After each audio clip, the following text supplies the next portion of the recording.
go into the second half of Season 3 of the Tech Mahindra Global Chess League. The teams will play each other one more time, but this time with colors reversed. Will destinies also change hands? I'm once again joined by the fantastic duo, Grandmaster Harshit Raja and Sagar Shah. And I think the first question setting the stage for this second half has to be, what's going to be more important, the momentum from the first half or the approach that this is a clean slate? For me, it seems like this is a fresh start for everyone. You played 5 rounds, you got to know your opponents. Now, let's just zone in. Like, for example, some teams haven't done so well yet. This is their chance to make a comeback. Absolutely. We saw the PBG Alaskan Knights, who did not win even a single game until yesterday, won their first game, and now into the second half, they're going to try to carry over the momentum.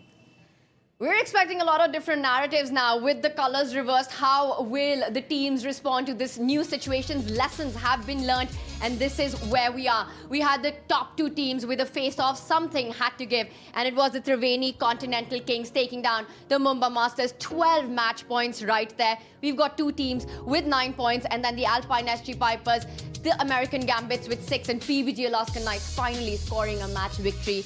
Get on to that leaderboard. And what a dramatic day.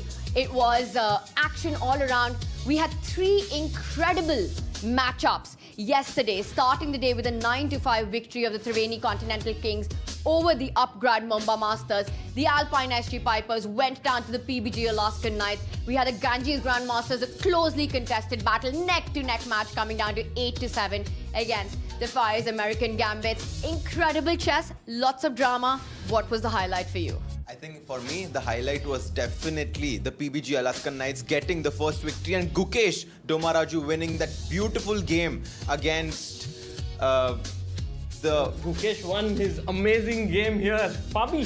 Against Fabi, and look at this resignation, and look at that, the fist pump by Gukesh, an emphatic victory by him for the PBG Alaskan Knights.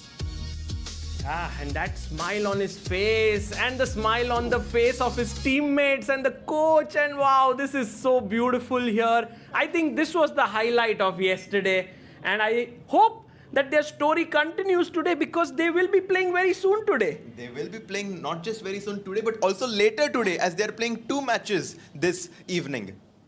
And maybe that's exactly what you need, you know, finally momentum in your swing. You want to get into action as quickly as possible. But let's talk about the first match that we had between these 2 mammoth titans of the league. Triveni Continental Kings looking unstoppable currently. They're at the top of the leaderboard with a 9-5 victory against, well, a team that was crushing it and crashing it, the Upgrad Mumba Masters. And it all came down to one board, Sagar.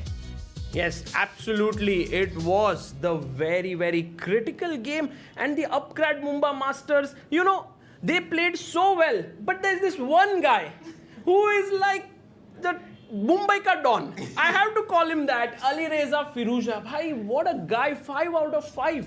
And here we can see the highlights from this game as Maxim started with e4 and the Nachdorf opening chosen by Firouzja. The opening MVL is a very big specialist in, you know, he is the coach's dream. Firouzja, they build teams around a player like Firouzja Alireza.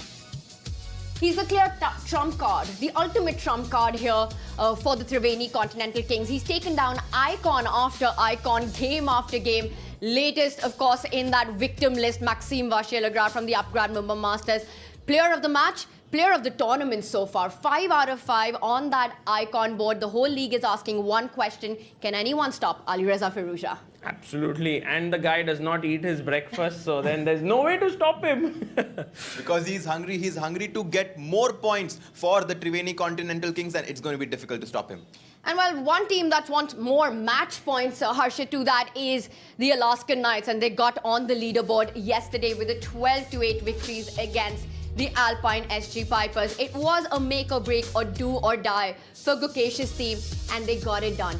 He delivered on that icon board when it mattered the most. with 4 board victories. It was a bloodbath saga, every game decisive in this matchup. Yeah, absolutely. I had so much fun watching this match. And on board 2, we must remember that Arjun Erigaisi played an incredible game to beat Anish Giri. And then on board number 3, we had Dominguez who beat Pragnananda. That's not at all easy. And Katrina Lagno beating Ho Yifan. So that was brilliant play by PBG Alaskan Knights. They were struggling to find even their first win in 4 rounds. But in this match, in game 5, they won 4 games in 1 round itself. And these are the final few moments. The players blitzing out the moves. Queen E7 blitzed out, but a blunder as Gukesh wins the piece. And this fist pump. Ah, what an expression by him. Will he do it again today? That's the big question. But he's facing Firouzja? Is he? Wow. He's facing Hikaru Nakamura in the first game. Oh my goodness. Oh my goodness. This is a big day for him today. It's a huge day here at the Royal Opera House, at the Global Chess League. What a performance it was by Gukesh. You know, all eyes on him, carrying the weight of expectations, taking down the world number 3, Fabiano Caruana. When the questions arose about Gukesh, the world champion was ready to respond. A breakout moment for the Alaskan Knights. We're going to go into our first break and we'll be back breaking down all the action that's coming up.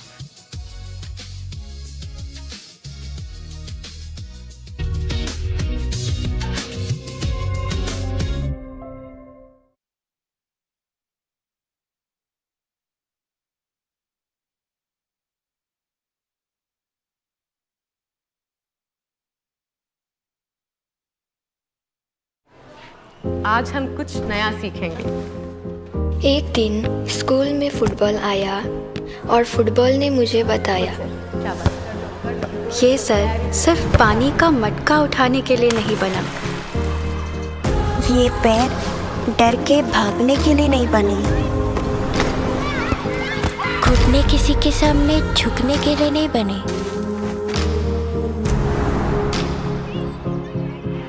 ये कंधे अनाज की बोरियां उठाने के लिए नहीं बने, चीख सिर्फ डर से नहीं निकलती और गोल सिर्फ रोटियां नहीं होती।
Chess or your markets, smart insights can change the game. जैसे FIA, Fyers Intelligent Assistant. Get in-depth sector and stock analysis and deep portfolio insights. Fully AI-powered. Fyers, for those who are born to trade. Investment in securities market are subject to market risk. Read all the related documents carefully before investing.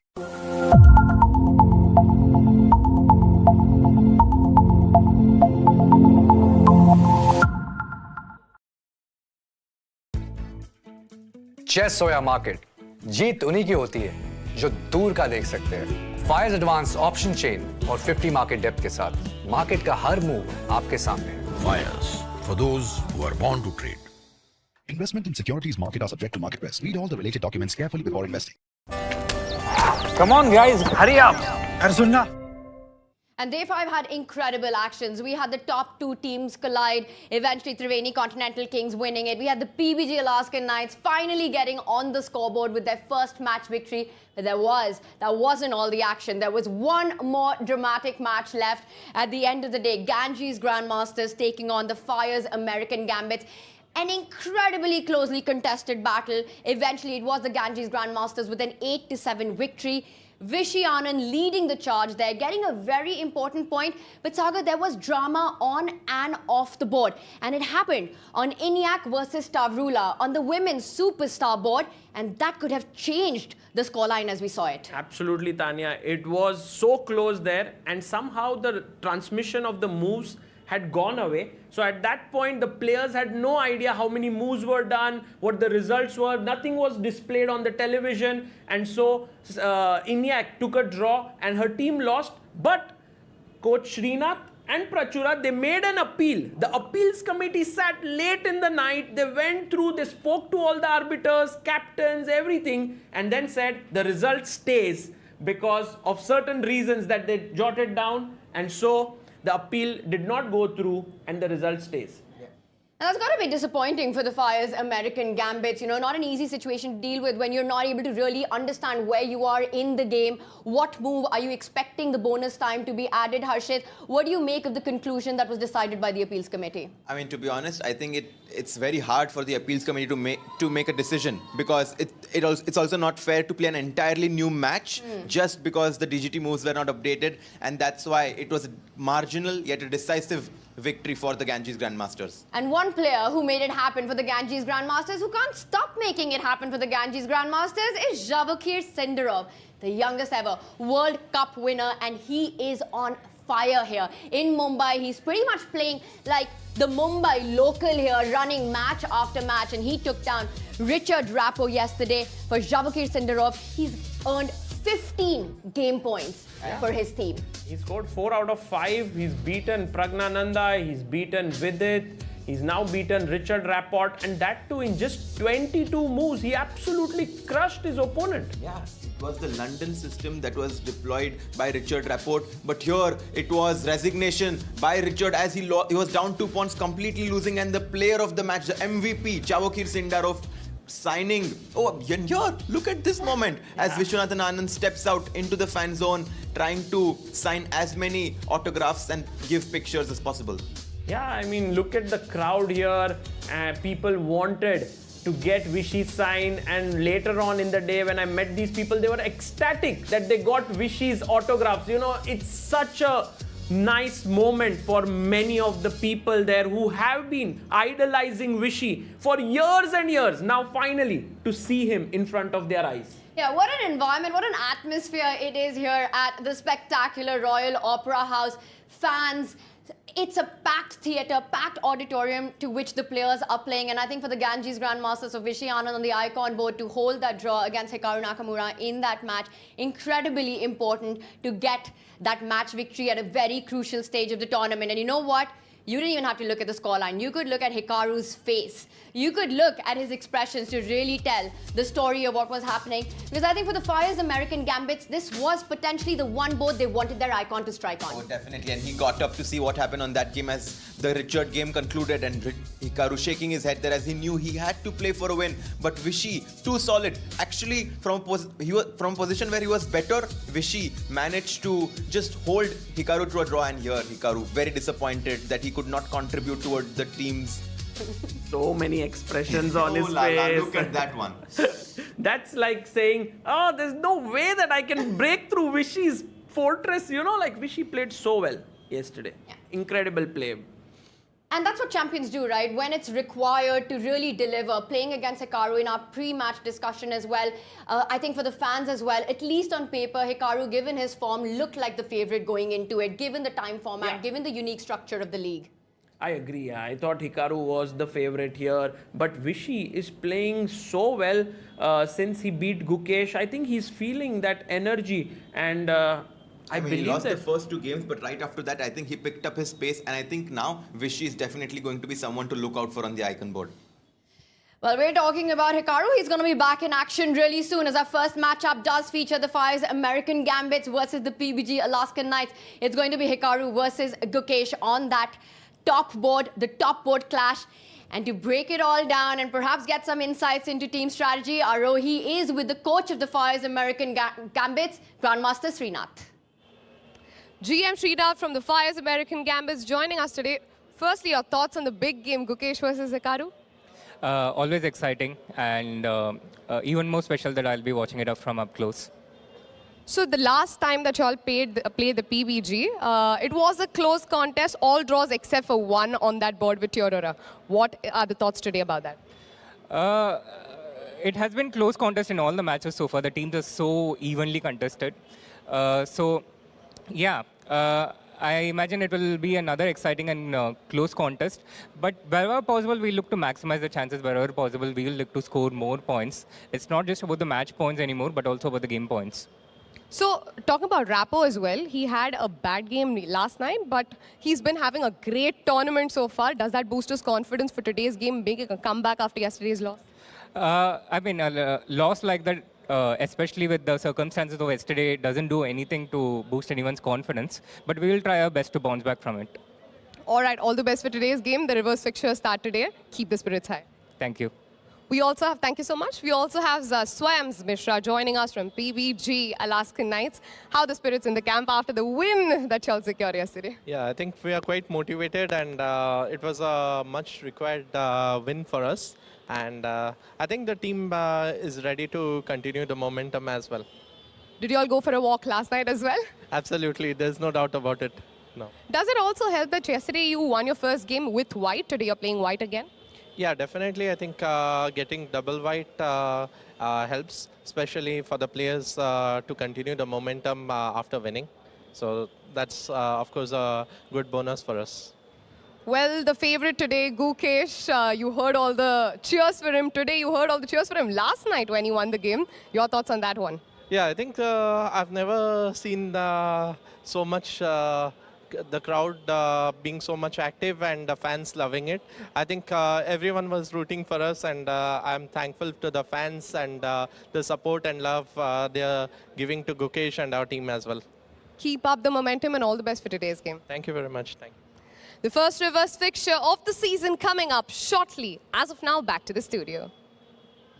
For the PBG Alaskan Knights, they're definitely looking at keeping that momentum from yesterday's first match victory that they had, with Gukesh taking down Fabiano Caruana. He's looking for the second American that he can bring down here in Mumbai. He plays Hikaru Nakamura. Not going to be an easy battle given the history they just had in the India versus USA match when it was Hikaru with that iconic win and an iconic king throw. A bit of a grudge match. Lots of action coming up. Let's bring up our leaderboard as we get into the action for today. All the matchups that are there, and this is how we're set up. Triveni Continental Kings will be in action later. They currently lead with 12 match points. You see the Masters and the Grandmasters together at 9, and then you've got the Alpine SG Pipers, the American Gambits with 6 match points, and then the PBG Alaskan Knights for 3. I think it's a task that's pretty cut up for the bottom of the leaderboard here. Alaskan Knights have to go all out. They need to get on a hot streak to have any chances at all. And I want to ask you that in the second half, which team are you expecting to flip the script? You know, if today PBG Alaskan Knights beat the Fyers American Gambits by a big margin, they can actually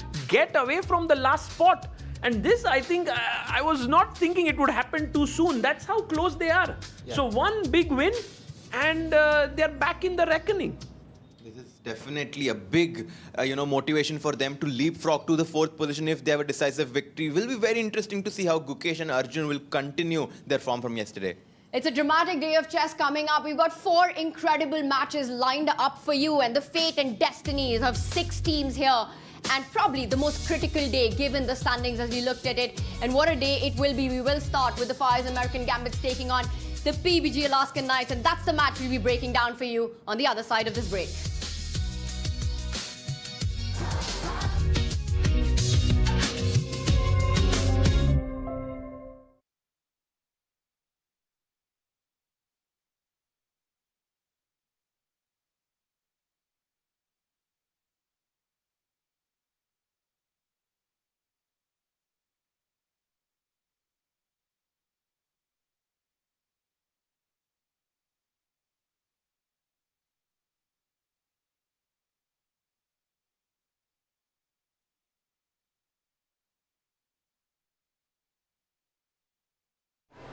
आज हम कुछ नया सीखेंगे।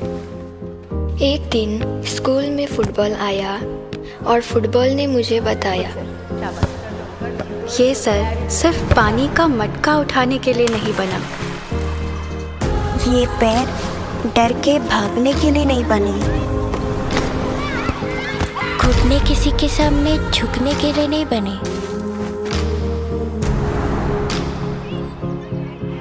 ये कंधे अनाज की बोरियां उठाने के लिए नहीं बने। चीख सिर्फ डर से नहीं निकलती और गोल सिर्फ रोटियां नहीं होती।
Chess or your markets, smart insights can change the game. जैसे FIA, Fyers Intelligent Assistant. Get in-depth sector and stock analysis and deep portfolio insights. Fully AI powered. Fyers, for those who are born to trade. Investment in securities market are subject to market risk. Read all the related documents carefully before investing.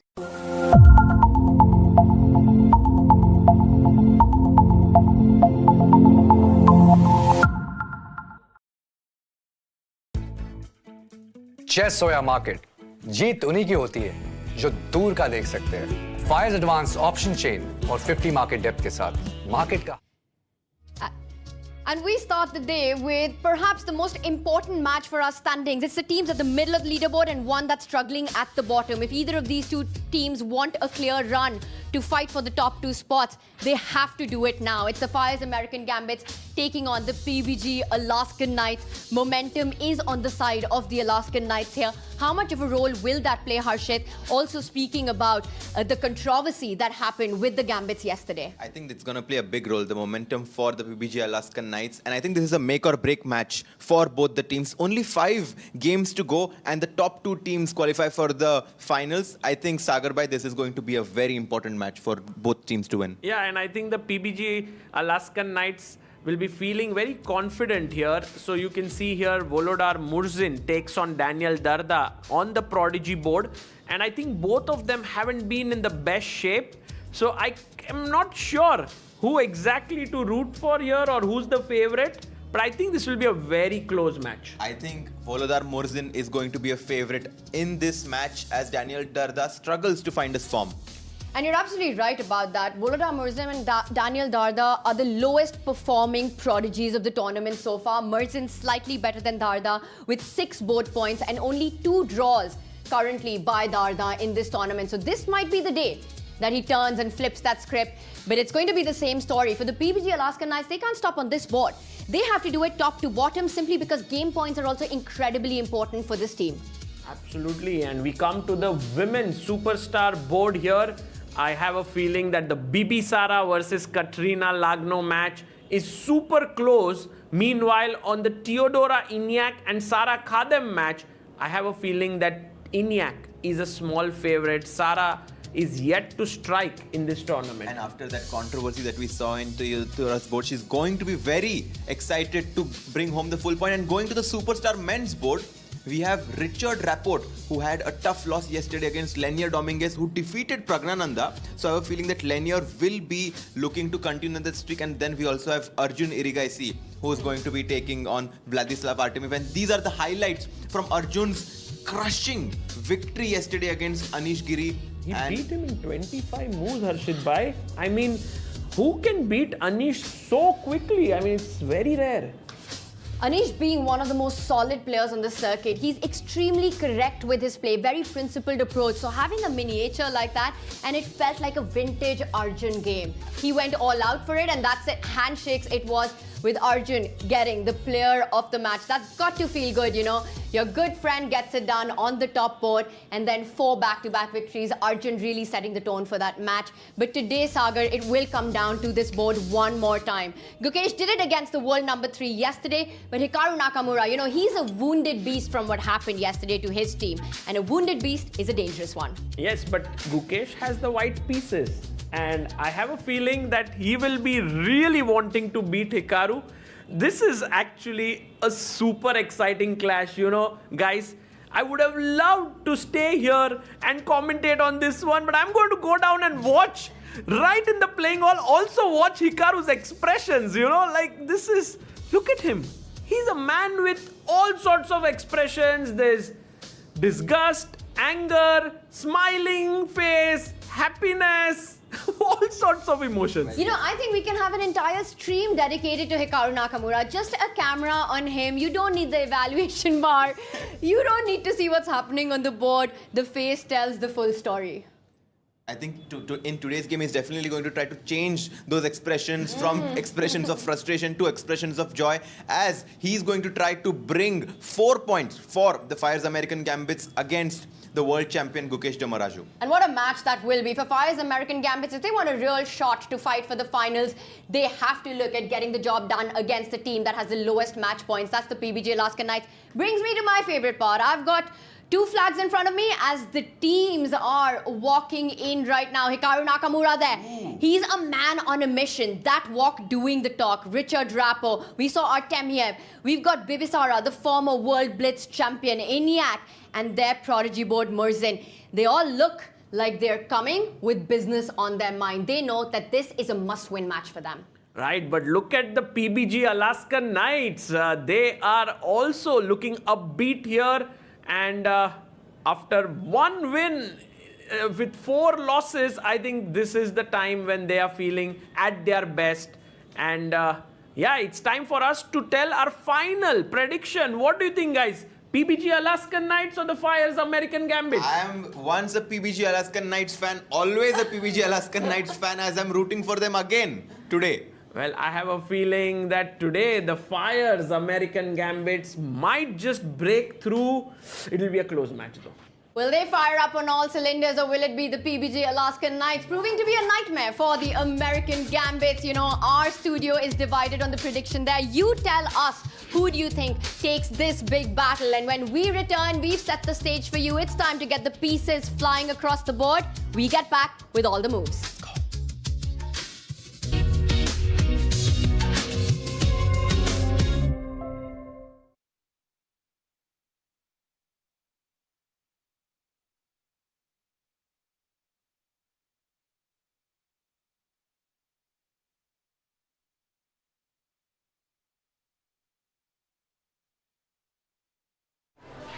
आज हम कुछ नया सीखेंगे। एक दिन school में football आया और फुटबॉल ने मुझे बताया, ये सर सिर्फ पानी का मटका उठाने के लिए नहीं बना।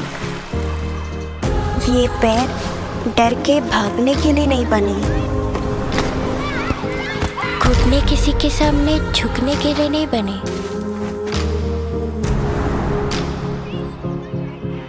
ये कंधे अनाज की बोरियां उठाने के लिए नहीं बने। चीख सिर्फ डर से नहीं निकलती, और गोल सिर्फ रोटियां नहीं होती।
Chess or markets, smart insights can change the game.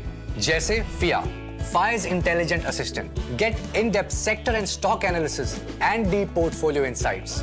Fully AI powered. Fyers, for those who are born to trade.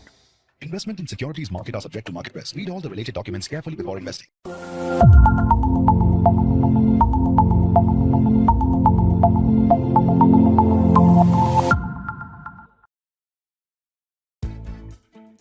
Chess हो या मार्केट, जीत उन्हीं की होती है जो दूर का देख सकते हैं। फायर्स एडवांस ऑप्शन चेन और 50 मार्केट डेप्थ के साथ मार्केट का हर मूव आपके सामने।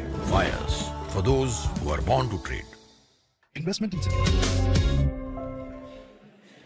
For the first reverse fixture, let us welcome the first team, the Knights in shining armor. Give it up for PBG Alaskan Knights.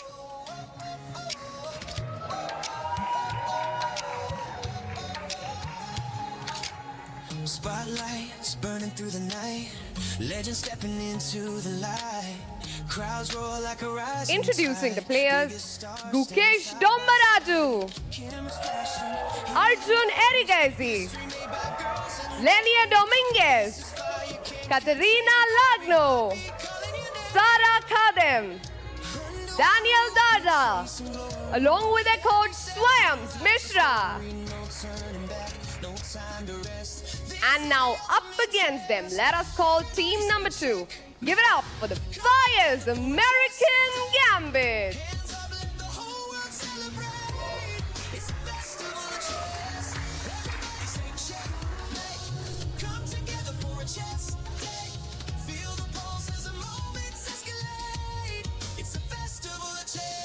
Introducing the team, Hikaru Nakamura, Vladislav Artemiev, Richard Rappo, Bibisara Asalbayeva, Theodora Inyat, Volodar Murzin, along with their coach GM Srinath.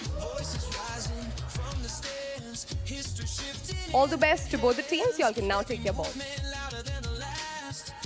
And now for the first move, may I please call Mr. Amit Anshu, Head GSI ITES Amazon Web Services, along with Mr. Gurnar, CEO Iceland Chess Federation. Also joining them, Mr. Bharat Singh Chauhan, the Tournament Director.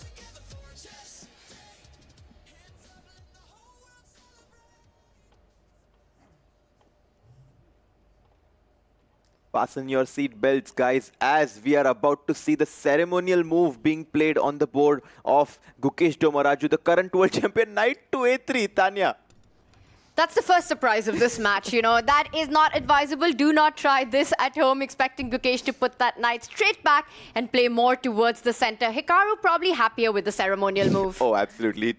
The players take those moves back. We are not seeing knight to a3 by Gukesh for sure. And look at that, an early walk by Hikaru. It's a staggered start, so he moves around to see what's the action happening on the other boards. Our women's superstar, Inyat, is the reigning European women champion. She's playing against Sara Kadem, who's been struggling in the tournament so far. And this is going to be a very crucial game to follow, as Inyat did not manage to convert that important decisive advantage yesterday. And we have two boards that have already begun. Maybe we can quickly take a look at the opening that has started in the game of Katerina Lagno and Bibisara Asabayeva as they make on the moves very quickly. Started with the Sicilian opening, d6, bishop b5 check, not going for the classic approach with pawn to d4. I'm actually looking at the players behind them. They are so locked in, even though the matches haven't started on the men's superstar board there. We see Arjun and Artemiev. We see Gukesh. Hikaru's not there. He's playing against the chair right now, but the first move's yet to come, completely locked in as this one progresses. I think in the women's superstar board, there's something to be said for the Fyers American Gambits having an advantage. They have the two-time World Blitz champion, Asubayeva, playing against Katerina Lagno, also former World Rapid champion. And Inyats, as you mentioned, against Sara, I think that's a board they're really looking to strike on. So the superstar women's board is definitely two boards where the Fyers American Gambits will try to score important points. And every win with the black pieces, Tanya, gives them 4 points. And that's huge. Let's remind everyone that in their first encounter, it was the Fyers American Gambits that won the match against the Alaskan Knights with the white pieces. They had an 8-5 score, a pretty close match, a close battle there. Lessons learned. Can the Alaskan Knights get their revenge? And there we have our superstar board. Handshakes. Arjun looking for his second win in a row. Can Artemiev stop the madman of chess? I don't think so. I personally think that Arjun, after that crushing win yesterday, is going to be giving the PBG Alaskan Knights 3 points. By the way, Lenier Dominguez also winning his game yesterday against Prague. But let's try to see what opening Arjun deploys against the very solid Artemiev, who has drawn all of his games so far. Extremely solid by Artemiev, and I think the Gambits are looking on this board for Artemiev to do what he's been doing. Arjun, as Magnus said, ice in his veins, absolutely mad chess, the madman of chess there, playing for the chaos, playing for crazy positions. Will Arjun be able to get his kind of chess on the board is the big question. And he's playing against the rock-solid Artemiev. Somehow he needs to break the, solidity in Artemiev's play. Bishop to f4. Ooh, that's the first sign of attempting to do just that, right? If you're white, you get the London system going. And I won't be surprised if Arjun will start pushing the h-pawn early on in this battle. So you are predicting an early h4, h5. I won't be surprised if Black King goes on the king side for h4, h5 to happen. Vladislav taking his time to understand if he should go for a setup with d5, bishop d6 or b6, bishop b7. Quite a few options for Black here. And we see Artemiev there. He's taken a pause. So he's surprised by Arjun's decision there. And the icon board. Let's go. Big one, Harshit, is the clash between the world champion Gukesh Domaraju against the 5-time US champion Hikaru Nakamura. The prodigy board also gets underway. The prodigy board also starts, but let's stay with the icon board as Gukesh has started with pawn to e4, king's pawn opening the boards. Not updated just yet, but I'm sure we will get to see the moves. I want to go full screen. I want to get our icons on full screen here as opening moves are coming out quick. We will fix that board on the bottom right. But it looks like it's been a king's pawn opening with an early h-pawn advance by Hikaru. Absolutely. It looks like Gukesh went for the Italian opening. Knight to f6, attacking the pawn on e4. d3 played by Gukesh, supporting it. And now knight to g5 is always a recurring idea. And that's why Hikaru stops that idea with pawn to h6. Also stopping this bishop from c1 going into g5. An early surprise here by Hikaru. And that's a very smart move. In this format, 20 minutes with no increment, no bonus time until move 41. If you can get your opponent to think early on, burn the clock, that can come to bite you later on. So Hikaru definitely against Gukesh wants to use the clock as a weapon. And look at this, h6 played by Gukesh, and after that Gukesh goes for a very rare move, pawn to a3. And Hikaru is saying, because I haven't developed my kingside bishop just yet, I will fianchetto it. He moved the g-pawn as I saw it happen. Harshit, he went g6 here. He wants to place the bishop on g7, go short castle, and get a very dynamic middle game, a non-standard way to handle the Italian. And Hikaru knows that if it comes down to it, he has to even play for a win with the black pieces. Yeah, let's quickly go to Arjun's board and see if we have any developments on that board on the superstar men's board. And we have a few moves.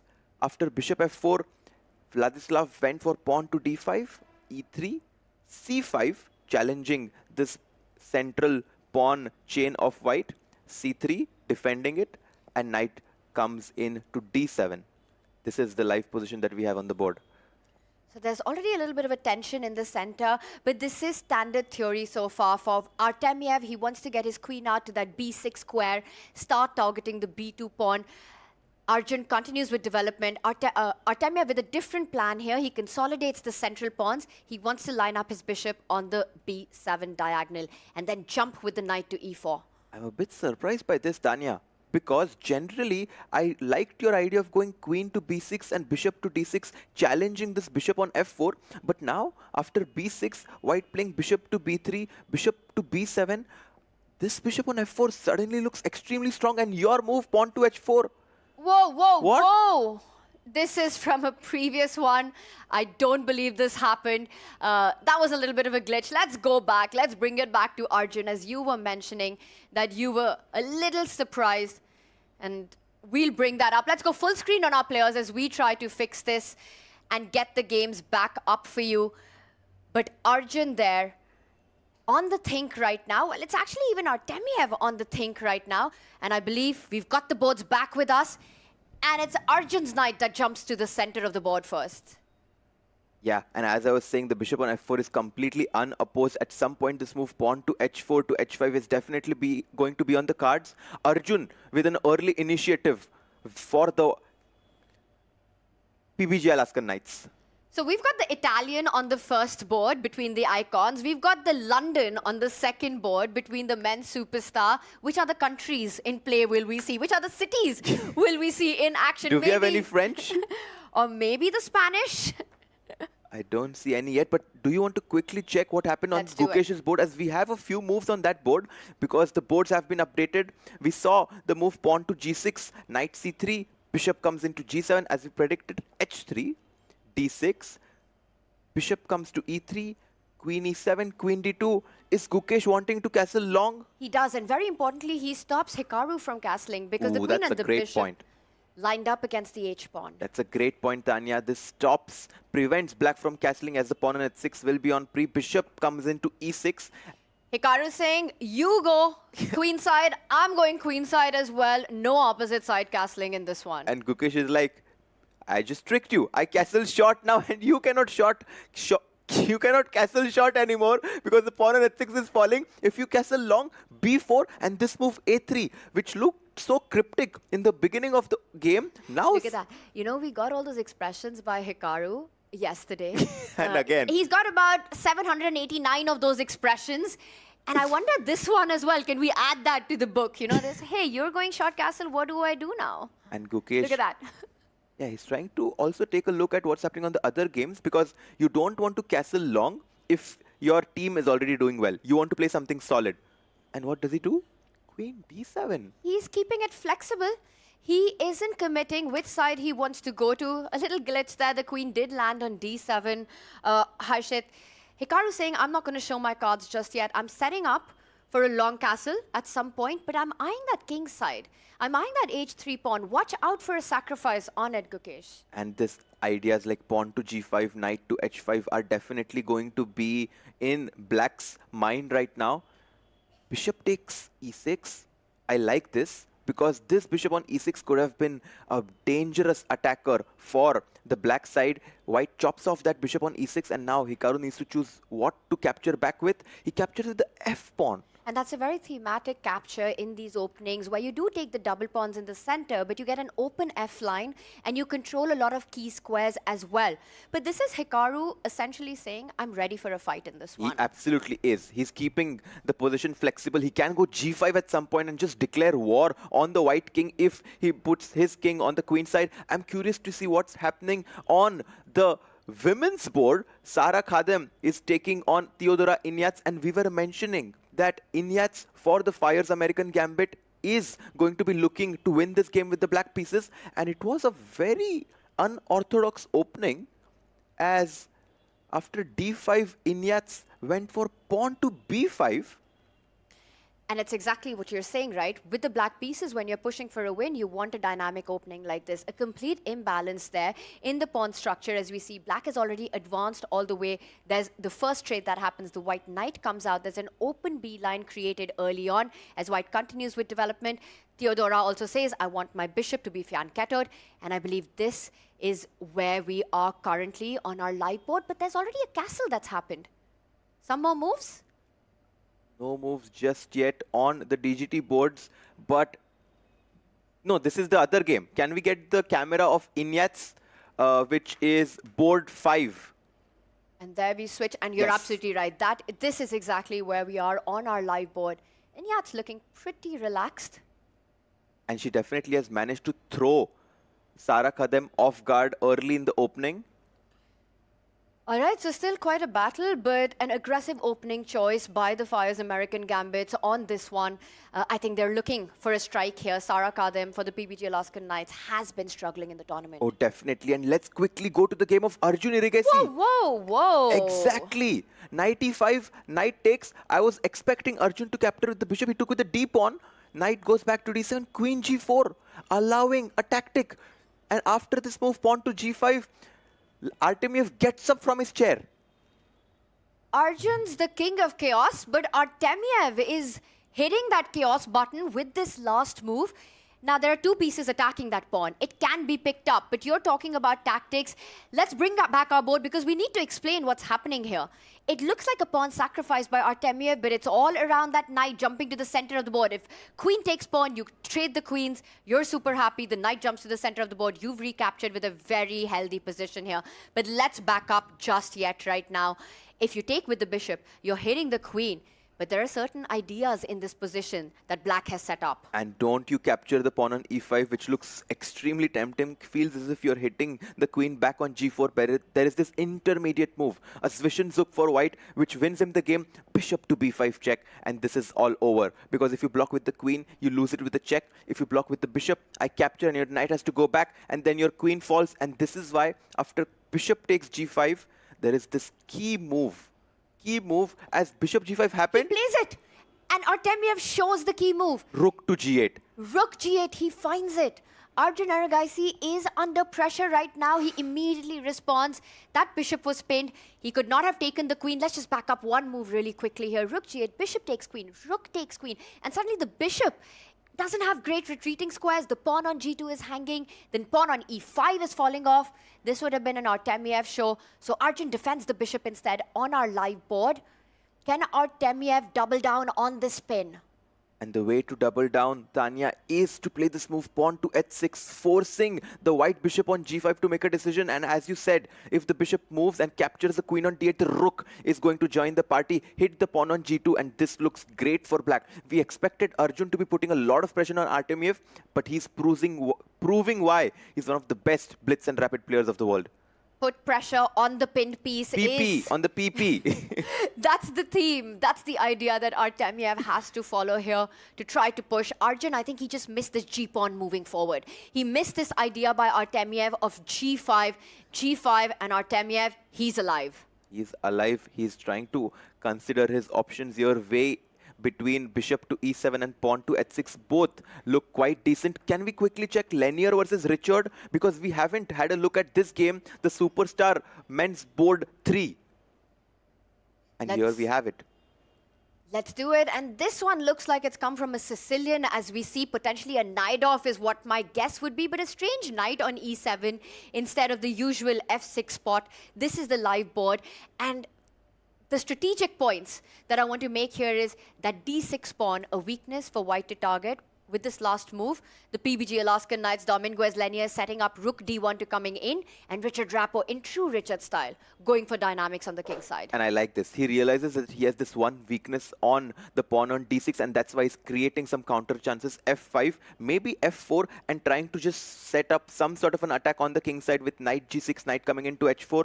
But right now, with the pawns on c4 and e4, the Maroc C bind setup, I have a feeling that white is playing for two results. And it's all about pawn breaks for black in this position. It's either f5, d5, or b5. These are the three pawn breaks you're looking at. With the structure that you pointed out, the Maroc-C structure of chess, getting d5 and b5 extremely difficult. So Richard goes for the third.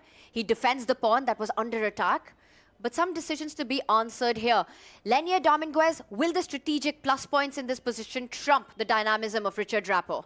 Lenier Dominguez is down on the clock 6 minutes, and Richard Rapport is trying to put a lot of pressure on the clock of Lenier. Do you want to quickly check what's happening on the icon board, as Gukesh Domaraju and Hikaru Nakamura have made a lot of moves? We saw it after f takes e6. Gukesh reroutes his knight to g3, potentially d5. As soon as the knight moves from c3, black goes for this move, pawn to d5, threatening d4, trapping the bishop. White goes pawn takes, chop chop, d4. Knight e4, queen d1, and this is the live position on the board. And I'm going to say it, I think this match might very well get decided on this board. Look at what we have here. Hikaru Nakamura's king still in the center, and he's opened the center up completely. The king side, are you going to go and feel safe there with your h and the g pawns already up the board? I would be doubtful. He's looking at an opposite side castling, which means we're going to see a race towards each other's king. This is going to be a really fun, entertaining fight for us. And you can feel the pressure through the board between these two players. As you mentioned, black needs to make a decision where to put the king. And I do agree with you that the king must go on the queen side. If you castle short, somehow with you missing the pawn on f7, the pawn on g6 becomes weaker. And I think Hikaru Nakamura might long castle right here, right now. But look at Gukesh. He's like, what's happening on the other board? Let me just quickly take a look so that I know whether I should take risks or I'm happy to keep it safe and simple. Well, it might be too late for that question. I think this is just by nature a risky position. You're looking at a full-blown fight. There's no way to actually liquidate, go into a solid endgame. It's already a crazy, crazy situation on the board right now. Hikaru about to take his decision with the king. Won't be surprised to see if the move that you've highlighted happens. But first, he trades at the center of the board, expecting a knight to land there. You don't want to give up that strong dark squared bishop if you're white. Oh, definitely. You don't want to give up this bishop for the knight on c6 because then the bishop on g7 is going to become a dragon bishop. He takes with the knight on d4. Very interested to see how this develops. But let's go to the game of the prodigies between Daniel Darda and Volodar Murzin. This is a very interesting game as right now after knight a4, pawn takes d4, knight takes, Murzin simply captures the pawn on e4 and asks white, where's your compensation? But this is playing with fire, and that's a dangerous game to play because you can get burnt. Look at Black's development right now. You're up a pawn, but none of your pieces are really out. White so ahead in development currently. I think you can even trade, line up a rook on the E line, rook E1 ideas, hitting that knight, try to target the B4 pawn eventually.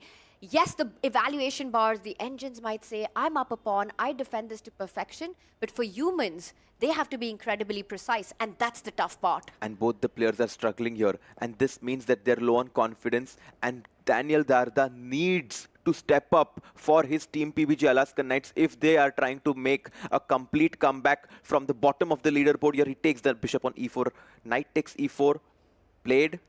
Takes bishop, and what decision will Darda have to play for that initiative? Currently, he's only scored 2 draws for the PBG Alaskan Knights. That's tough.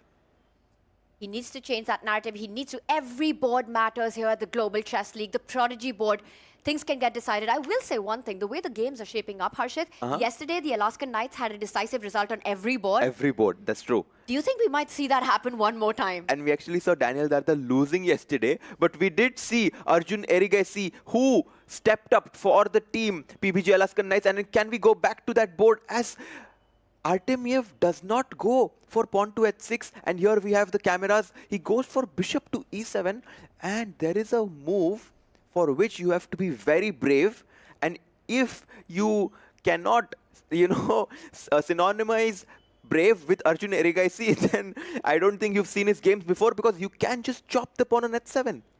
Brave is his middle name. It's Arjun Brave Erigaisi. If he sees it, which he will, and it's all calculation from then on, you're hitting the black rook. But what happens if there's a trade on g5, how you're responding to it? Those are the lines that are going through Arjun Erigaisi's head right now. Can he pick up this pawn for free?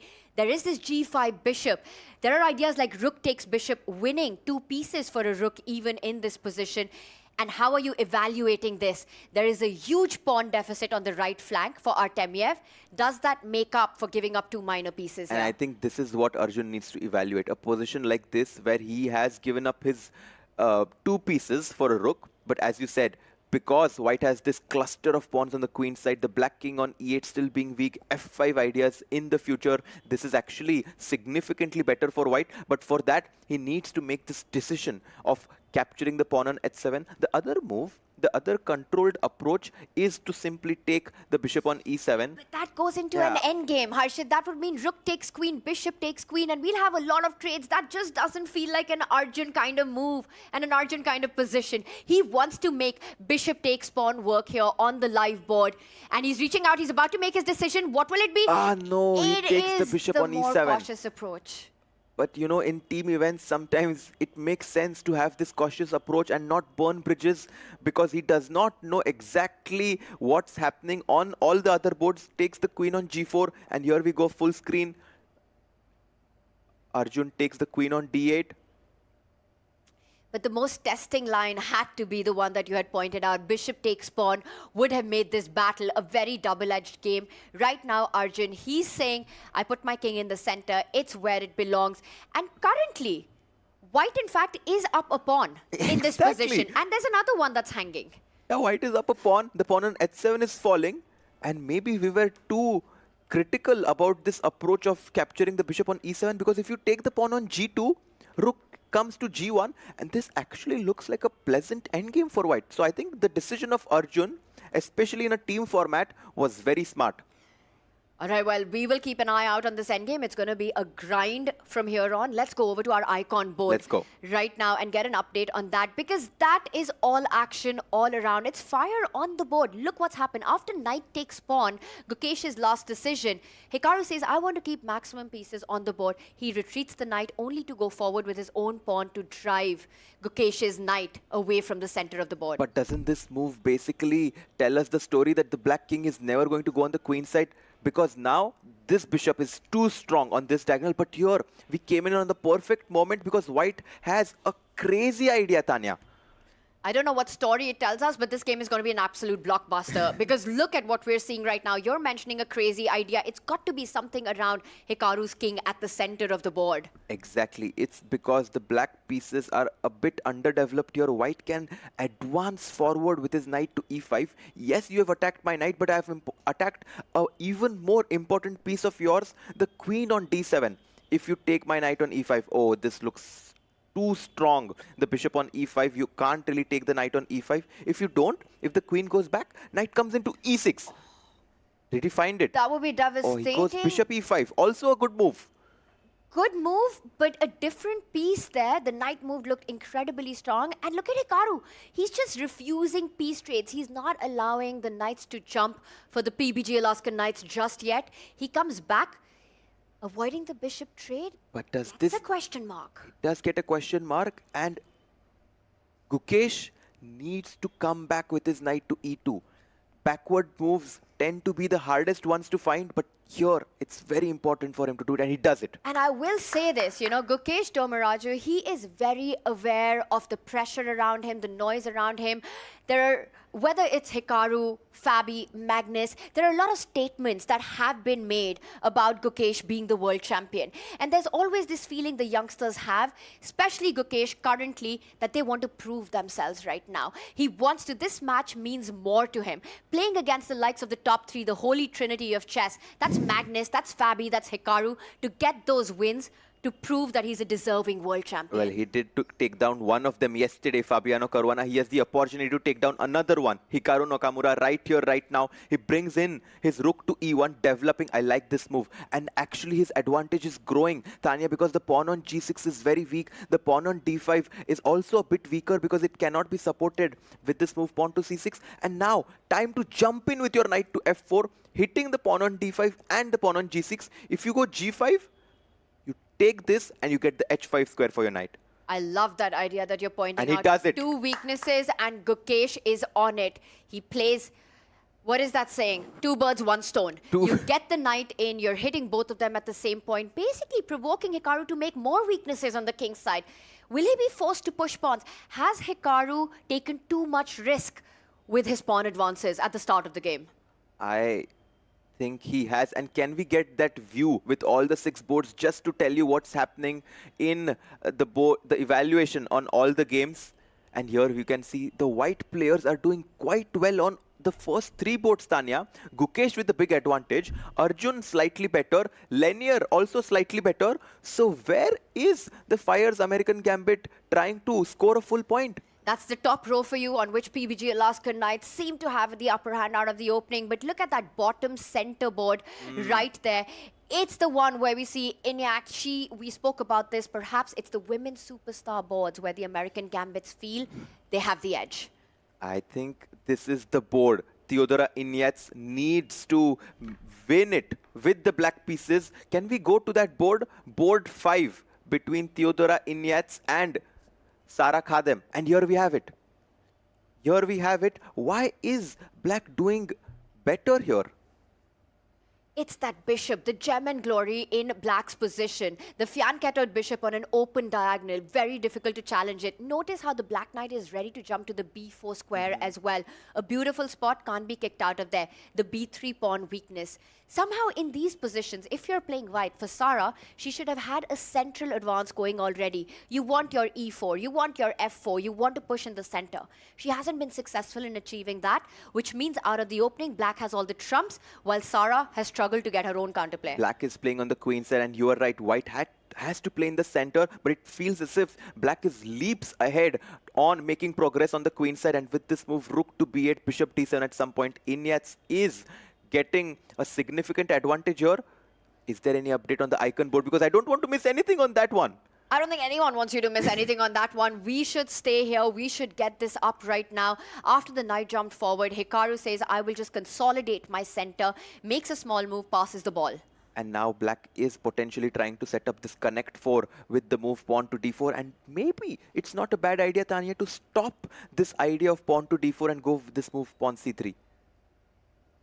Pressure is on Gukesh. Tick-tock goes the clock. Now both players are around the 8-minute mark. Let's just lay out the fact that if this becomes a time scramble, we go into a bullet blitz territory, Hikaru Nakamura's odds go skyrocketing. Absolutely. Once you get below that 3-minute mark, I think Hikaru Nakamura is going to up his level. He's just too fast. Too fast and too good. You got that guy sitting opposite you, leaning back like that, looking at the board, with the nonchalant that he does. You've got to be feeling the intimidation there. I don't know if Hikaru actually believes that he has a good position or he is bluffing. Because the engines tell us a story that Gukesh has a +1 advantage. Look at the difference in body language that we're seeing here right now. Gukesh fully leaned in, locked in. We can see the advantage for white, but as a player on the board, you know that black has its own trumps. The F line open, the E line open. All of Hikaru's forces compact at the center of the board right now.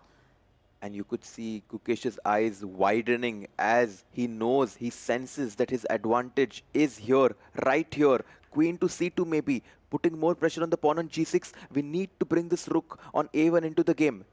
Bring all the toys to the nursery. That rook, which is not playing, I love that idea that you're pointing out. Again, focus on the two weaknesses, the g-pawn and the d-pawn. But right now, Gukesh is still on the think. He has to pace up. Harshit, big decisions lie ahead in the game. Every second that ticks on this game of Gukesh, the heartbeat. Did he play c3? Did c3 happen? No, this is the live board. This is the live board. And yeah, with every second that he thinks, the heartbeat of the fans of the PBG Alaskan Knights increases because Gukesh is now down to less than 6 minutes. And Gukesh about to make a move. He goes h4. He clamps down on that right flank. He's now not giving Hikaru the possibility to advance g-pawn and kick his knight out. He wants that knight on f4. It stops g5, but Tanya, it gives black the ability to jump in with his knight to g4, and that's the best move. But it's a tough one because you're trading a very key defender. The dark squared bishops are off the board. Your king might start feeling very naked. Actually, it's a difficult move to find because after knight to g4, bishop takes g7. Guys, this is the analysis board. If you take with the king on g7, then there is knight e6 check. Not happening. And you have to take the knight on f4. Giving up that key bishop. It's tough. It's tough. I would be shocked if Hikaru goes for this. Unless somebody tells you that you need to find the only move, there's only one good way, then you find a direct line like that. But Hikaru, his chess is from another planet. If there's anyone capable of finding the best move here, which is such a non-human move, it is Hikaru Nakamura. And actually, Lenier Dominguez on board 3 has quite a big advantage as well. As the pawn on d6 is weak, white has managed to exchange the queens. The pawn on b7 potentially could be a target in the endgame, and white is ready to just double the rooks on the d line and put pressure on the pawn. It's the clamp down in the center on the light squares that white is playing for. Full control of d5. Look at that beautiful bishop on e4. All the diagonals covered there. It's looking on all corners of the board right now. The knight about to jump in. All right, so PBG Alaskan Knights looking good on this one. Yes. A huge endgame advantage here. Lenier will push for the win. What's happening on the second board there? Arjun Aragaisi taking on Artemiev. It's an endgame. Looks quite balanced, but there is an H-pawn.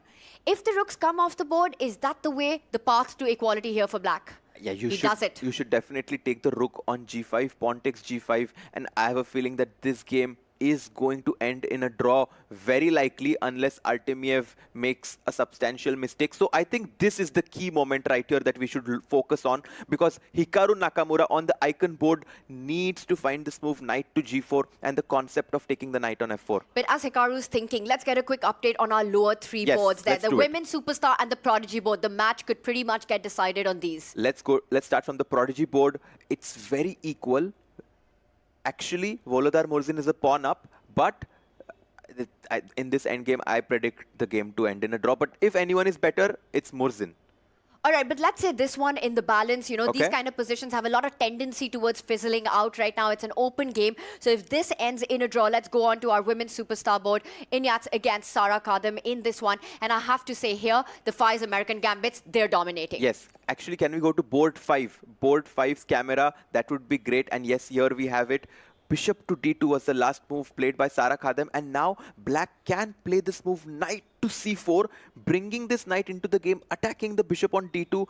And as we were mentioning, that black has made so much progress on the queen side, whereas what is white's piece is doing? The bishop on g2 blocked by the pawn on e4, and unless white gets f4 and e5, which I don't think he is, it's just very bad. This looks like white hasn't made any progress. And look at that. It is Inyat's pawn that's about to move forward. It's advantage Fyers American Gambits on this board. Let's move on to our next women's superstar board. Bibisara against Lagno. This is the clash of two former World Blitz champions. And it looks very equal right now. But as soon as I was saying that, look at Lagno. She's like, this is not equal at all. I'm going to prove why. The bishop performs better with pawns on both flanks of the board. Pawn to f5. Trying to open up the position, and the bishop on h4 can slide into g3 at some point. This is looking really good, and Lagno is trying to destabilize that knight at the center of the board as well, creating more weaknesses in Bibisara's pawn formation. It's Lagno on the push here for the PBG Alaskan Knights. Lagno is better on this board. Or, oh no, a mistake? All right, but we will move on next to the Linear Dominguez. Yes. We checked up on that. PBG Alaskan Knights doing well on Linear, on Lagno's board. Let's check in with our icon board. Because Arjun is equal. Yes, Arjun's equal. That game is in the balance between Arjun and Artemyev. And look at this, Tanya. We said this is a very difficult sequence to find. Not difficult at all for Hikaru Nakamura as he blitzes out this sequence. Rook goes back to f8. Has better chances to hold. But still, it looks very dangerous for black. I have to say, yes, it's not difficult to find if your name is Hikaru Nakamura. He usually does find the best moves. The grittiest defender. His resilience, second to none in the chess world there. But it's just the pawn formation, the weakness around the black king. Look at that queen stepping forward, now tying down Hikaru's knight on e7. And it's just very difficult for Hikaru to find counterplay. If you take the bishop, the white knight jumps forward, hitting the queen, hitting the pawn. Oh no, this looks very promising for white right now, and I love this move, queen to d3, keeping an eye on the pawn on g6 and also saying that I'm ready to jump in with my other rook to d1. Hikaru down to 4 minutes 20 seconds. I have a feeling that Gukesh is going to be super confident about his chances right now. He's gotta be feeling good as we go into the time-scrambled territory, and the pressure is on Hikaru. Just easier to play with white. Your pawn formation healthier, more intact. Your king feeling safe. So much about king safety here. Rook coming to the center of the board. And if you wait long enough, you know what? Gukesh won't even allow the trade of the dark squared bishop. He might just fall back and control the dark squares for the rest of the game. And I have a question. Can black play this move, queen to f5 here, just trying to trade off the queens and go into the endgame? I think he did make a decision. It's another piece that comes to f5 instead. Hikaru planting f5. the knight. He puts a block on the diagonal of the contact between the white queen and the pawn on g6. And maybe it's time to bring our rook in the game and hit the pawn on d5. Rook a to d1, such a natural move. But there are makings of tactics here, right, Harshit? That knight on f3 that Gukesh has, it's overloaded. It's defending the bishop on e5 as well as the pawn on h4. Has Hikaru takes h4. Has he set up that idea? Is that a trick on the board? Is knight takes pawn the sneaky? So if white plays a move like pawn to a4, knight takes h4 is definitely in the cards right now for Hikaru Nakamura. Gukesh is thinking what to do. And this is such a... And look at that, Hikaru with that head nod. He's willing himself. I might be in trouble here. I might be feeling uneasy, but I've got my tricks here. Hikaru's pieces look incredible in the center of the board. And Gukesh does the same with his own. He brings in the rook into d1. And now the psychological warfare is on. As Hikaru Nakamura puts on a show, he's looking super confident here. But in fact, his position looks dangerous because the pawn on d5 is sensitive. But knight takes h4. Will it happen? And we speak, and look at that, Gukesh, he's not just focused on his game. He wants to see what's happening on the other boards so that he's able to take a decision of whether he wants to pull the brakes, go to safety, or does he need to go all out for his team. But Tanya, look at the game of Sara Kadam. Sara Kadam is actually winning now. against Theodora Inyats. And what a turnaround that's going to be. Sara Kadem, an underdog in this match at the start.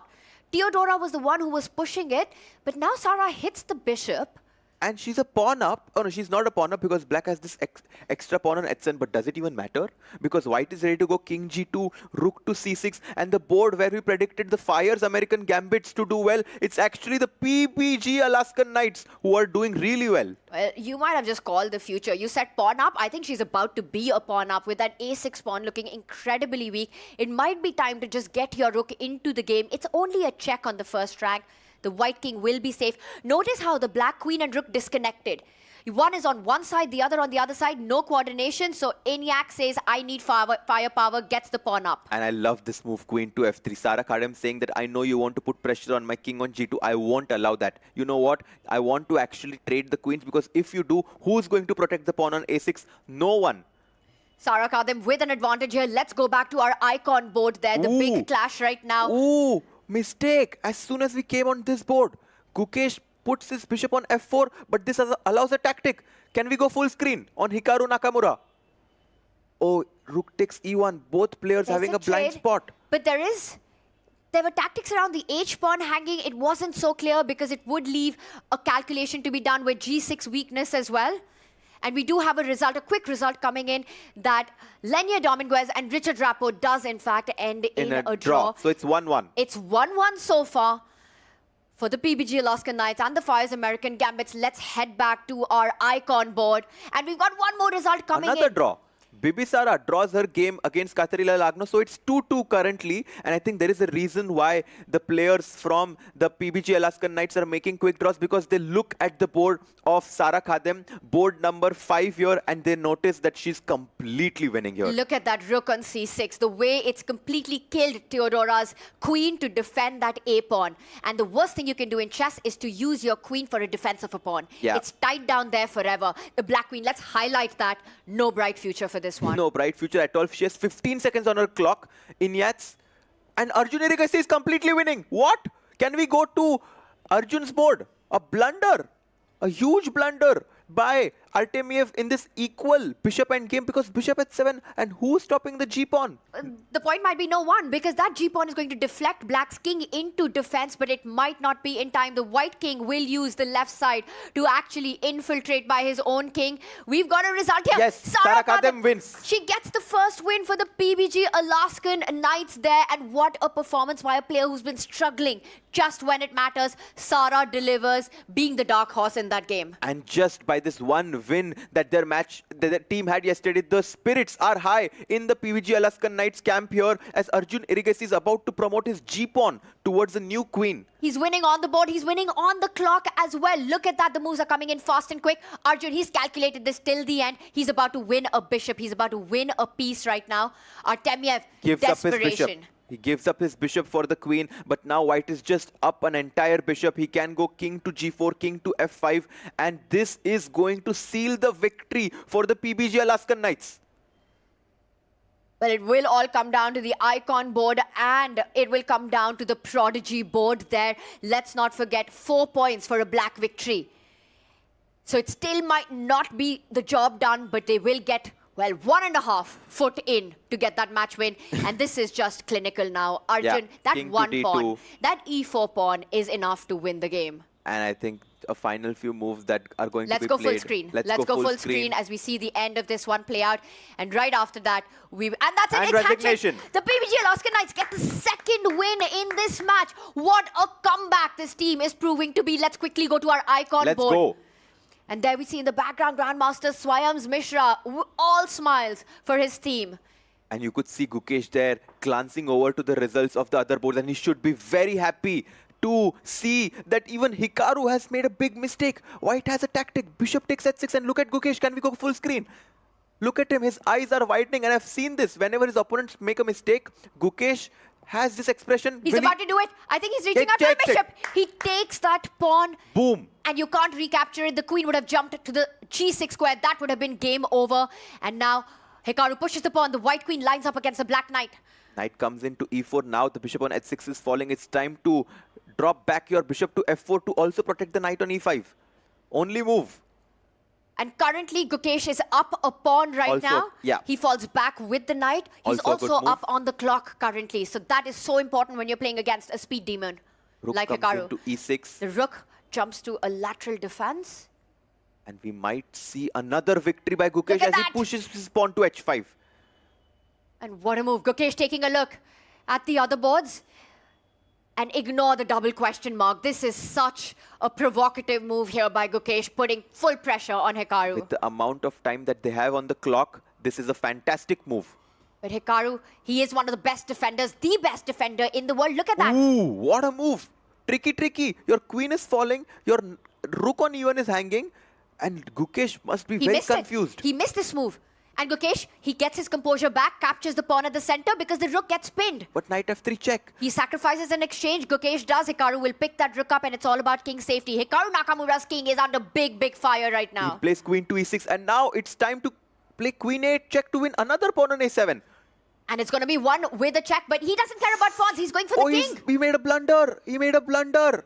Oh Tanya. my goodness, and black is winning now. And G look at takes that. h5. Hikaru Nakamura, he leans in. He Oh, recognizes this no. moment. This is what he does every time. And Gukesh knows that he's lost now. How did this happen? He He goes knight missed f6 it. check, king g6, no more checks. The knight is a great defender. And suddenly the bishop on h6, the knight on f6, all are hanging. Gukesh completely missed that the kiss of death checkmate was defended by the black knight.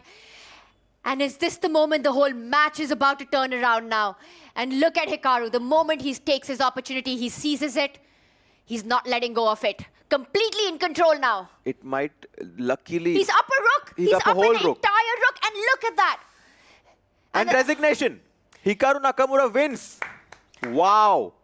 And look at Gukesh. He's completely stunned, but it might not be enough. But look at this game. And Gukesh is unable to leave his chair right now. What a turnaround that was. And it all comes down to this board currently with the match score as it stands. Let's bring up our analysis board really quickly with the players cam. But right now, it is the PBG Alaskan Knights that are leading. And it's a draw. It's a draw, which means that the PBG Alaskan Knight wins. Yes, it all did come down to the Prodigy board. It is the 2 victories by the PBG Alaskan Knights, getting those very important 6 points. And though Gukesh goes down on the icon board, it's still enough for them to get their 2nd win in a row. Oh, this was such a close match. Gukesh had a huge advantage, could not convert it, actually made a blunder. Hikaru won on that board, but it was Arjun's victory, along with Sara Khadem's victory, that clinched the match for the PBG Alaskan Knights. And I think the player of the match should go to Sara Khadem, Tanya, because she was really struggling in this tournament to do well. And look at that, they have smiles, including on Sarah's face right now. And for Daniel Darda holding that draw, incredibly important. Sarah getting the big win against Theodora right there. But for Gukesh, it's got to be feeling, he's got to be feeling, you know, mixed emotions right now, mixed feelings. So close to taking down Hikaru Nakamura, and it came down to that one move blunder. Hikaru can be pleased with the board result, but not the match result. Oh, he's definitely not pleased with the match result here. Gukesh, we saw how disappointed he was then. He still is disappointed, but surely will be uplifted by his team's morale there as the team wins. The PBG Alaskan Knights wins. And what a much-needed victory it was for the Knights today. They proved to be the nightmare for the Fyers American Gambits, who now have a big wake-up call for their run to the finals there. Between PBG Alaskan Knights and American Gambits. Match points 3-0. Wants Alaskan Knights. Please, teams, come to the top.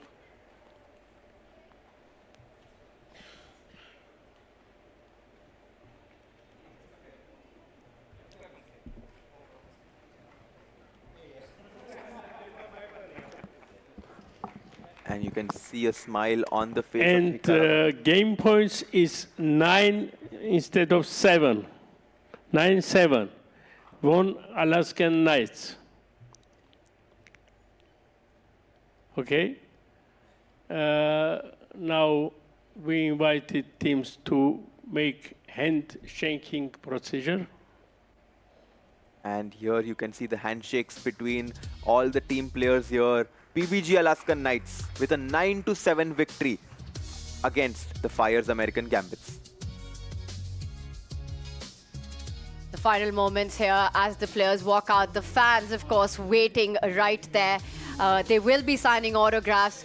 We will have the player of the match announcement as well. But what a comeback performance this has been by the PBG Alaskan Knights. You know, just as the world was ready to write them off, the Knights said not yet, and Hikaru is the first player to walk out. That's a head shake. He's disappointed. Yeah, but he's a true leader. When the team wins, he gives his team the whole credit. When it loses, he takes it all on himself. Hikaru Nakamura here, and you can see Gukesh and Arjun, very good friends, walking each other, and there are some happy smiles there as Katarina Lagno, Sara Khadem, Darda, and their coach Swams Mishra walk their victory towards the lounge. And this is how our first match of the day went, with the PBG Alaskan Knights getting their second win in a row, and it was against Hikaru Nakamura's American Gambits. And though Hikaru did win his match, and what a roller coaster that was against Gukesh, Hikaru getting the win. But in the end, every board matters, and it was the Knights getting the 9-7 victory. What a way to come back, announce their arrival into the second half of the tournament, and we'll break it all down for you one more time on the other side of this break. You stay tuned with us. See you soon.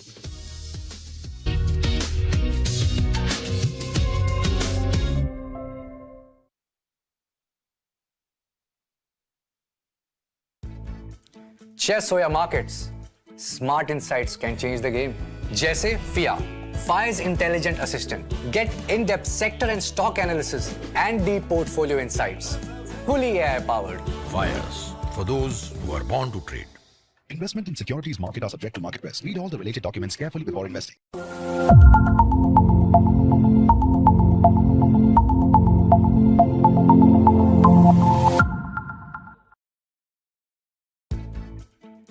Chess or market, जीत उन्हीं की होती है जो दूर का देख सकते हैं. Fyers Advanced Option Chain और 50 market depth के साथ मार्केट का हर मूव आपके सामने. Fyers, for those who are born to trade.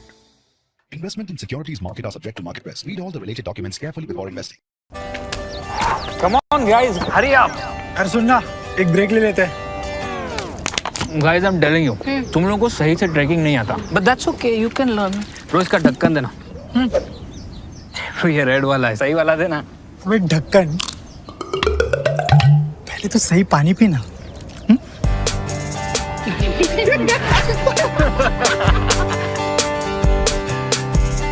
Manikchand Oxyrich, proudly Indian.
आज हम कुछ नया सीखेंगे.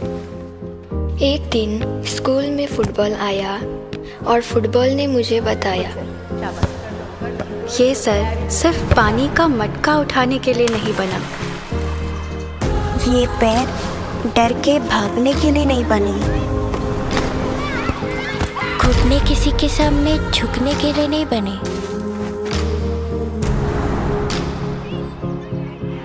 ये कंधे अनाज की बोरियां उठाने के लिए नहीं बने.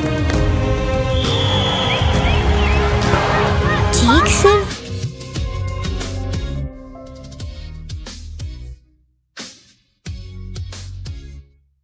start start of the day, this was with the PBG Alaskan Knights getting the first win 9-7 against the Fyers American Gambits, announcing their arrival with 2 back-to-back victories right here. And we are heading over straight to Arohi for the player of the match. Once the Knights start to gallop, there is no stopping them. Hello and welcome to the post-match presentation ceremony of match number 16, played between the PBG Alaskan Knights and the Fyers American Gambits this evening here in Mumbai. To present the award, joining us is Mr. Aditya Bajaj, Senior Manager, AWS, and the Player of the Match award goes to Sara Khadem from PBG Alaskan Knights. Sara, big congratulations to you. You had a slow start to the tournament, but finally you've picked up at the right time. Yes, I had a very bad tournament, I would say, but I'm really grateful for the team that we have, and I think we will have a better second half of the tournament. So, what do you think has changed in the first half of the tournament for PBG and the second? Because y'all have picked up after that win yesterday. Today, y'all were very good. Some certain small mistakes on certain boards, but then y'all have the final result going your way. Well, I mean, anyways, winning feels very good. So when you win, it changes the whole thing for you. But I think we were very unfortunate in the first half. It was very unusual to see most of the players not in shape. But I hope the second half goes well for us. So are you especially elated because of the fact that last time when you all played the American Gambits, the deciding board was yours, where Theodora won against you. All the rest other boards you had draws happening. Today, you not only just won your board, you also won the player of the match here. You are standing with the winner's tag for the game as well. Yeah, obviously I felt very bad after the first round because everybody was playing good and I just lost my game. So I think that changed maybe the mood of the team also a little. But I'm glad I could recover this game. Congratulations on your win today and hope you continue the celebration. Thank you so much. That is it from the presentation ceremony. Back to the studio. And guys, the PBG Alaskan Knights have won another encounter. Harshit Bhai, what a comeback by the team. First winning yesterday, today beating the Fyers American Gambits, even though Gukesh lost on board 1. Yeah, back-to-back victories for them. And even though Gukesh was unable to, win against Hikaru Nakamura, it was Arjun with a crushing victory against Artemiev in an equalish endgame, and then also Sara Khadem, who won the player of the match, the MVP, bringing those important 3 points for them. Let's have a look at the results and see how this entire match unfolded. You see Hikaru Nakamura playing brilliantly on board 1 and winning from a position that was not going his way, but then Arjun struck, Sara Khadem struck, and it was draw on the remaining 3 boards. What a close encounter, which helps the PBG Alaskan Knights equalize their score with the Fyers American Gambits. Yeah, Lanier Dominguez was also better against Richard Rapport, drew his game. Lagno, a solid draw against Bibisara, and Daniel Darda also making a draw with Murzin. This means that the Alaskan Knights have a real shot of making it to the finals. What a comeback it was for the Alaskan Knights, I think, especially for Sara Khadem. I think what a win it was. He was completely dead lost and now she came back. And there we have the match between Gukesh and Fabi. He goes for E4, E5. I think it was the Italian. Yeah, I mean, Hikaru here really went all out against Gukesh. There was, King that was weak and Gukesh went in. He got a big advantage. I was sitting in the hall, I was listening to the commentary of you, Harshit and Tanya, and I was so excited. And at this point, you could see Gukesh bringing his hand forward in resignation. Definitely unhappy there, but very happy to see that his team did well and won. It's the most important thing, for your team to win. Yes, let's have a look at the standings on our screen here. You can see that the PBG Alaskan Knights are at the bottom of the table still, but look at the far right corner. The match points are now equal for the PBG Alaskan Knights, the Alpine SG Pipers, and the Fire American Gambits. Sahaj, this tournament is getting exciting. Oh, absolutely. This is exactly what we wanted to see from the PBG Alaskan Knights, winning 2 games in a row and Gukesh leading the charge. Absolutely love it. मजा आ गया दोस्तों. And Ganges Grandmasters and Upgrad Mumba Masters are at 9 points, and the Triveni Continental Kings, the undisputed #1 team, and they are going to take fort now. They are going to play the next match. We're going to talk all about it. But firstly, guys, the PBG Alaskan Knights, do you think they'll continue this run and actually make it to top 2? You know, if Gukesh had won his match and he was so close, he was just one move away from winning his match, then I would say yes. But right now, it's topsy-turvy for me, but his team is performing really well so far. I actually think that we might see a Cinderella story. The PBG Alaskan Knights losing their first 4 games now have won 2 in a row. And if they keep this up, they are going to play a game in the evening. If they win that game as well, I do think they have a great shot of making it to the top 2 places. Right, the evening game would be very exciting to see. But right now, we have a guest along with Arohi down at the fan zone. Let's go there. Mr. Aditya Bajaj, Senior Manager, AWS, joining us on the stream. Welcome. How has your experience of Tech Mahindra Global Chess League been so far? Okay, I think this is one of a kind of event. I was pleasantly surprised to see the environment, the ambience, the people, the players and all. You know, in a country like India, we follow a lot of sports, right? And it's very encouraging to see so much fanfare, so many people actually coming and watching chess. So it's been a different kind of event, thanks to Tech Mahindra and the partnership with AWS. On a personal level, tell me why chess? I mean, of all the sports that India is known for, or the famous sports in India, why chess? Why is that your pick? Yeah, I think chess gives the individual's ability to develop intuition, predict what's going to happen next. You know, they have to think 20 moves in advance compared to other sports which you don't have to. So chess is something which is really picking up, and it's really great to see so many youngsters standing here, people waiting just to meet players. So it's really encouraging to see how chess is advancing in India. Your favorite player? I mean, obviously, it has to be Gukesh, nobody else. Yeah. Have you had a chance to interact with him, though? Not personally, but yeah, I met him at lunch. So he was kind enough to take a photograph with me. So, I mean, really kudos. So very humble player, very down to earth. I mean, was kind enough to come and take photographs. Even when he was having lunch, got up and took photographs. So, I mean, I think we are heading in the right direction as far as chess is concerned. Well, Gukesh has that kind of fanfare, especially since yesterday he's been winning and the fans have been loving it. And I'm sure you have been too. Thank you so much for joining us. Take care. Thank you. And enjoy the games. Back to the studio. It's so important to have sponsors for an event, and here we had AWS sponsoring this event, one of the sponsors, and guys, the Tech Mahindra Global Chess League setting so many innovations, the fan zone, the commentary inside the playing hall.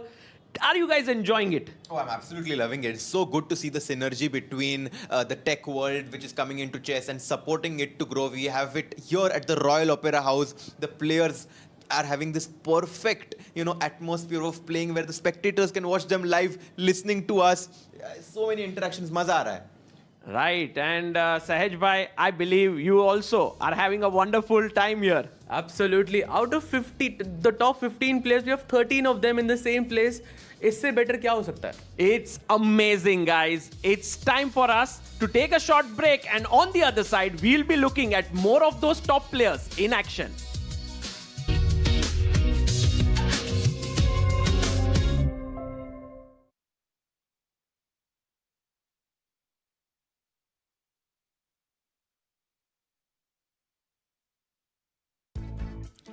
Chess or markets, smart insights can change the game. जैसे Fyers intelligent assistant. Get in-depth sector and stock analysis and deep portfolio insights. Fully AI powered. Fyers, for those who are born to trade. Investment in securities market are subject to market risk. Read all the related documents carefully before investing.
We've officially entered the second half of the tournament where the teams will be playing the colors that they didn't the first time. Match number 2 for today, we have the Triveni Continental Kings and Alpine SG Pipers, and the coaches for the two teams, Luke Van Wely for Triveni, Praveen Thipse for Alpine. They'll be exchanging the Kings in their hands as the two teams will be playing the opposite colors. Also having the tournament director, Mr. Bharat Singh Chauhan, joining us for the exchange.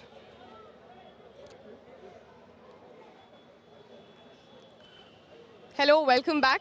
Thank you. This time with white. Any special plans? Yes, I think first day we decided we won the toss and we chose black, and it didn't turn out well. So I think it's a good reason to look for avenging the defeat, which was quite a close match. But yes, a strong team. We are facing a strong team, but okay, we are also geared up and we are hoping for trying our best with this white colors, which is supposed to give slight advantage to a player. So, yes, strong team definitely, but we have to talk about Alireza and the way that he's been performing. He's been demolishing anybody who comes against him. But let me tell you, Caruana has a better head-to-head advantage over him. Does that help in your game today? Well, overall, I think it does help, but they've played mostly in the classical games. So this is a different format.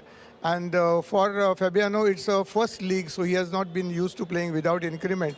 And I think while the first half, I see that some of the players are struggling to adjust to the system. But now that the first half is over and we are geared up. But yes, one wouldn't say that would be an advantage or something. But yes, I think if Fabiano is in his real form, then probably I expect a win from him. I think he just has to be himself, be back in his form. Has he done any special preps to be himself, to be back in form before the game? Well, I think that's a six-red strategy, and probably you'll know after the result, please. All right, all the best to the team. Thank you.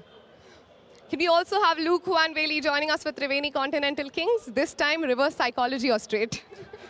Well, you know, my strength is in winning the toss, but there was nothing to win anymore, so... Oh, there is. There's the game, and Alireza is on a roll.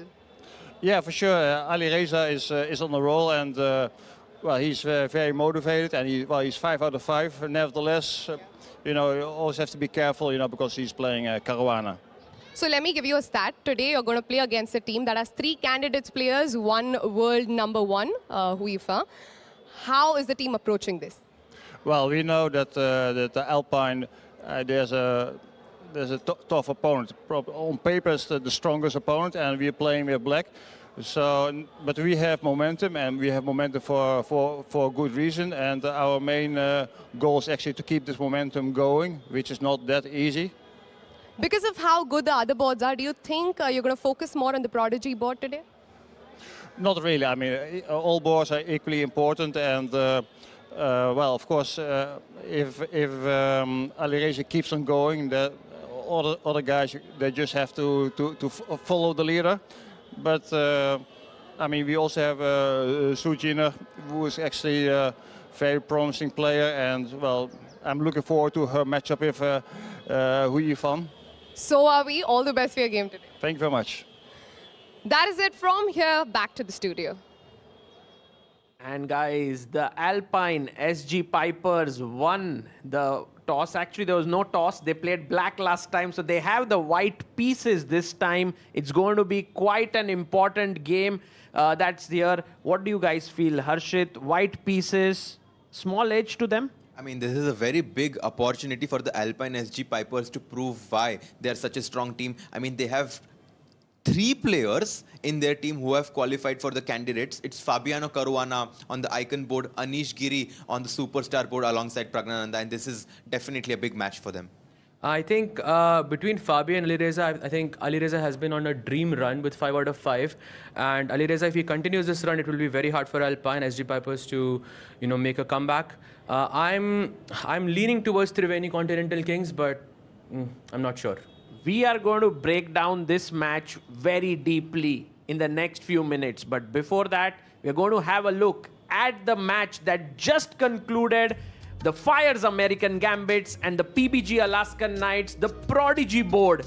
Daniel Darda and Vorodar Murzin. Harshit bhai, what was happening here? It was kind of a close battle all along. Daniel Darda kept it around equal. He was down a pawn, but had great compensation with active pieces. This game ended in a draw. Right, and then going to our Superstar Women's Board.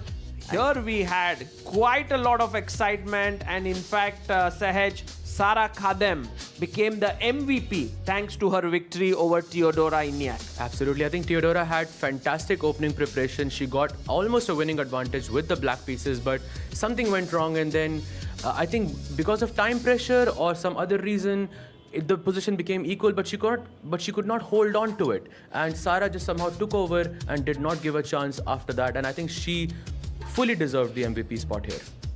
Right, and the game between Bibisara and Katrina Lagno, that ended in a very solid draw. Yeah, that was a very solid draw. So then we can move on to the Superstar Men's Boards. Right, this is where I think a lot of action did happen. It felt like Lenier Dominguez had an advantage against Richard Rapport. He definitely did. And actually, I think he looked at the board of Sara Khadem, recognized that she has a huge advantage there, and just bailed out. He made a draw. Not bailed out because he was actually in the position of strength, but he made a draw there. But it was Arjun Erigaisi playing against Vladislav Artemiev. It was very equal, their endgame. It was actually a bishop endgame with equal pawns, but from that equalish position, Arjun managed to squeak in 3 important points. And look at the highlights of this game. We are going to have Arjun's game here. He is actually the real architect behind this victory. Yesterday also he beat Anish Giri, and today beating Vladislav Artemiev, the guy who is just so solid. Absolutely, and that move G5 was such a surprise for Arjun. I thought, the situation is kind of slipping from Arjun's hand, but no, he took over from that spot because Artemiev, I believe, missed a move like H6. I think we'll see it very, very shortly. Rook G8. I think he goes Knight F3, and here somewhere he had this move H6, which was quite good for him. And in this bishop endgame, he just completely took over. Time is such a huge factor. Yeah, and Arjun Erigaisi, well, the guy is known for his amazing play, scores a win. It's time for us to look at the icon board where we have Hikaru Nakamura here striking against Domaraju Gukesh, but it was not a one-way battle. Oh, it was definitely not. Right from the opening, Gukesh going for this rare maneuver of playing pawn to a3, pawn to h3, then breaking in the center with pawn to d4, getting a big advantage. Black had weaknesses on the pawn on g6 and d5, but he faltered in the time scramble where Hikaru Nakamura always excels. Gukesh had such a major comeback incoming, winning his yesterday's match, and today also it looked like until the very last point that he's going to win his match against Hikaru, and what a victory it could have been. But happy that his team won, PBG Alaskan Knights, and hoping that they can come back on the leaderboard. Right, and there were so many expressions on this top board. If you have a look at it, you will see that Hikaru always has this animated look, while Gukesh is this calm person, and Hikaru was like, I don't know what's happening. I don't like the position, my teammate's position, while Gukesh was locked in. Yeah, Gukesh was focused on this board and this board itself, whereas Hikaru, look at that stare that Hikaru gave to Gukesh in between. Wow. Now scanning the position left and right, and this was the time scramble. And this is where he looks at the clock and he's like, what's happening? He was unhappy, but then at some point he knew he was winning there, and he managed to win. He was somehow just very alert, Hikaru, yeah? It was my first time watching Hikaru in action because I was watching the entire thing with the commentary. And you are absolutely right. Hikaru's expressions are something unreal. Yeah, you should definitely watch them live. And he was, I think he, at the end, played better chess in time scramble. Absolutely. He played amazing chess. And there we have the first game of the day is done. The first match is done. The Fyers American Gambits went down to the PBG Alaskan Knights. We have the next one coming very soon. The Triveni Continental Kings versus the Alpine SG Pipers. We are going to break down this matchup. But before that, a short break.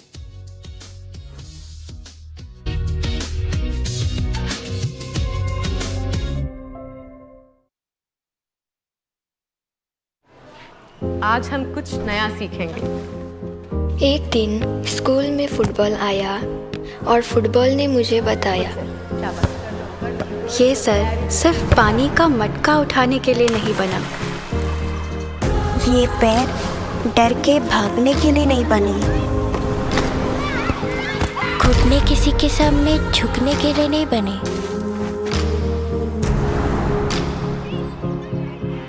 ये कंधे अनाज की बोरियां उठाने के लिए नहीं बने। चीख सिर्फ डर से नहीं निकलती और गोल सिर्फ रोटियां नहीं होती।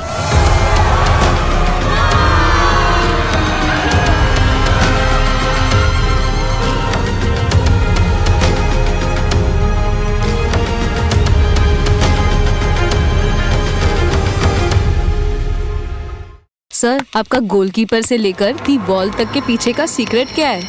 सीक्रेट नहीं, ताकत। मैं स्टेडियम को मजबूती से खड़ा करने वाली स्टील से इंस्पिरेशन लेता। APL अपोलो स्टील पाइप्स, देश की बढ़ती ताकत। Proud sponsors of alpine SG pipers. माँ, मैं निकल रही हूँ। खाना भी तैयार है। आखिर कौन सी ट्रेन छूट जाएगी? माँ, मैं लेट हो जाऊंगी। बचपन में क्या सिखाया था?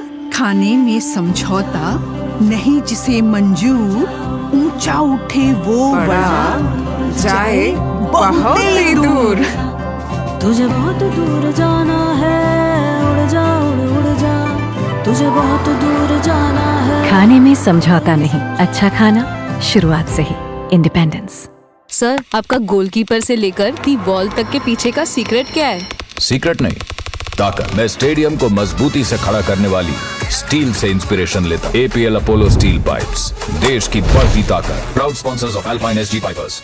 माँ, मैं निकल रही हूँ। खाना भी तैयार है। आखिर कौन सी ट्रेन छूट जाएगी? माँ, मैं लेट हो जाऊंगी। बचपन में क्या सिखाया था? खाने में समझौता नहीं, जिसे मंजूर ऊंचा उठे वो बड़ा जाए बहुत ही दूर। तुझे बहुत दूर जाना है, उड़ जा उड़ जा, तुझे बहुत दूर जाना है। खाने में समझौता नहीं, अच्छा खाना शुरुआत से ही। इंडिपेंडेंस। सर, आपका गोलकीपर से लेकर दी बॉल तक के पीछे का सीक्रेट क्या है? सीक्रेट नहीं, ताकत। मैं स्टेडियम को मजबूती से खड़ा करने वाली स्टील से इंस्पिरेशन लेता। APL अपोलो स्टील पाइप्स, देश की बढ़ती ताकत। Proud sponsors of alpine SG pipers. Sir, आपका गोलकीपर से लेकर दी बॉल तक के पीछे का सीक्रेट क्या है? सीक्रेट नहीं, ताकत। मैं स्टेडियम को मजबूती से खड़ा करने वाली स्टील से इंस्पिरेशन लेता। APL अपोलो स्टील पाइप्स, देश की बढ़ती ताकत। Proud sponsors of alpine SG pipers.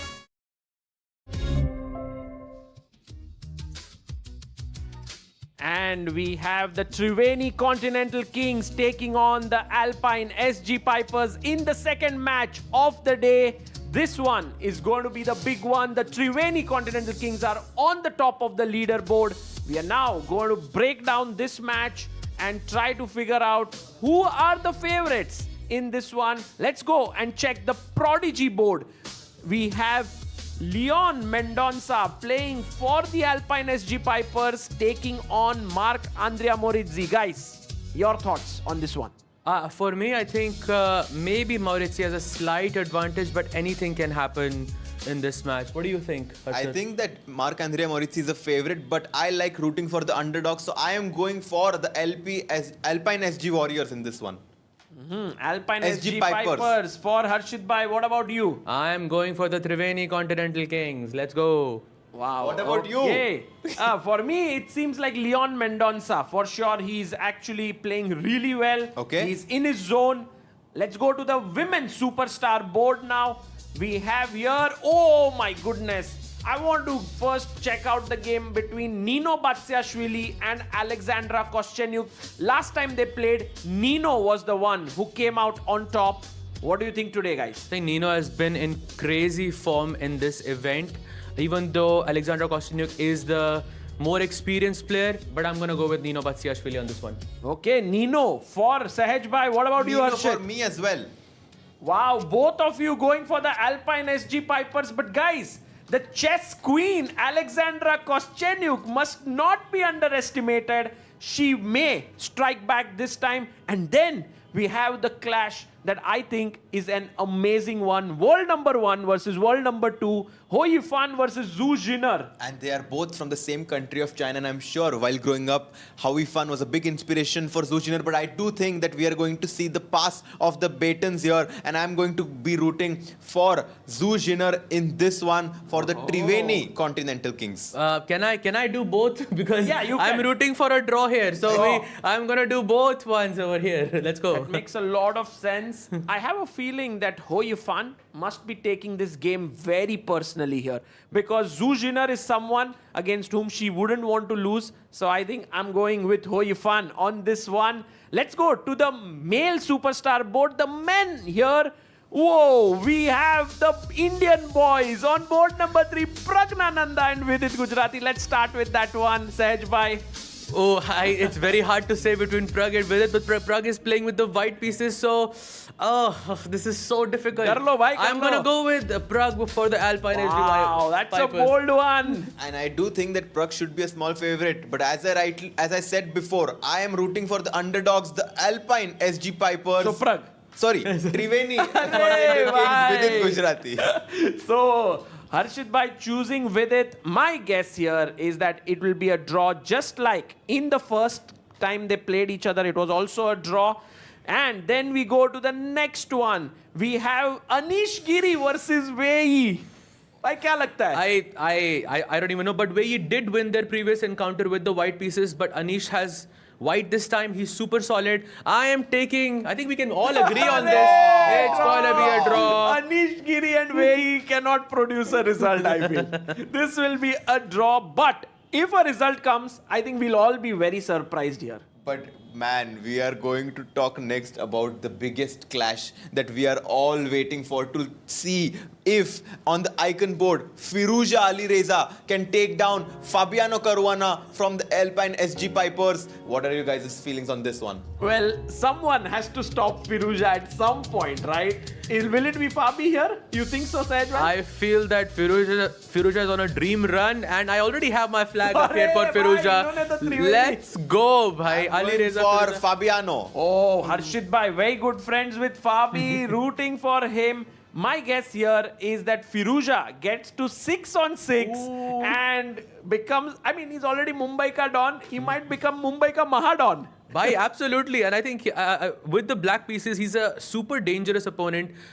He is fully capable of taking down someone like Fabi in this time format. He's a clear favorite. चलो तो दोस्तों अब हमने 6 boards we have done it. तो क्या लगता है आज ये दोनों के बीच में 6 players each, who is the favorite to win this match? The favorites, I think, are the defending champs and the current leaders in the standings, the Triveni Continental Kings, for me. Okay. You know, I think that we are going to see 2 wins from both sides, but because the Triveni Continental Kings is playing with the black pieces, they'll get 4 points for every victory, and I do think that they are going to continue their hot streak and win this match against the Alpine SG Pipers. Guys, I'm going for the Alpine SG Pipers. Ooh. And look at them, they are here. And Anish Giri, well, he's not... first I thought he had a phone in his hand. He was tweeting or something. No, but he doesn't have it, guys. He's just walking. Fabi, Anish, Prag, Ho Yifan, Nino, Leon by kya team hai? And the legendary Praveen Tipse as the coach of the team. They looked all smiles before they entered the tournament hall, but look at Firouzja. He is leading the tournament by himself.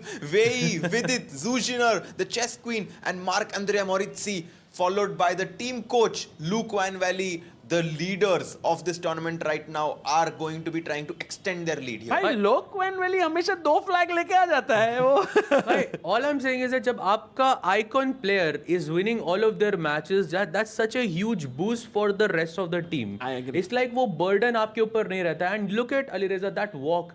I mean, he knows he's there. 5 out of 5 already कर चुका है. Walk of a champion. Walk of a champion. Yeah, Indeed. this is going to be a super exciting clash, guys. These are the pairings that we are looking at. These are the players who are going to play against each other, guys. The Triveni Continental Kings and Alpine SG Pipers. We are going for a short break, and on the other side, we will have the live action. Let's go.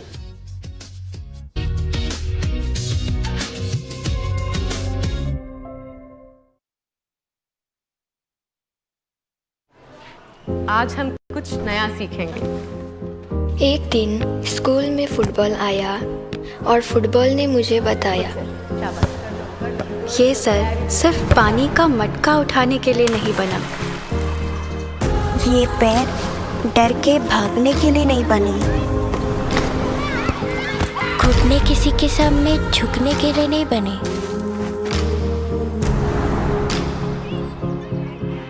ये कंधे अनाज की बोरियां उठाने के लिए नहीं बने।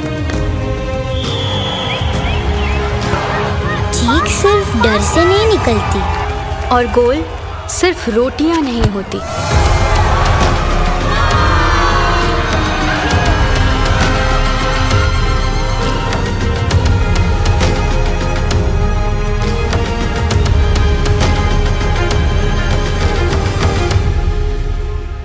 सर, आपका गोलकीपर से लेकर दी बॉल तक के पीछे का सीक्रेट क्या है?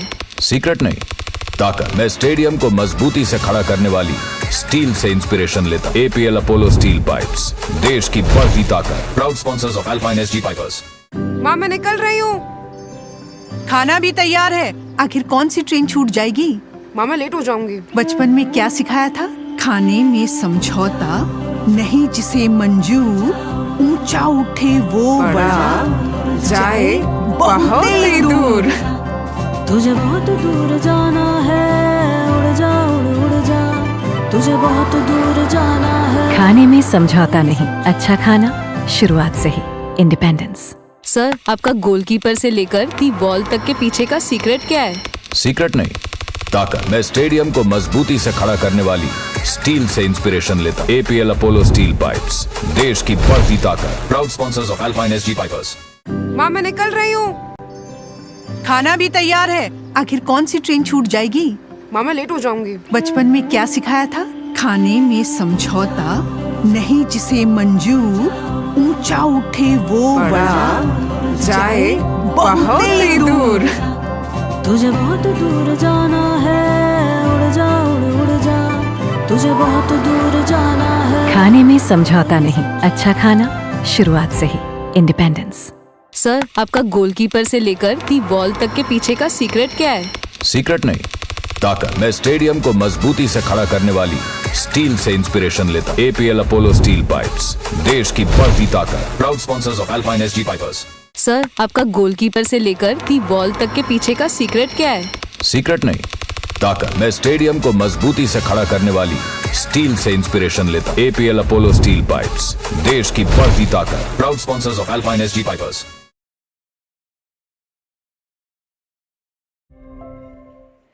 Give it up for the strong troopers, the first team, Alpine SG Pipers.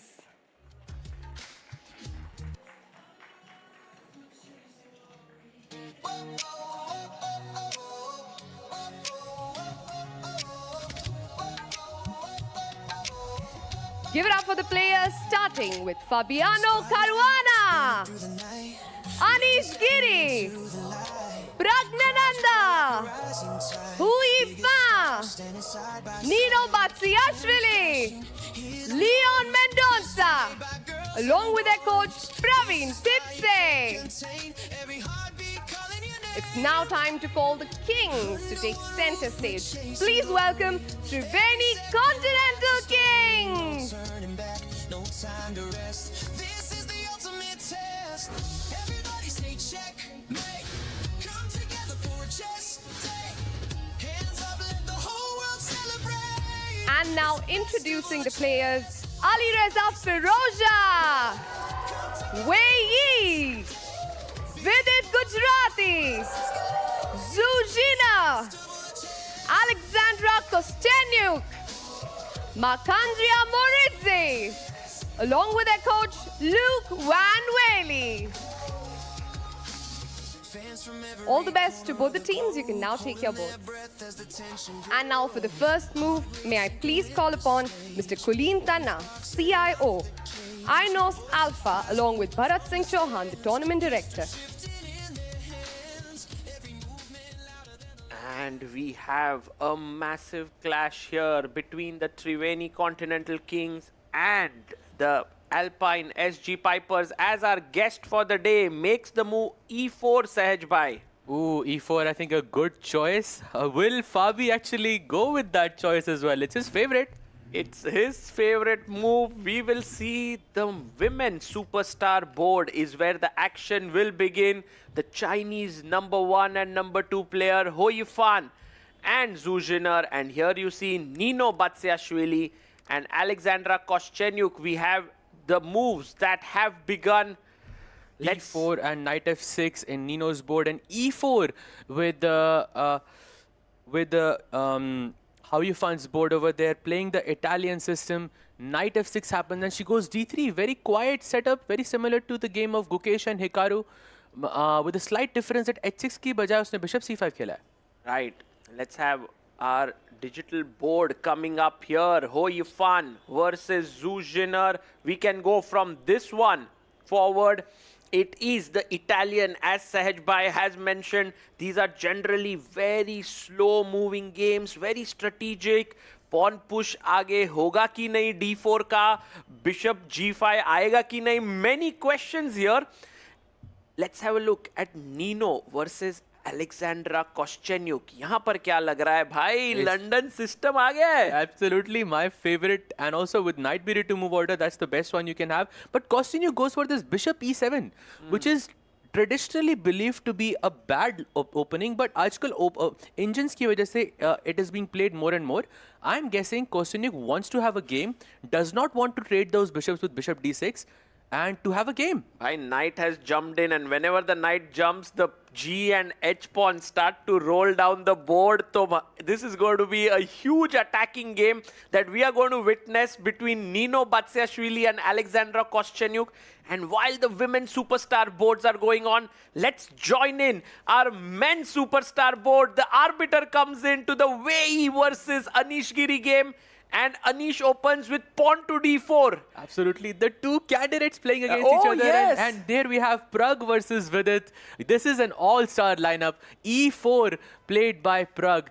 Sagar bhai, do you think there's going to be a result in the Prag versus Vidit match? I think to beat Vidit is super difficult, guys. He's one of the most solid grandmasters out there, and he plays the most solid line e4, e5. I mean, Prag definitely a small favorite because he has the white pieces. He is in form in general. But in this tournament, Prag hasn't fired yet, nor has Vidit. So I think it'll be interesting to see कि आज कौन fire करेगा. Absolutely, and playing the Italian opening once again. And you know, I heard from a top 5 player in the world before that Prag right now is the best player in the Italian opening period. Really? Yes. Wow.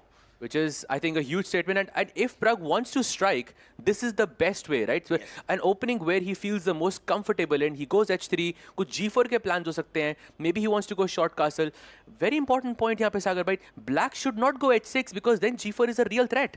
Then it so happens that the king remains here and you go g4, g5, rook g1 by mate ही कर देंगे. Exactly, mate ही कर देंगे यहाँ पे. And we have the icon board. Let's go Fabi versus Alireza. Oh, c4. He goes c4, the English opening. And on the Prodigy board, we have Leon Mendonça versus Marc-Andrea Maurizzi, d4, d5. Very solid by Maurizzi there. Ooh, look at this. भाई, Alireza जीतने के लिए आया है सागर भाई. भाई Alireza ने क्या ओपनिंग खेला? c4 को उसने खेला g6, d4, e4 को खेला bishop g7, no center control. He is going to play King's Indian here. Knights. King's Indian बिना knight f6 के खेल रहा है वो. That's even more risky. He's played e5. And isn't this the favorite weapon of Yasser Sairawan? कभी तो वो खेलते थे, है ना? Yes. In fact, I think it's known as the Everback variation, if I'm not mistaken. So, Yasser Sairawan used to play this quite often, and knight e7 से निकलता है यहाँ पे f6 की बजाय. And the point is कि आपने white को center दे दिया है, but you are going to strike in the center somehow. Whether it is with d5 or with f5, that remains to be seen. Okay, this is very exciting, guys. Alireza Firouzja taking things in his own hands. He's not like कि भाई मैं black हूँ, मैं आराम से खेलूँगा. He's like, I want to make my chances. And I want to make sure that my team can bank on me. Oh, yeah, and he's right. Bhai, this also takes a lot of guts to play against Fabi, who's one of the best prepared guys in the whole world right now. And Kings Indian के ऊपर भी knight g8 पे रखा है भाई. That is even more impressive to me. Wow. As he goes a5. ये move का क्या मतलब है? भाई knight a6, knight c5 करके आराम से खेलेगा. फिर middle game में कुछ, he is going to create some havoc. You can see he already has a 40-second sort of advantage over Fabi in this position. Knight a6 on the board.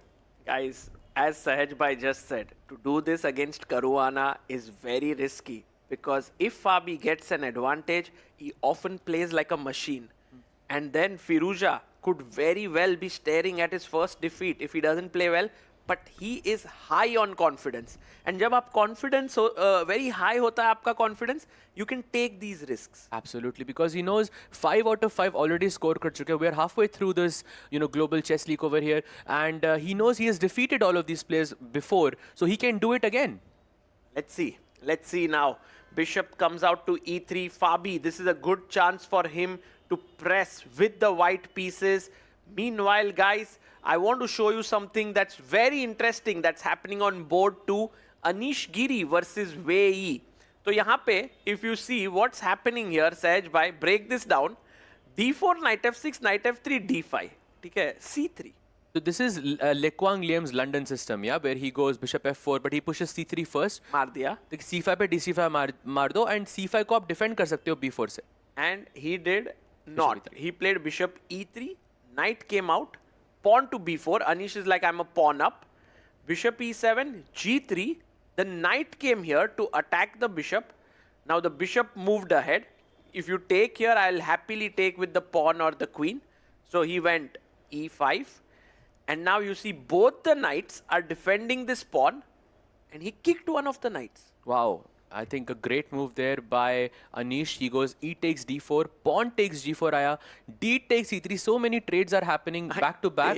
Knight C3, knight. भाई कितनी चालों से तो trades ही हो रहे हैं. By takes, check, knight is hanging. So knight has to go back.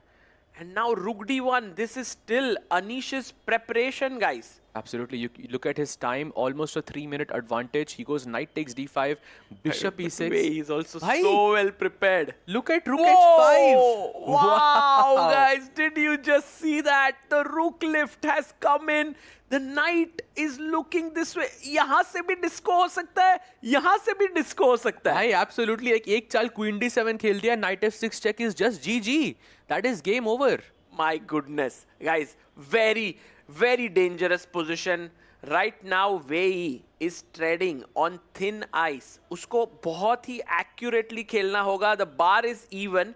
There's only one right move in the position. How easy is it when you don't know or when you've forgotten your preparation? I think in this format, very, very difficult. Yeah, that move right now is rook c8, yes, which feels highly illogical because पहले तो आप सोचोगे कि can't I just castle? I would love to castle here because my king is unsafe on e8. Right. And let's just castle, and that's a slight mistake here. Because then white goes bishop g2, and now if you play rook c8, like थोड़े time बाद, white is going to do castling by hand, king f1, king g1, and white's advantage is very, very fine. Like, बहुत सही position है. And if you're wondering why that is, that's because white's h file is completely open and black has castled on the short side.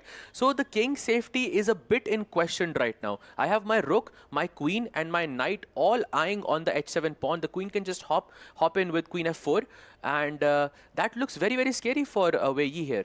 By the way, Wei, don't underestimate him. He is a candidate. He finished second at the World Cup. He found rook c8. Or फिर Anish plays bishop h3, and maybe it's given as a small question mark here. I don't think that's the right assessment. It's still his preparation. Look at his time. He has 4-minute lead on the clock. Absolutely. And did you see the follow-up moves? Black has to play g6 here, Sagar bhai. And look at this. After g6, you have queen e4. You just hang the rook fully. भाई क्या चल रहा है? And you take the rook on h5 and then I play g5. अरे नहीं. ये अगर man, if this is Anish Giri's preparation, that means he really worked hard the entire night and today morning against Wei, and he has come up with some brilliant prep. Oh, G6 on the board! He's going to sacrifice his rook. Let's have the analysis board here. Let's have the analysis board. Let's look at Anish Giri. No, we'll look at this game. One game. Oh my goodness. There are more actions on other boards, but we'll go there. Let's hang in here. Will Anish play Queen E4 here? You know, Anish was looking on the left side and I think he was kind of trying to remember. Yes, he was trying to remember. Abhi ruk dena tha ya fir next move pe dena tha, but it is going to happen. Look at that. On the board, Queen E4 has been played. Queen E4. And he sacrifices a whole rook.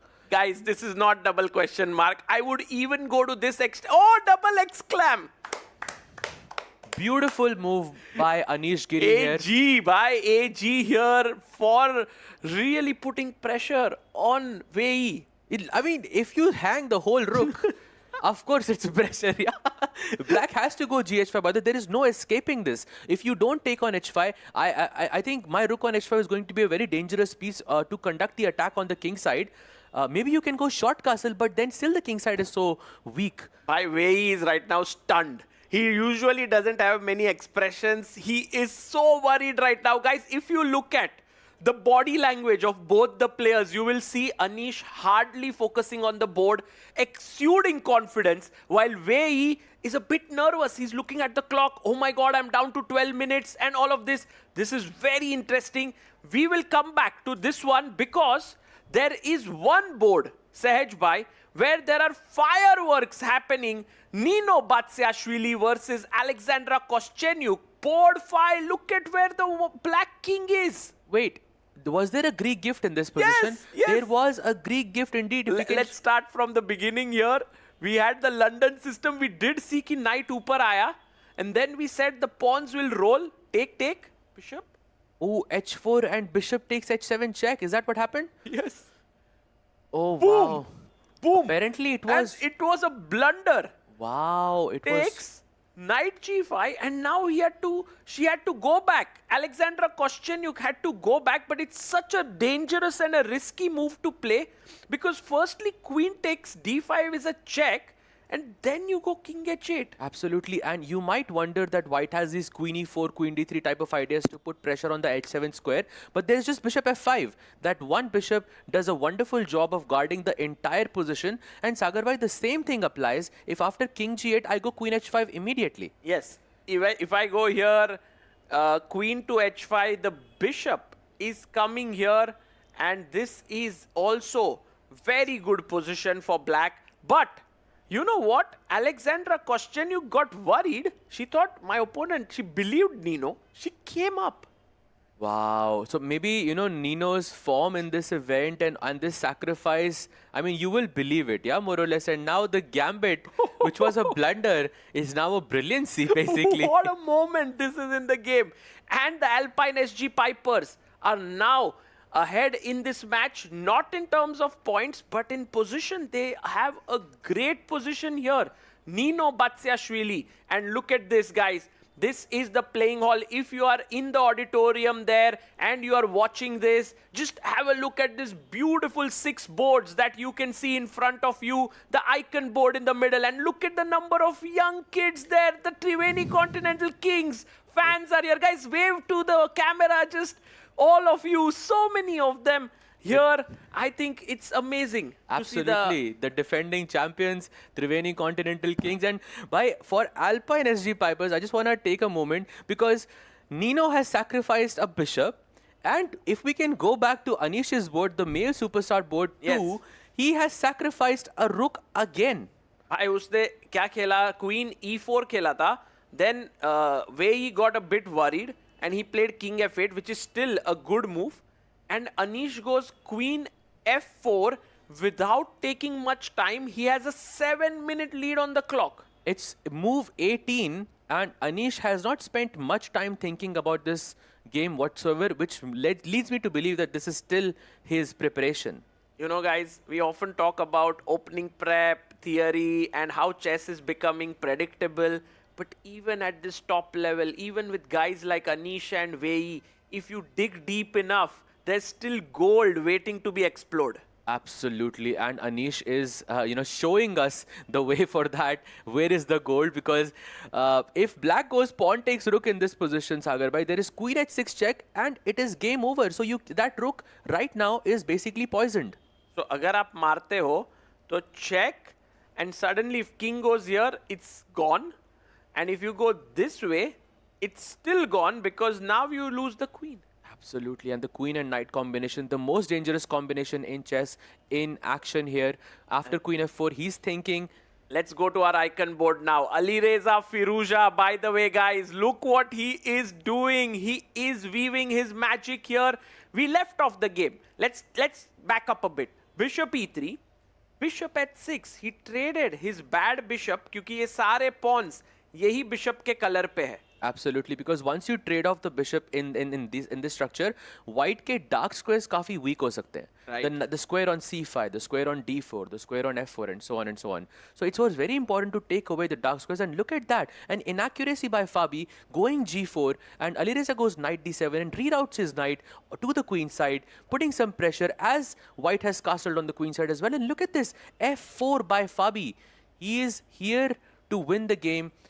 He's playing aggressively, Sahaj bhai, but you so rightly pointed कि जो dark squares है ये सारे weak हो चुके हैं, and it feels like Alireza Firouzja, he just can't put a foot wrong here.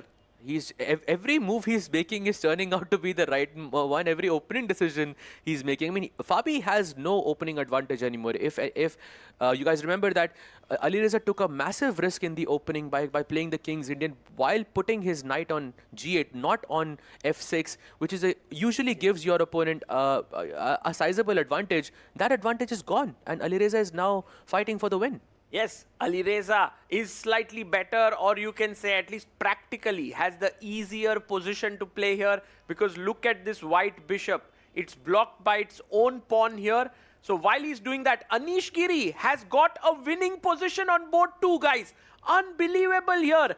The most solid grandmaster in the world, Wei, blunders with queen a5 check, and Anish is like, Wei, you have fallen for my trap. Absolutely. I think Wei's point was that if I sidestep my queen all the way to the a5 square, oh, he missed knight g5. No, wait. Bhai, Sahaj bhai, you are a GM. You see it in a flash.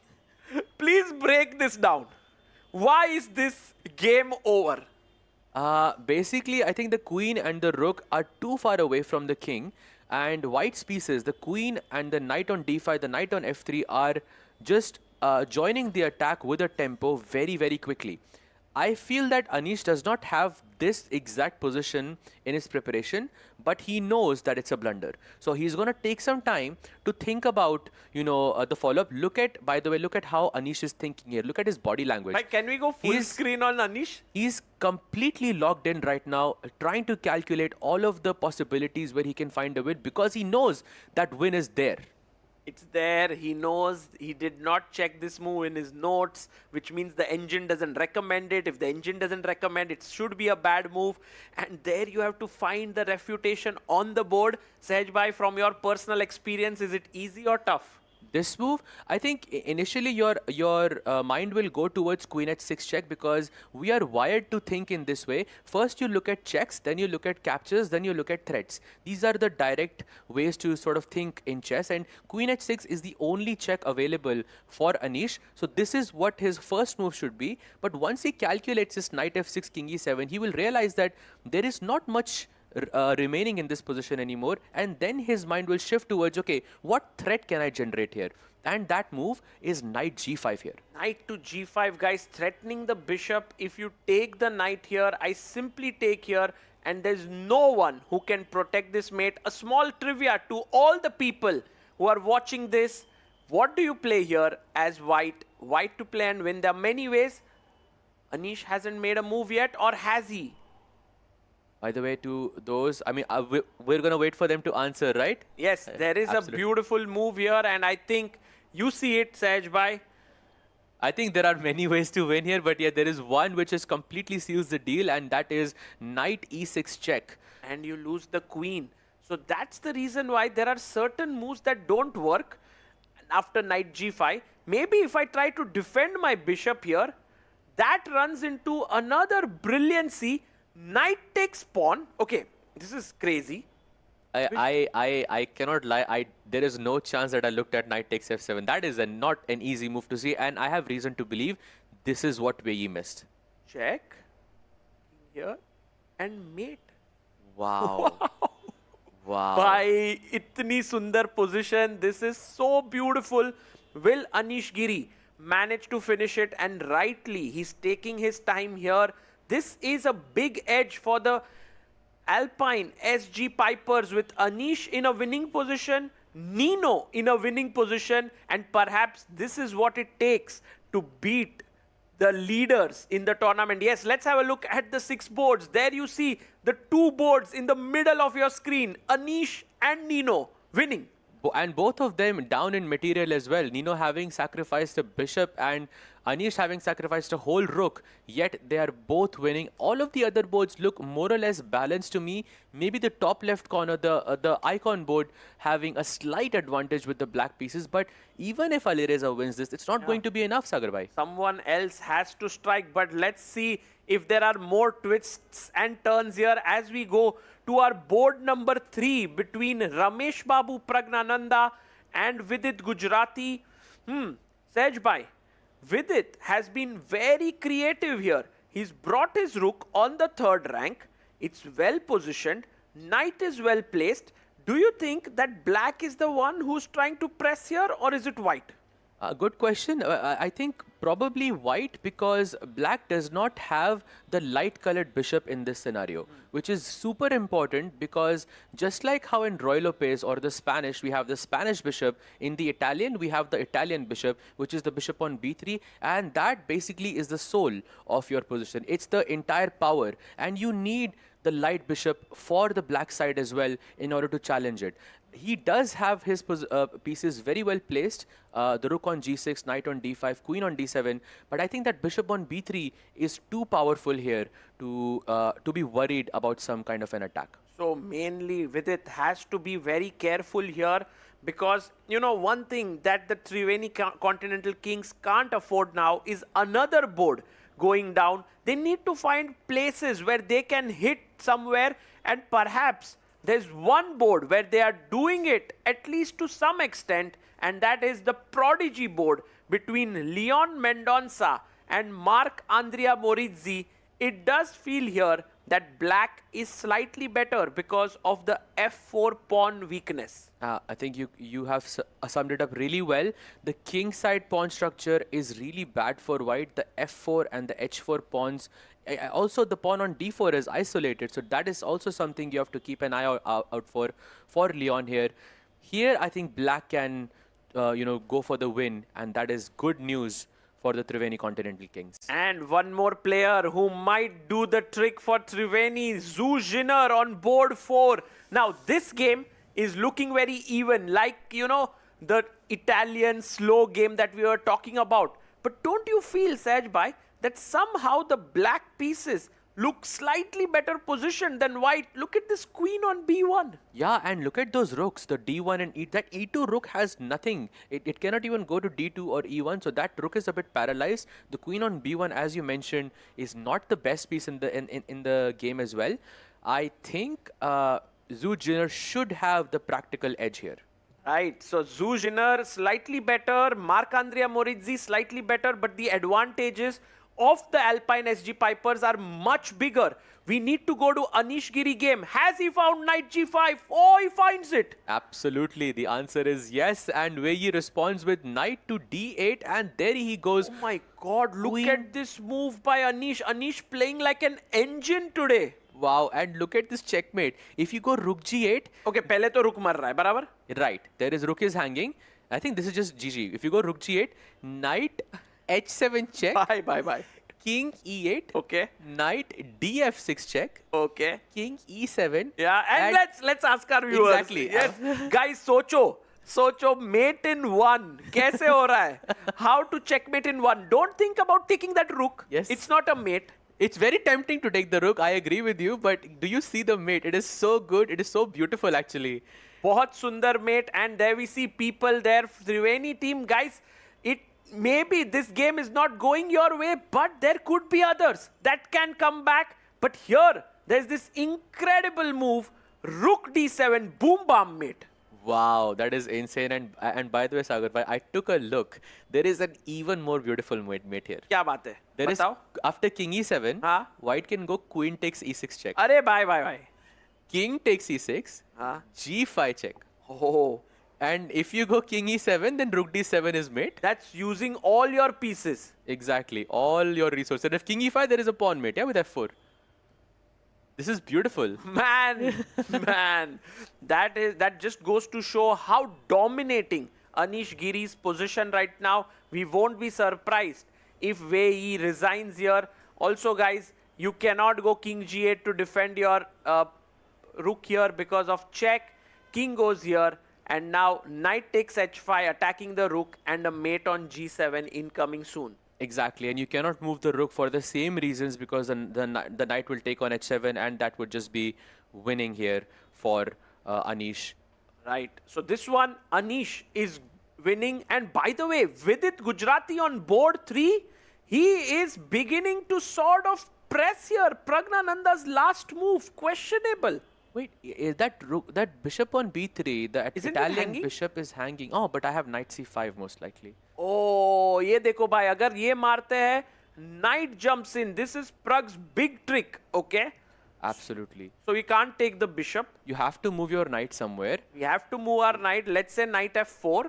Can I take that knight on f4? Take here. ef4 and then I play d4. And look at this move. Sahaj bhai, very tough to find, but queen f5, I pin you here. मैं आपका bishop भी मार रहा हूँ. ये थोड़ा tough है ढूंढना. बिल्कुल. Because I can still play d4 in this position and kind of fizzle out, but very difficult for Vidit to find this. But if he does, ये assess करना भी मुश्किल है ना? Correct. ये जो last move which Prag did, c4, he from a slightly better position, he goes into a slightly worse position here. But guys, practically can Vidit find these tough moves? You can see Vidit there. He is looking very determined today. उसको ढूंढना है. उसके पास 7 minutes बचे हैं. सहज भाई, this might be a very critical game for the Triveni Continental Kings because on the other two boards, they are losing the game. Let's go to Nino versus Kostyanyuk, board number 5. भाई यहाँ पर checkmate आ रहा है. Oh, queen g6 check is so strong. It's such a major threat in the position. And let's not forget, firstly, Nino is not down in material anymore. She was down a bishop, but not anymore. You cannot go pawn takes e3 as well because the d6 bishop is hanging by the rook. This is just busted. कुछ भी king एकदम ऐसे, you know, like it's like a crossroads, and the king is right in the middle of it, and cars are coming from all ends. It's Absolutely. And if you try to, move the king from the crossroads, let's say you go king f7, भागना है भाई. then there is a beautiful tactic here. Queen takes rook check. अरे. Queen takes queen. भाई इतनी बढ़िया tactics आ रही हैं आज board पे नहीं? Yeah, this game has, I mean, this round or this matchup has some tactics that are very rich in nature, and you can see Alexandra Kostyanyuk's body language there. She knows that it's over. Knight e7 has been played by her, but don't give up, guys. We have seen turnarounds happening like crazy in this event. We must quickly check. By the way, h6. Oh, she's kind of getting her rook into the game now. Yep, there is a massive time difference as well between these two players of 5 minutes. If you take that pawn on h6, I'll go rook h6, and it is game over. So, Sahaj bhai, it's time for us to do a roundup now. Let's start from board number 1. Let's go to our icon board, Fabiano Caruana and Alireza Firouzja. भाई यहाँ पर क्या लग रहा है आपको? Do you think Alireza has something here, or has the position suddenly started to look favorable for Fabi? So I think it looks more or less equal to me, but I think Alireza is banking on his clock because he has about 2-minute advantage over his opponent, and that's really going to cost in the later phase of the game. And I think Alireza tab tak, he is going to play it a bit slow. So I'll still say that Alireza has a good chance of winning this game because practically Fabi has problems on the dark squares for me still. Interesting. Okay, board number 2 here. It is game over, guys. This is happening. What Wei did was, after queen e5, he moved here, he gave up He's a rook. No, he's actually not rook down because Anish had sacrificed a rook, but it's equal material and it's going to be checkmate very soon. So this one going in the way of Alpine SG Pipers. Absolutely. I think Anish No is doubt. going to win for the Alpine SG Pipers. Great news for them. Hi, Vidit Gujarati did find knight f4, and then when Pragnananda played d4, he did find knight f5 as well. Is Vidit kind of making this his game? Absolutely. Vidit sort of, might be the hero the Triveni Continental Kings very much need for this match. He has a sizable advantage here, and Prag has an only move in this position. Bhai, which Prag is must ye knight ko nikalo, because if he takes the pawn here, thinking ki ye knight mar raha hai, boom, jumps in, attacks the queen. Queen takes. Fork. What a beautiful Forky. Itne sare folks are happening in the game, but I think Prag will find bishop takes f4, and the time is balanced as well, so I think Vidit having good chances practically. What would your assessment be of this game? You know these players so well. I know Vidit very well. I know Prag very well. It's just that Vidit often, when he gets good positions, he goes wrong sometimes, but there are days when he's flawless. Is that the day today?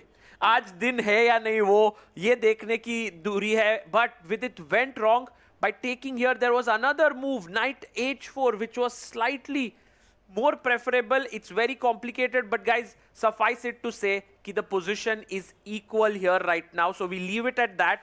Then go to the board number 4, Ho Yifan versus Zhu Jiner.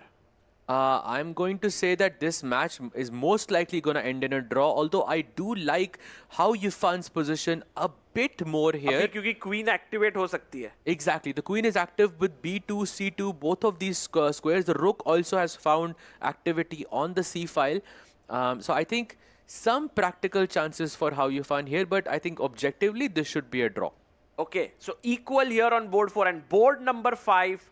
Complete domination by Alpine SG Pipers. We don't need to even discuss this game. It's over, done and dusted. Nino Batsiashvili, what a player she is. She has scored 4 wins and 1 draw. She's going to make it 5 wins for her team. And she has beaten Alexandra Kostyanyuk 2 times. The chess queen twice after this victory over here. It's plus 11 as we can see, which is too much. We'll see a resignation very, very soon on this match. And let's go to the Prodigy board. This is where the Triveni Continental Kings can strike gold. Mark Andrea Morizzi, better not just on the board, also on the clock by 8 minutes extra. Wow, 8 minutes is too many minutes because, and he has an extra pawn as well in this position. Wow, that's... I think Mark Andrea will do it. Yeah. He will strike for Triveni, and that will be 4 points. So right now, there's only 1 game where Triveni is dominating, but 2 games where Alpine SG Pipers are dominating. Very interesting and exciting this matchup. And trade, सब कुछ trade हो रहा है भाई. When ahead in material exchange. Basically, they need the prince of chess, the speed demon, to strike one more time. Let's go board for 1. them. They just, that's what the Triveni Continental Kings need in this match. आज नहीं जीतने देगा उसको. देखो भाई, Alireza's knights are doing the knight dance here, and also this knight wants to rotate here, the other knight wants to sit here, but the bishop is like, जाने नहीं देंगे हम तुमको. He's keeping an eye on that pawn. Absolutely, but maybe I can use that other knight on a6 to go b8, knight d7 and knight d5. Something along those lines. But I think, again, Firouzja is playing really slow moves, not changing the position much, because he's banking on the fact that Fabi is going to get low on time, and that's when he will strike. Guys, one thing oh, by the way, we have a result on board 5. We have Nino Batsiashvili leading from the front, winning the game, and Alpine SG Pipers get 3 points on the scoreboard. That's good news for them. One thing that I've seen, by the way, let's go to Anish Giri game, board number 2. Oof. Here we see resignation will come in pretty soon as well. Oh, look at that. He's Rook going c5. I think he's going bishop e6. Oh, bishop e6 is also there. I mean, so many strong moves. Rook e5. Oh, by the way, you cannot play rook c5. The queen h1 is checkmate. Oh. Wow. Boom, boom, boom.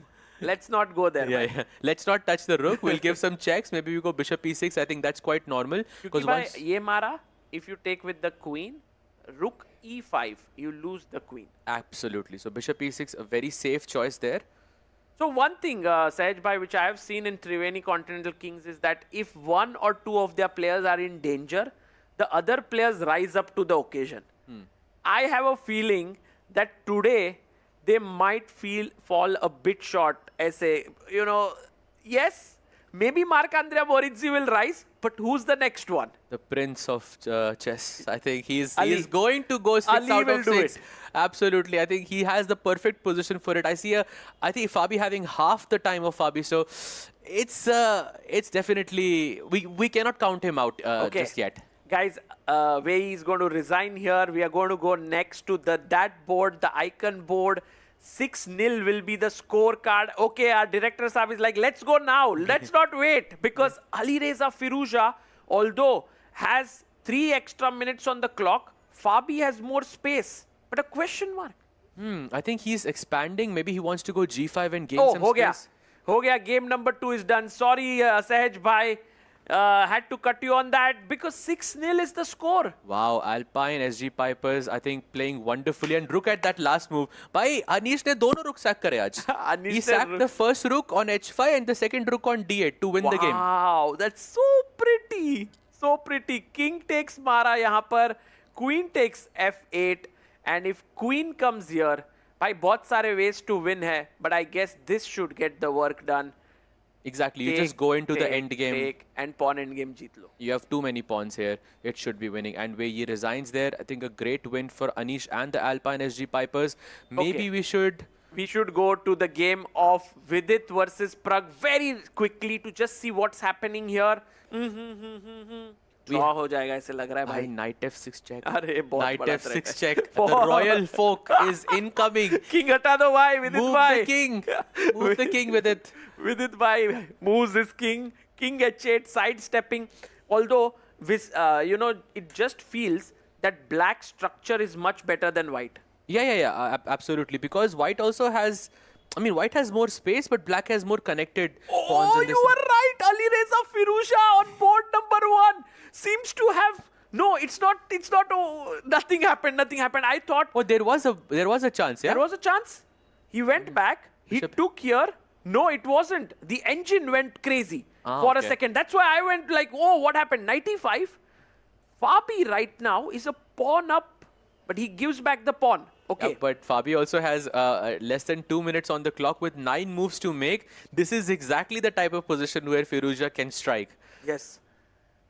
Bhai, this is difficult, I think, for Fabi. I think Alireza strikes here.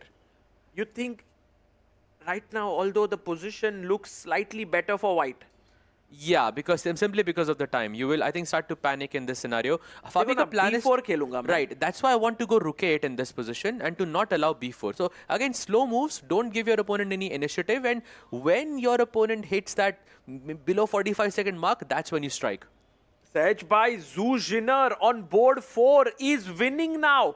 She is better. The Triveni Continental Kings are like, we are not going down. We are going to make a comeback. What are they doing here? Zhu Jinner beating Hoi Fan. It's the same story. Yeah? The difference between the clock. The person who manages the time better is the one who ends up winning. Knight d6, Hoi Fan's last move was a huge blunder. And by the way, she has 5 seconds and no increment. Oh, she has to reach. Can we go full screen on this one? 7 moves to make in 5 seconds? There is no chance. No way. She's going to lose this. Bishop e4. I think she might just resign here. Wow, Bishop e4 and she goes Knight g3. She's about to lose on time. 1 second she has only on the clock. And she's like, okay, this is not going to work out for her. And Marc-Andrea Morizzi wins here. Can we go to Hoi Fan game? Maybe Zhu Jinner wins there on board 4. Board 4. Can we go to Black 1? So 2 back-to-back wins for the Triveni Continental Kings. And just like that, they're back on the leaderboard with 8 points. 8-6 now, all down to the 2 boards. Fabi Firouzja. Let's go to the icon board. And Prag Vidit. Okay, first one, Sahaj bhai. Can Fabi strike for the Alpine SG Pipers? Then they win. If Firouzja now doesn't need to do much, he needs to hold a draw. But I think he will still try to play for a win. And meanwhile, he goes A4, okay? A4? He wants to play B4 in the next move. And look at that. Firouzja is already striking. He senses that his opponent has less time on the clock. And this is the time to complicate matters with G5. And Sahaj by really giving high importance to that 2 extra minutes that Firouzja has, but the position remains complicated. You can see there Fabi looking at the screen. He's like, oh my God, I have to win, because now the score, I'm 6 points. The opposing team is 8 points. Wow, 2 losses back to back. So he is in a must-win situation. Oh, rook e3, slight inaccuracy by Fabi there. Bishop g4 guarding that f5 square ताकि knight f5 check ना आ सके.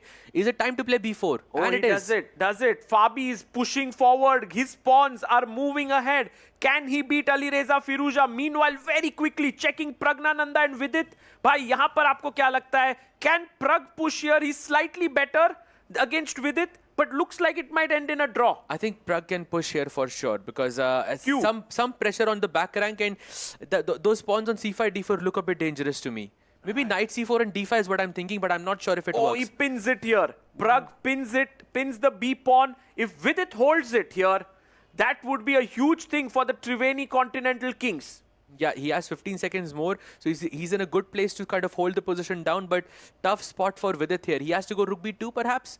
He goes g5, opening making space for the king, but white's advantage growing bit by bit. Knight c4 here खेलना है क्या भाई? A knight c4, knight e5, knight d7 is what I'm thinking भाई. Arey, going all in. He's going for it.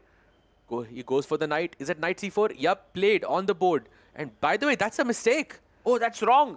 That's a bad move, because Vidit now can give a check, play rook d1. Oh, he goes king g7. He's offering the pawn on b6. But wait, can I not just take the pawn on b6 and I'm just a pawn up? You can. And Vidit is happy with this because his king is quickly coming to the center. Maybe he will even insert a check first to push the king away. By the way, a very important point here. You have to go rook b1 check. If you don't play rook b1 check and you take the pawn on b6, then Vidit will be worse here. Then Vidit would be in trouble because the white king will quickly come from here. So Vidit needs to give a check. He gives it. He gives it. He is in shape here. He's playing excellent chess, and it's right now equal. Meanwhile, Fabiano Caruana is pressing. Guys, oh, he takes, by the way, this endgame is equal. Let's go to the board war.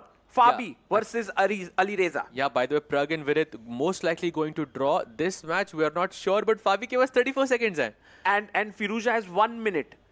And there is a bishop here, which is putting pressure on this pawn. b5 is on the cards. A pawn is a passer. Bhai, mujhe to Fabi ki position pasand aa rahi. If you play b5, I have d5, yeah? Oh, look at that rook e1 and just like that, Firouzja has a better position here. I'm telling you, he manages these complications so well, and there we have 3 e5 draw. on the board. No! Wait, what? Prag won? Prag won! Guys, Prag won. We need to check the final moves. What happened there? He just blundered. If we look at the digital board here, king h2, we were here. He took the pawn, rook b6, rook c1, knight e3, and he blundered here. And I think he lost on time. Wow. He lost on time in a position that was worse, but holdable perhaps. Let's quickly go now to the top board, because now the Alpine SG Pipers have won. But imagine here, if Firouzja wins, the Triveni Continental Kings will make it. Wow, just right now they just have a 1 point advantage with 8-9, but Firouzja, the prince of chess, can make a comeback. And look at that, c5 and d4 check played. He goes king b3. दोनों कितना अच्छा खेल रहे हैं, right?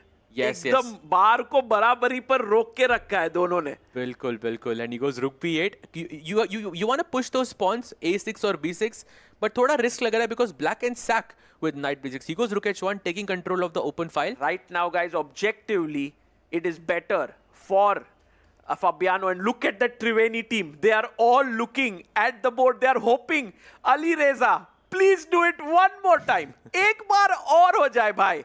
He goes rook e8. By the way, he played that move in just 4 seconds. Knight e1, a mistake. Knight c6 is possible. Knight f7, a beautiful move also. Rook is coming in by, bishop is hanging. Fabi needs to save it. Yep, he has 12 seconds on the clock. Not much time to think.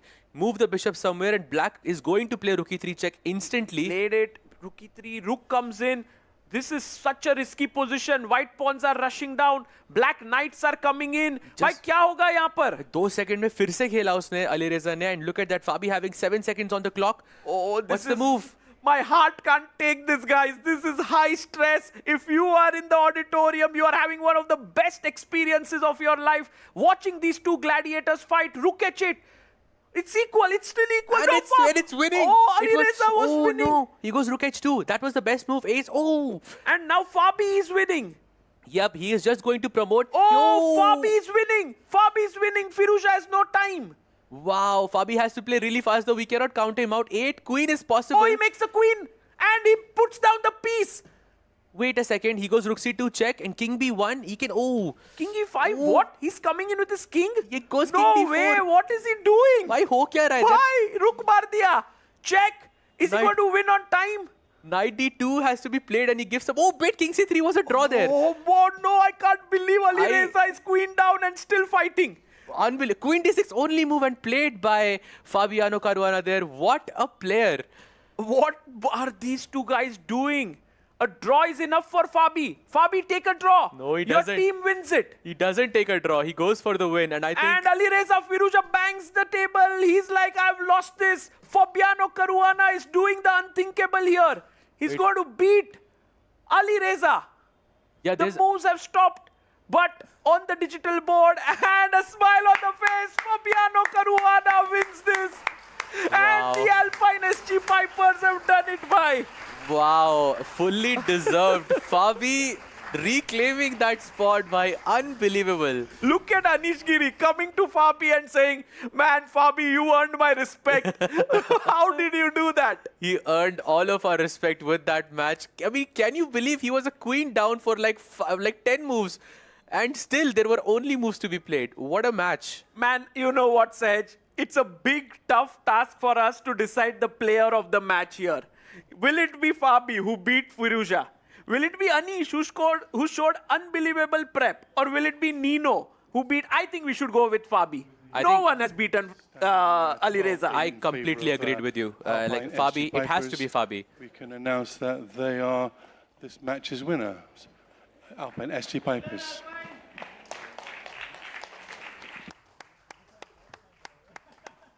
And guys, the Alpine SG Pipers are the winners of this match by 12-8. They played insane matchup to beat one of the favorites of this tournament, the Triveni Continental Kings. They have shown such good chess, but Alpine SG Pipers were like, you know what? Today, we've come well prepared. I think preparation played a big role, Sahaj, by today. Yes, 2 matches for them. You know, the match of Anish and then Nino as well. Both of them looked heavy prep, Anish specifically, and that sealed the spot for them. But wow, Fabi ke liye massive respect though. By Fabi. I want to see the highlights of that one. Still trying to देखना है भाई कैसे जीता वो वाला under pressure where Firouzja was at him, and in the end, Sahaj bhai, Queen down में Firouzja बचा रहा था शायद position. भाई वो King D4, King C3, the King was just भाई मैं खुद ही करता हूँ, you know. It felt so amazing, but Fabi kept his cool. Yes, and Prague also winning for his team there, beating Vidit Gujarati, proving that important point that was needed. And I think for Prague, it was an important point for himself at a personal level. Guys, the Triveni team does not feel very happy right now, but they did fight very well. It's time for us to go on a short break, and on the other side, we will have more action coming for you.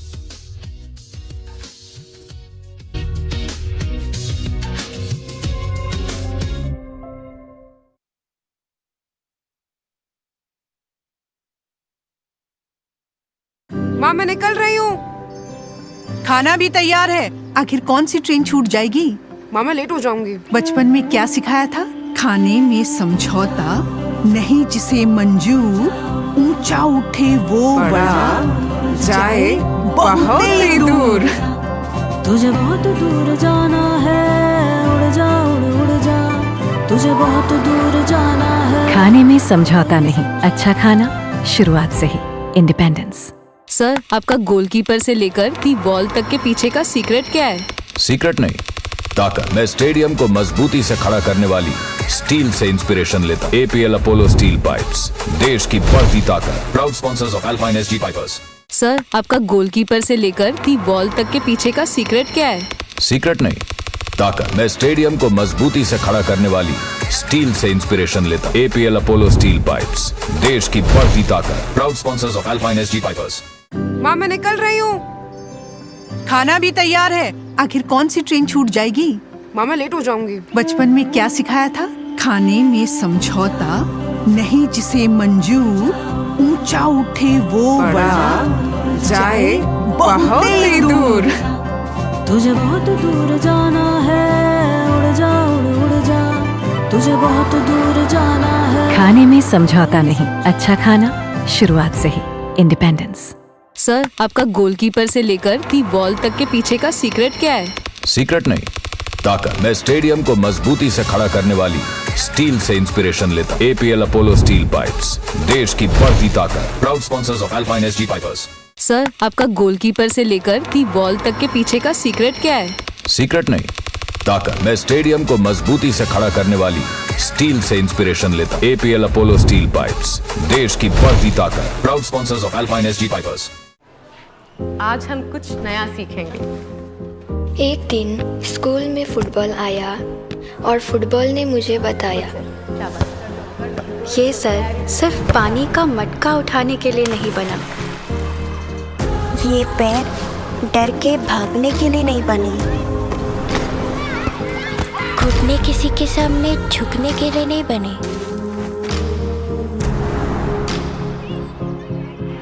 ये कंधे अनाज की बोरियां उठाने के लिए नहीं बने। चीख सिर्फ डर से नहीं निकलती और गोल सिर्फ रोटियां नहीं होती।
And there's one name on everyone's mind, and we've got Arohi with the Icon Award winner. What a roller coaster of a game this has been, and it all came down to the all-important Icon Board. Hello and welcome to the post-match presentation ceremony of match number 17, played between the Alpine SG Pipers and the Triveni Continental Kings here in Mumbai. To present the award, joining us this evening is Mr. Nikhil Alulkar. India Business Unit Head, Tech Mahindra. And the Player of the Match award goes to Fabiano Caruana from Alpine SG Pipers.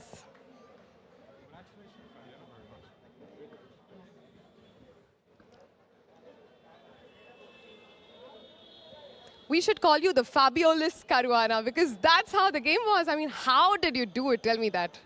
Well, it was super tough, very out of control. But I mean, Alireza is in really great form here, so I knew it would be a very dangerous game. And I think I could have lost. It could have been a draw, but I mean, any result was possible. And it came to time scramble. I had 1 second on my clock, so it was a crazy game. So there was this one moment where you made a queen. He went ahead with his king. What were your thoughts at that point? Yeah, of course. Once I have an extra queen, I should be winning.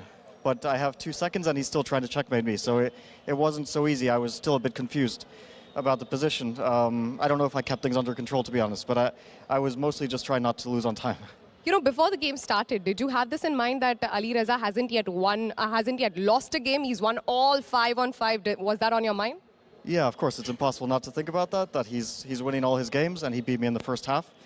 Yeah, it's. I was trying not to let it get too much into my head because I know that, you know, with this format, anything can happen in any game. So just because he won 5 games doesn't mean that I'm doomed. But of course, I was still a bit nervous. Fair, but I want to know, you know, at the end of it all came down to that one icon board.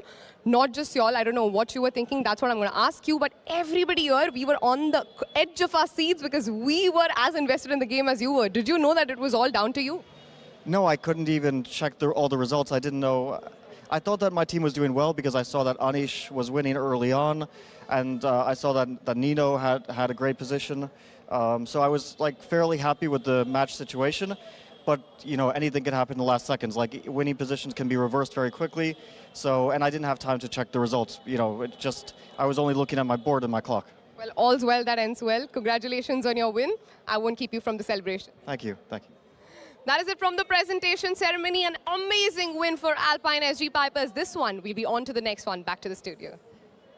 Congratulations to the Alpine SG Pipers. What a win and what a moment taking down the tournament leader, the leader of the Global Chess League so far, Triveni Continental Kings. It was a decisive result on each and every of those top 6 boards and came down to the battle between Ferocious Firouzja and Fabulous Fabi. And what a game that was. Sehet, an absolute roller coaster. We were enthralled by your commentary with Sagar there, had us on the edge of our seats.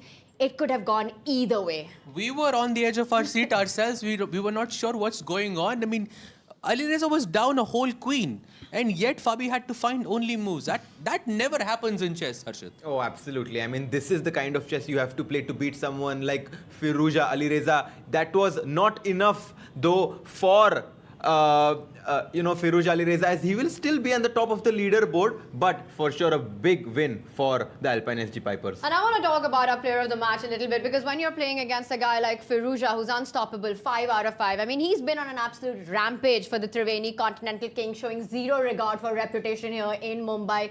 No matter who he's playing against, he's winning. When you're facing that guy, when you're Fabiano Caruana, to get the job done in high-pressure situations, playing on those last few seconds, how well did Fabi manage his nerves? I have no clue how he managed his nerves because, I mean, a majority of the players, would not be able to do what he did today.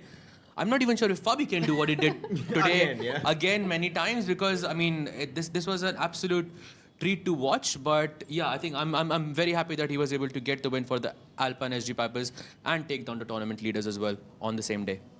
Yeah, and these are the final moments of that game where Alireza was going in forward with the king. Look at Prag. He's like, what is happening? Leon is like, what? How is this even going on? But finally, Queen D6. That was the key move. And here you can see all the players on the edge of their seats. Kostyuk is like, will Firouzja manage to win again? But no, it was not enough compensation. And Prag is like, just wait. Let's not celebrate yet. It's Firouzja we are playing against.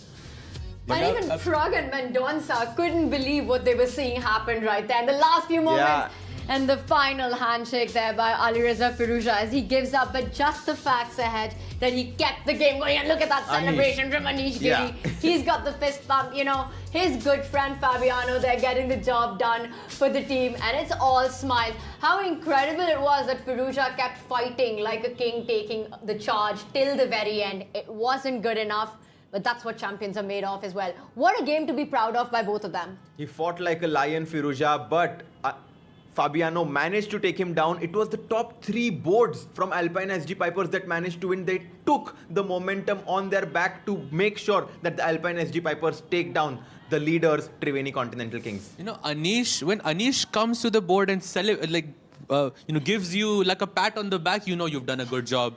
And what a job done by Alpine SG Pipers, which means our leaderboard shakes up one more time. The Kings have been taken down from the top, but guess what? They are so high up there with their match points, still enjoying that position there, but there will be others potentially joining them at 12 match points, Triveni Continental Kings. And we have the Upgrad Mumba Masters coming up next in action. They could potentially join the leaders, the fight for championship with Alpine SG Pipers along with Ganges Grandmasters, making a bee for the finish line there. Fyers, American Gambits, PBG Alaskan Knights, bottom of the leaderboard. This is a league wide open. We'll be back with more analysis and insights in just a few.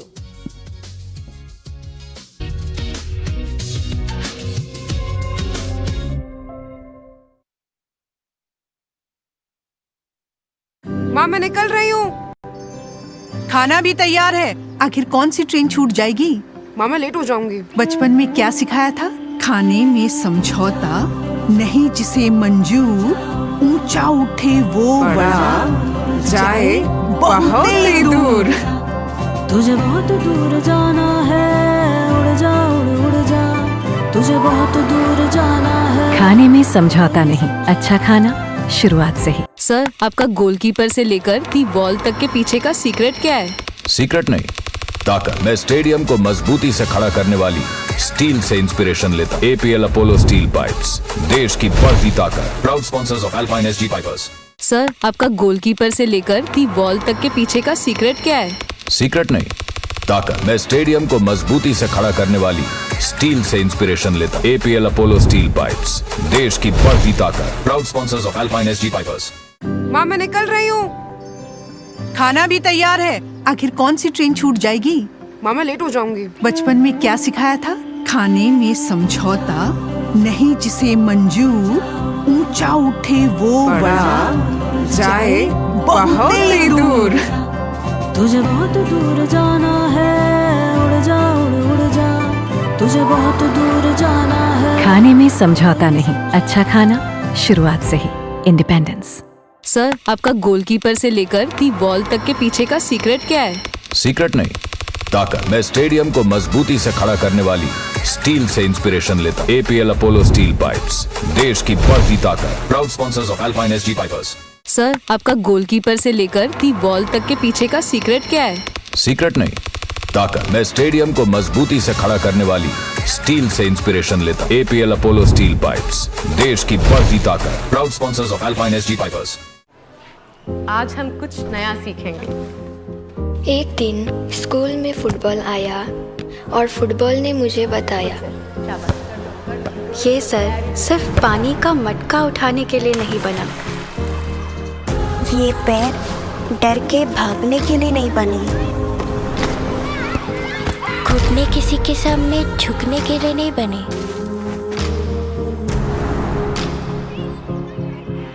ये कंधे अनाज की बोरियां उठाने के लिए नहीं बने। चीख सिर्फ डर से नहीं निकलती और गोल सिर्फ रोटियां नहीं होती।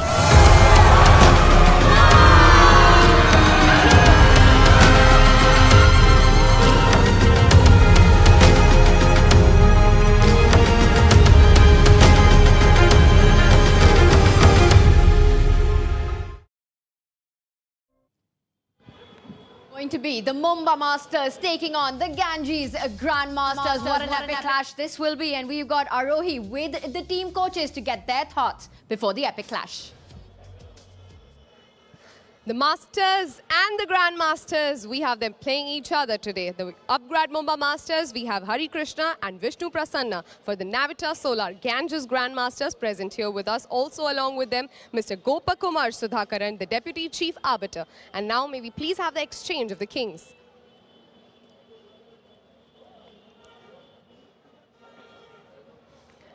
Hari Krishna, white today? Yeah, This is your chance to do a double. happy to get white pieces today, yes. Why so? Okay, that's the no option, right? So, Now you've started knowing my questions before I actually put one. well, there is no toss, so it's pretty much clear. So yeah, the second half of the tournament begins, and now the colors are pretty much clear to the players, so it's slightly different from first five. Does it help you plan better as a team? Yeah, definitely. When you know the color which you are playing, obviously it makes easier for the players to prepare. The last time that y'all played the Ganges Grandmasters, it was very easy for you because it was a dominating victory. Looking for something like that today as well. We just have to play good chess. They are very strong, strong team with Vishy on board one and many other good players. So just because we win one match, like dominating performance doesn't mean anything. So we still have to go there and give our best. So talking about this season so far, we've seen Humpy take a lot of risks. Is that going to continue in the upcoming games? Is that something you will have spoken of as a team? I don't know. All right. Oh, all the best for today's game. Thank you so much. Vishnu, can we please have you with us here? How prepped are you for today's game? First of all, I'm happy for this half because I was not very lucky with the toss, so I don't have to choose anymore. Yeah, so second half is very clear. We all know what we're getting in each game, so it's much more easier to be prepared. And yeah, and also there are clearly no favorites in this event, as the previous match also showed. And yeah, we're excited for the second half and prepared as well. Spoke to Javokhir yesterday. He mentioned that he's only lost one game so far against Mahindra. Today he plays him again. Any special plans for that one? No, I think that was a very close game, and a lot of pressure from the other games kind of impacted that result, I would say. But yeah, I mean, it's an even fight, and Javokhir is in great form as the other games show. So maybe he'll have his revenge today. All the best to your team and hope you have a good one. Thank you. Thanks. That is it from here. Back to the studio. Coming back with a cracker of a game. Can't wait to get the action started on that one. But first, let's just talk about the thoughts that the team coaches shared with us there. For Grandmaster Vishnu Prasanna, he's saying that there are no favorites in this tournament. But I will point out that their first matchup against the Upgrad Mumba Masters was a dominating 17-4 victory. And I'll start with you, Harshit, on this. What are the big lessons learned for the Ganges Grandmasters? What are the big takeaways from there? Where do we see them switching that up? I think what happened in the first match was that they saw some of the early upsets from their team. They were down in the match. This kind of motivated the other players to take risk, which also backfire. And here they need to kind of understand which boards they should take risk on, because if they don't know which boards to take risk on, it's going to be a mess. Colors will be reversed. Will destinies be reversed as well? 100%, because I think for Ronak, I think that's the one board which was, I think, a huge shocker on day one itself, and those mistakes don't happen often. It might just come down to that final prodigy board.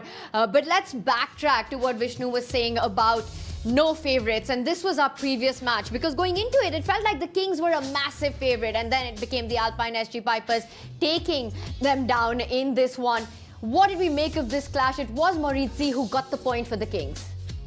Well, Leon was on a roll. He won 2 games in a row, but Marc-André Maurizio, being the current French champion, was able to defeat him on the Prodigy board. And then if we go to the Superstar Women's board, between Nino Batsiashvili and Alexandra Kostyanyuk Batsiashvili, who has been on a roll, she has 5.5 points out of 6 now. I mean, undefeated. Unbelievable performance. And the game between Zhu Jiner and Howie Fan, Zhu Jiner with the black pieces took down the former world #1 on the clock, but actually even on the board she was much better.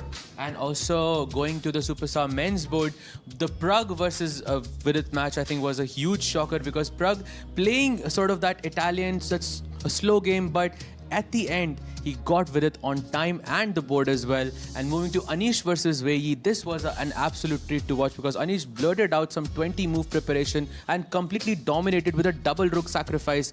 I mean, this was a complete domination for me by Anish. And what a power statement that was, right? You bring in this preparation and then you finish it off in this spectacular style with not just a single, but 2 rooks thrown at your opponent to be picked up. It almost felt like Anish Giri defeated Wei Yi like Wei Yi. Absolutely. I think it was I have not seen Anish do that before, and I think this is maybe Anish 2.0, Anish 3.0, we never know. I think he wanted to make a statement that there is a reason why he qualified to the candidates, and Anish Giri playing one of the best games in this tournament so far. Anish Giri bringing on a fantastic attacking performance against a king attacker himself, Wei Yi, in that one. But then it all came down to this epic clash. I think this will be a replay, a rewind we'll have in our memories for a very, very long time. I'm going to give the floor to you, Sahaj, to start with. Break this down for us. What were you feeling when you were watching this in action? So Alireza took a big risk in this match by going for this King's Indian opening and keeping his knight on G8. We knew that he was trying to play for a win, but Fabi kept his cool throughout. He had about 1 or 2 minutes less than his opponent, but in those crunch moments, he had a winning position, Alireza, but somehow Fabi kept finding only moves after only moves after only moves. Despite that, that's the move, Queen D6 right there, and any other move was just losing for him, even though he was a queen up, which is a complete shock to me. And somehow he kept his cool and won the match. And look at the reactions of Prag and Leon over there. Even they cannot believe what is going on, and we couldn't believe what is going on. We are still processing, I think, this victory over here. And there it is, Alireza resigns. But there's all smiles here. We are all appreciating the beauty of chess.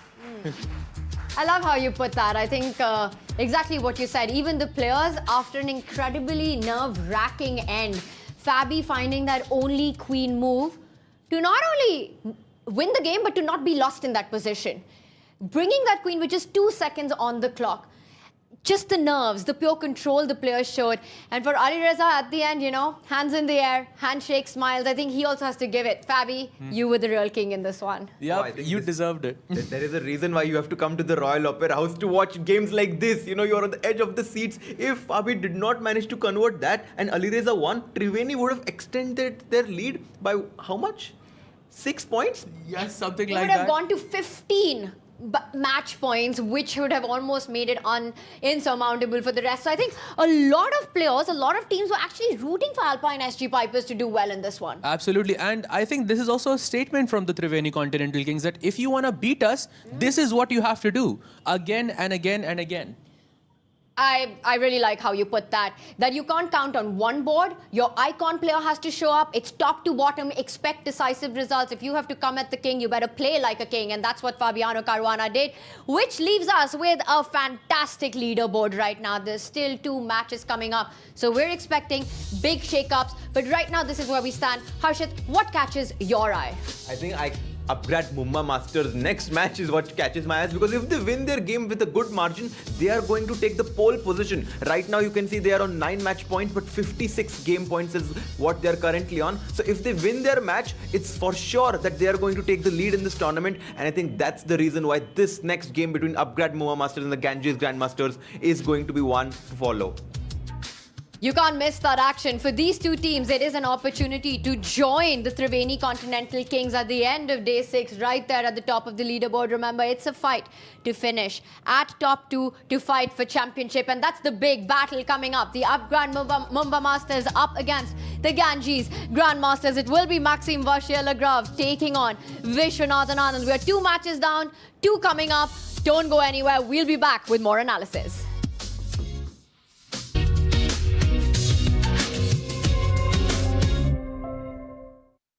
माँ मैं निकल रही हूँ।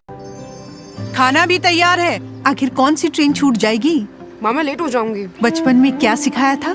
खाने में समझौता नहीं, जिसे मंजूर ऊंचा उठे वो बड़ा जाए बहुत ही दूर। तुझे बहुत दूर जाना है, उड़ जा उड़ जा, तुझे बहुत दूर जाना है। खाने में समझौता नहीं, अच्छा खाना शुरुआत से ही। इंडिपेंडेंस।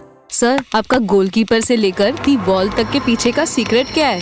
सीक्रेट नहीं, ताकत। मैं स्टेडियम को मजबूती से खड़ा करने वाली स्टील से इंस्पिरेशन लेता। APL अपोलो स्टील पाइप्स, देश की बढ़ती ताकत। Proud sponsors of alpine SG pipers.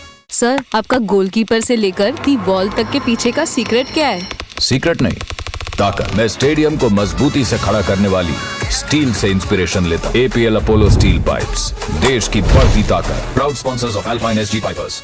माँ मैं निकल रही हूँ। खाना भी तैयार है। आखिर कौन सी ट्रेन छूट जाएगी? माँ मैं लेट हो जाऊंगी। बचपन में क्या सिखाया था? खाने में समझौता नहीं, जिसे मंजूर ऊंचा उठे वो बड़ा जाए बहुत ही दूर। तुझे बहुत दूर जाना है, उड़ जा उड़ जा, तुझे बहुत दूर जाना है। खाने में समझौता नहीं, अच्छा खाना शुरुआत से ही। इंडिपेंडेंस। सर, आपका गोलकीपर से लेकर दी बॉल तक के पीछे का सीक्रेट क्या है? सीक्रेट नहीं, ताकत। मैं स्टेडियम को मजबूती से खड़ा करने वाली स्टील से इंस्पिरेशन लेता। APL अपोलो स्टील पाइप्स, देश की बढ़ती ताकत। Proud sponsors of alpine SG pipers. Sir, आपका गोलकीपर से लेकर दी बॉल तक के पीछे का सीक्रेट क्या है? सीक्रेट नहीं, ताकत। मैं स्टेडियम को मजबूती से खड़ा करने वाली स्टील से इंस्पिरेशन लेता। APL अपोलो स्टील पाइप्स, देश की बढ़ती ताकत। Proud sponsors of alpine SG pipers. आज हम कुछ नया सीखेंगे। एक दिन स्कूल में फुटबॉल आया और फुटबॉल ने मुझे बताया, ये सर सिर्फ पानी का मटका उठाने के लिए नहीं बना। ये पैर डर के भागने के लिए नहीं बने। घुटने किसी के सामने झुकने के लिए नहीं बने।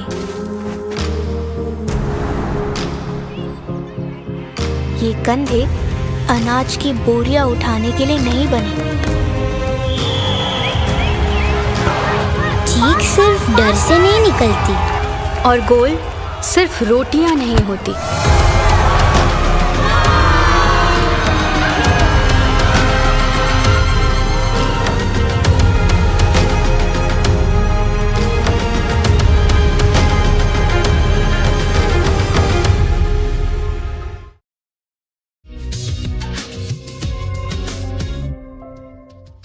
And will it be all the way up for the Upgrad Mumba Masters, or will the flow of the Ganges Grandmasters take the cake today and find themselves at the top of the leaderboard? A huge match coming up for these two teams as Maxime Varshelograve and Vishy will battle on the icon board.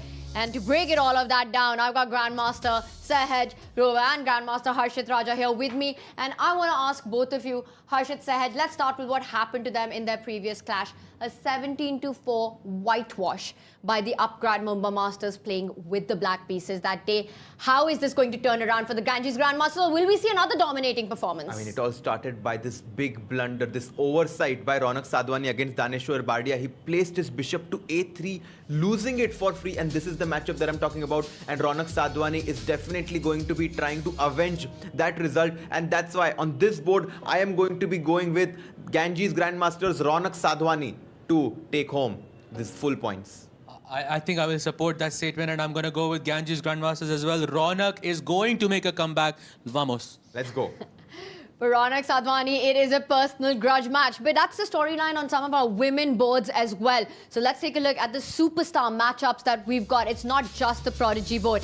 And we've got Polina Shivalova. She was the only winner from the Ganges Grandmasters in their first encounter against the Upgrad Mumba Masters. She's up against Humpy. And then we've got Harika versus Stavrula. Who has the edge in this matchup? You know, I think Koneru Humpy on paper is definitely a favorite in this match, but Polina Shivalova has been the backbone of the Ganges Grandmasters team, bringing a lot of important points for them, and I'm actually going to side with Polina Shivalova to continue her form in this game, and I expect Polina Shivalova to bring Ganges Grandmasters another set of points from this match. I couldn't agree more, because I'm going to go with the Ganges Grandmasters one more time. Let's go, Polina Shivalova. Are you just going to be copying Harshit Raja for all his predictions? No, They were no. like, I'll say what he said. No, Polina Shivalova, because she has been, I think, the best performer in this team for me so far. She has been performing I think in a spectacular fashion, and she did defeat Humpy as well in the previous clash. And now if we talk about the match between Harika Dronavali and Stavrula Solakidu, I think Solakidu has been struggling in this tournament. I don't even know if she has won a single game, and this is the reason why in this match I'm going to expect Harika Dronavali to be putting a lot of pressure in this match. I like where your head's at for both of you because you're absolutely on point with that. Polina Shivalova currently the top performer on the Superstar Women board there, and exactly the same Harika, one of the absolute top performers alongside Nino Batsiashvili on her board. 11 board points for both these players. So looking like it's a bit of a mix-up there. One board, you're going for the Mumba Masters, and the other, the Ganges Grandmasters. So that board, it feels like the Superstar Women. The edge lies with both these teams. Let's move on to our Superstar Men board. We've seen just how critical these can be. And we're going to have Shakhriyar Mamedyarov against Javakir Sindarov. Javakir, one of the top performers here at the Global Chess League in Season 3. He's going to face the Shark Attack. And on the other side, it's the Wesley So Solid against the world number 4, Vincent Kaima. You know, for Sindarov and Shakhriyar, their first matchup was a bit of a surprise for me because Shak played so well and, took down Javakir Sindarov with the black pieces. And I feel Sindarov has been in spectacular shape, winning the World Cup. And I think here also as well, he defeated Richard Rapport yesterday in 20 moves with the black pieces. I think he is going, for me, I'm going to wave the flag of Ganges Grandmasters here and going to go with Sindarov. And he lost the first game, Sindarov, against Shakhriyar, and after that he has won 4 games in a row. Wow.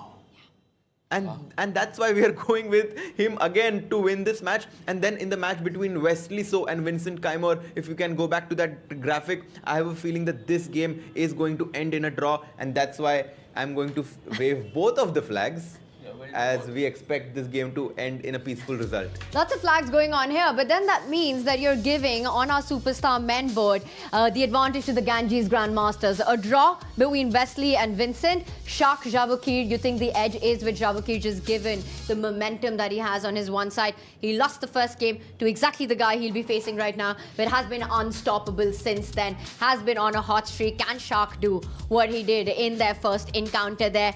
And now I want to go to the big clash, the icon board, and again, the storyline of how in these big matches, we had the Triveni Continental Kings, the leader at pole position, going down because of that icon match. How critical is this going to be?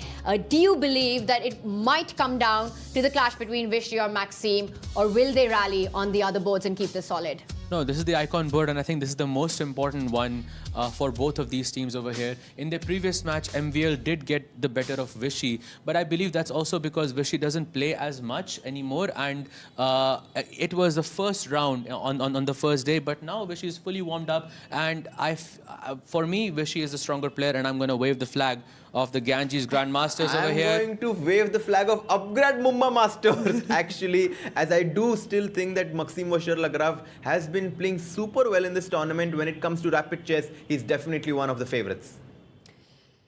It could very well come down to that icon board and what happens there. But again, the Global Chess League, it has shown time and time again that every single board matters. How much pressure will there be on Vishy Anand, on Maxime Vacher-Lagrave? The big question, we'll find out. I'm going to put each of you on the corner because you said Ganges Grandmasters on that icon board. Imagine this is a boxing ring and you're on the corner of the Ganges Grandmasters. Your players are about to enter the arena. What are you telling them right now, Sahaj? I'm telling them that I think what happened in their previous match was a complete blunder, but now the team is looking really fine, and they are both, all of them seem completely warmed up, and just win. Just go and win.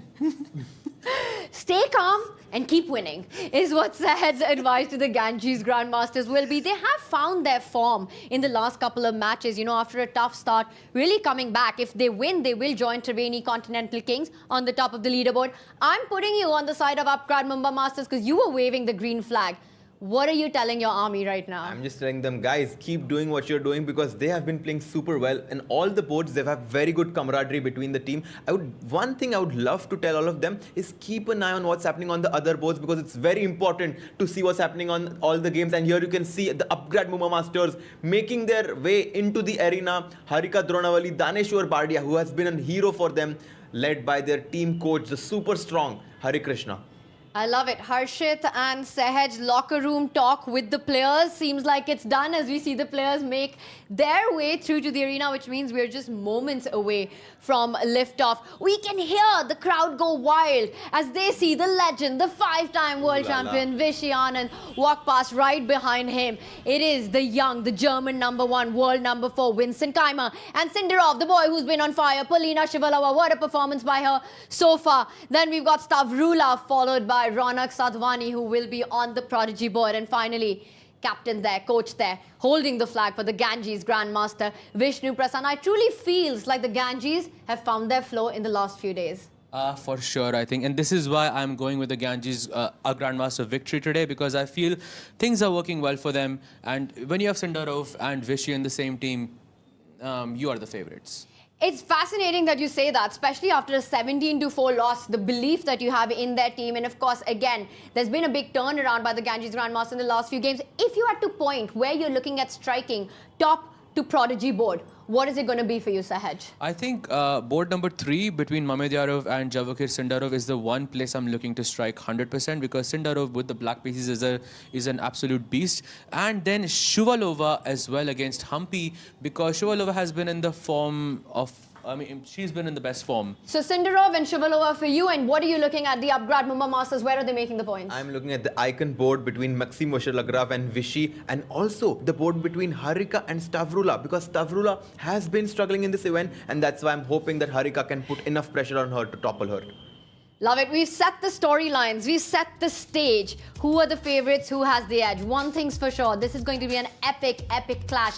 A big battle between the Upgrad Mumba Masters taking on the Ganges Grandmasters is happening right here, right now at the Royal Opera House. And on the other side of the break, we will see the players take their seats. It's time for the showdown.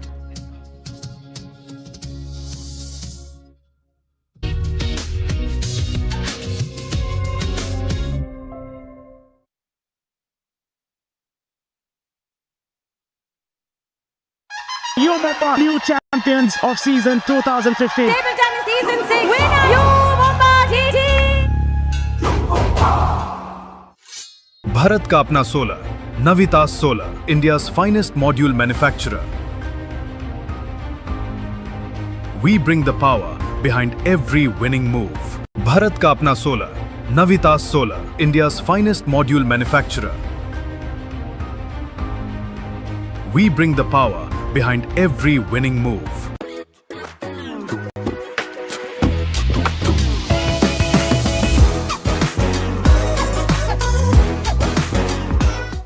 Bharat का अपना solar, Navitas Solar, India's finest module manufacturer. We bring the power behind every winning move. You Mumba, new champions of season 2015. Table tennis season 6 winner, you Mumba TT.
in match number 3 of today.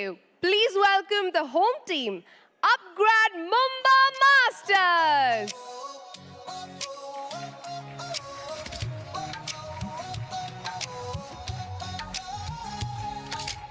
Spotlights burning through the night, legends stepping into the light.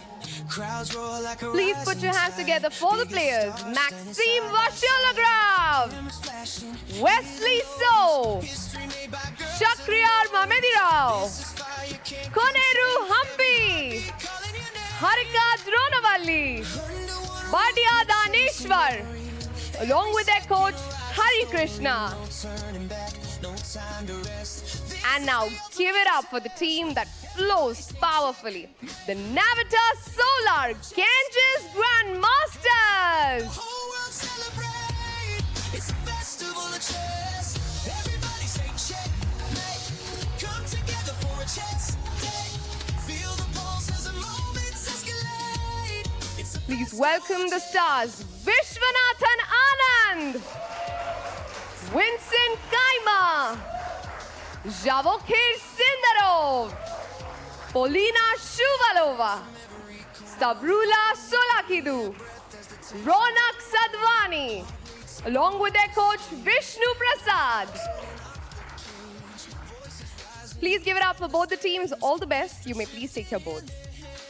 And now for the first move, we have joining us Mr. Mohit Kapoor, Group Chief Technology Officer, Mahindra, along with Bharat Singh Chauhan, the Tournament Director.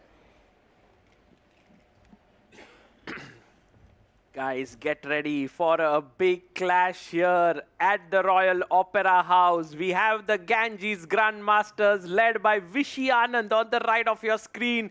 MVL on the left of your screen. The guest of honor makes C4 the English opening, and joining me for this commentary session is the one and only Grandmaster Harshit Raja. Let's go, Sagar Bhai. I'm so excited to commentate on this match, as previously we saw that the Upgrad Mumba Masters defeated them 17-4, and we have kickoff between the game of Harika and Polina Shuvalova. Also here you can see Harika versus Tavi.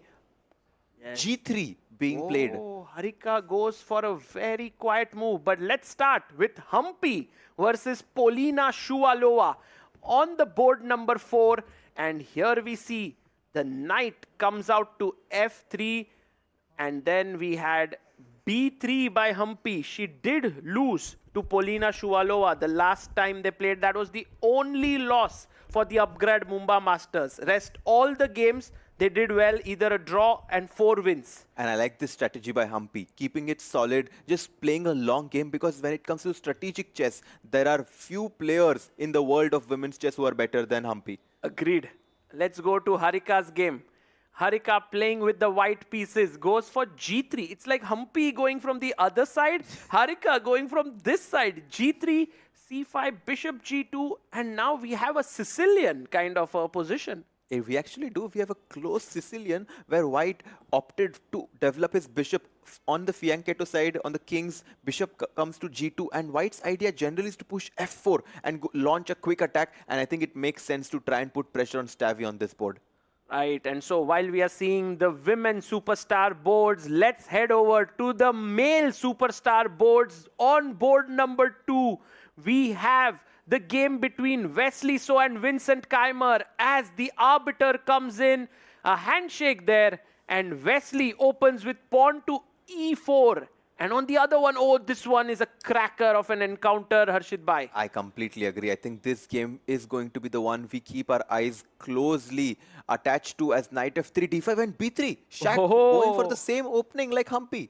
Yeah, I have a feeling that they all practice together, Harshit Bhai, and they do give each other some ideas that, oh, we can do this, we can do that. And this one, C4 played here by Shaq. I think this one will be filled with lot of excitement. And you know, it kind of makes sense to play something a bit offbeat, because Javokir Sindarov has been playing all the mainstream tournaments. He won the World Cup. And in the World Cup, Harshit Bhai, he prepared for 30 days in a row. Exactly. And you know, that's why you want to take someone like Sindarov out of his prep. Now you can see Shakriyar going for G3, developing his other bishop next to the king there. He's going to castle shot. Right, so this is his position, and Wesley versus Vincent. Wow, Wesley, so today going for something little bit offbeat as well. If we go to board number 2, knight to c3, knight f6, he goes g3. Bhai, I think the whole Mumba Masters team has decided कि आज bishop normal नहीं निकालना है. G3 नहीं तो B3 से ही निकालना है. Yeah, they all decide to fianchetto their position as we now have action on the icon board and the prodigy board. Let's go here. Oh my, let's go. Vishy. You know, I can tell you guys, Vishy Anand and MVL, this clash is going to be filled with so much excitement. It was the same opening last time. Exactly. And he goes for Italian though. Oh, last time it was Rui Lopez. It was the Spanish opening, but this time around Maxim goes and chooses to play the Italian opening. C3, knight comes into f6, hitting the pawn on e4. Oh, and d4. Very direct move. By the way, guys, we are used to these days seeing d3 as the main move. d4 is much more direct, but takes e5, d5 played, and bishop goes to b5, pinning the knight. Hitting the knight on f6 as well, so we expect Vishy to go knight to e4. He does it. And he goes for it. He does it. C takes d4 is generally how white recaptures the pawn. And bishop goes back here to p6. And he does do. Of course, he does it. That. And now black will put the bishop here, f6 break, short castle. These are all typical ideas in this position. Vishy castles. Bhai, I'm actually curious to see who will surprise whom in this opening, because this is well-known theory. Exactly, and I'm sure MVL has some small idea prepared, because if he doesn't, this opening is known to be very, very solid for the black pieces. Right, so bishop goes to e3 now, and Vishy pausing a bit here. He's thinking whether he should go bishop g4. There are also some other ideas like f6 or f5. He does go bg4. Let's go. He goes bishop g4, pins the knight on f3, and now you can see that the pawn on d4 is coming under a lot of pressure as the knight looks on this direction. The bishop also putting pressure at h3. Maxim immediately challenging the pinned bishop. The bishop which pins the knight on f3, bishop goes back to h5. And is it time to go g4? Not yet, Harshit bhai. Queen c2 is generally considered the main move here, I believe. Let's see what Maxim does here. By the way, today is a full house in the Royal Opera House. At least in the fan zone, we have so many people. And if our director Saab later can show us the few views inside the playing hall. And here we have it. Wow. The people glued to their seats. Hello, guys. Yeah, there's so many people there enjoying the commentary with the headphones there. We have that little kid there, young boy, 5-year-old there. He's come all the way to watch these games. Beautiful. This is what you want the Global Chess League to do, to inspire the next generation and in the fan park. Yes, we can see that some of the players are giving a simul. I think today Buddy Pranav was giving a simul to many of the players. A great opportunity for everyone to come here, listen to our commentary. And I recognize that person. Yes. A big chess fan. He was there in Goa for the World Cup. He's here. There are many chess fans who have come all the way, leaving their work and everything. They're like, bhai, Global Chess League ho raha hai, to hum kahan kaam karte baithenge? You know, we have to watch chess.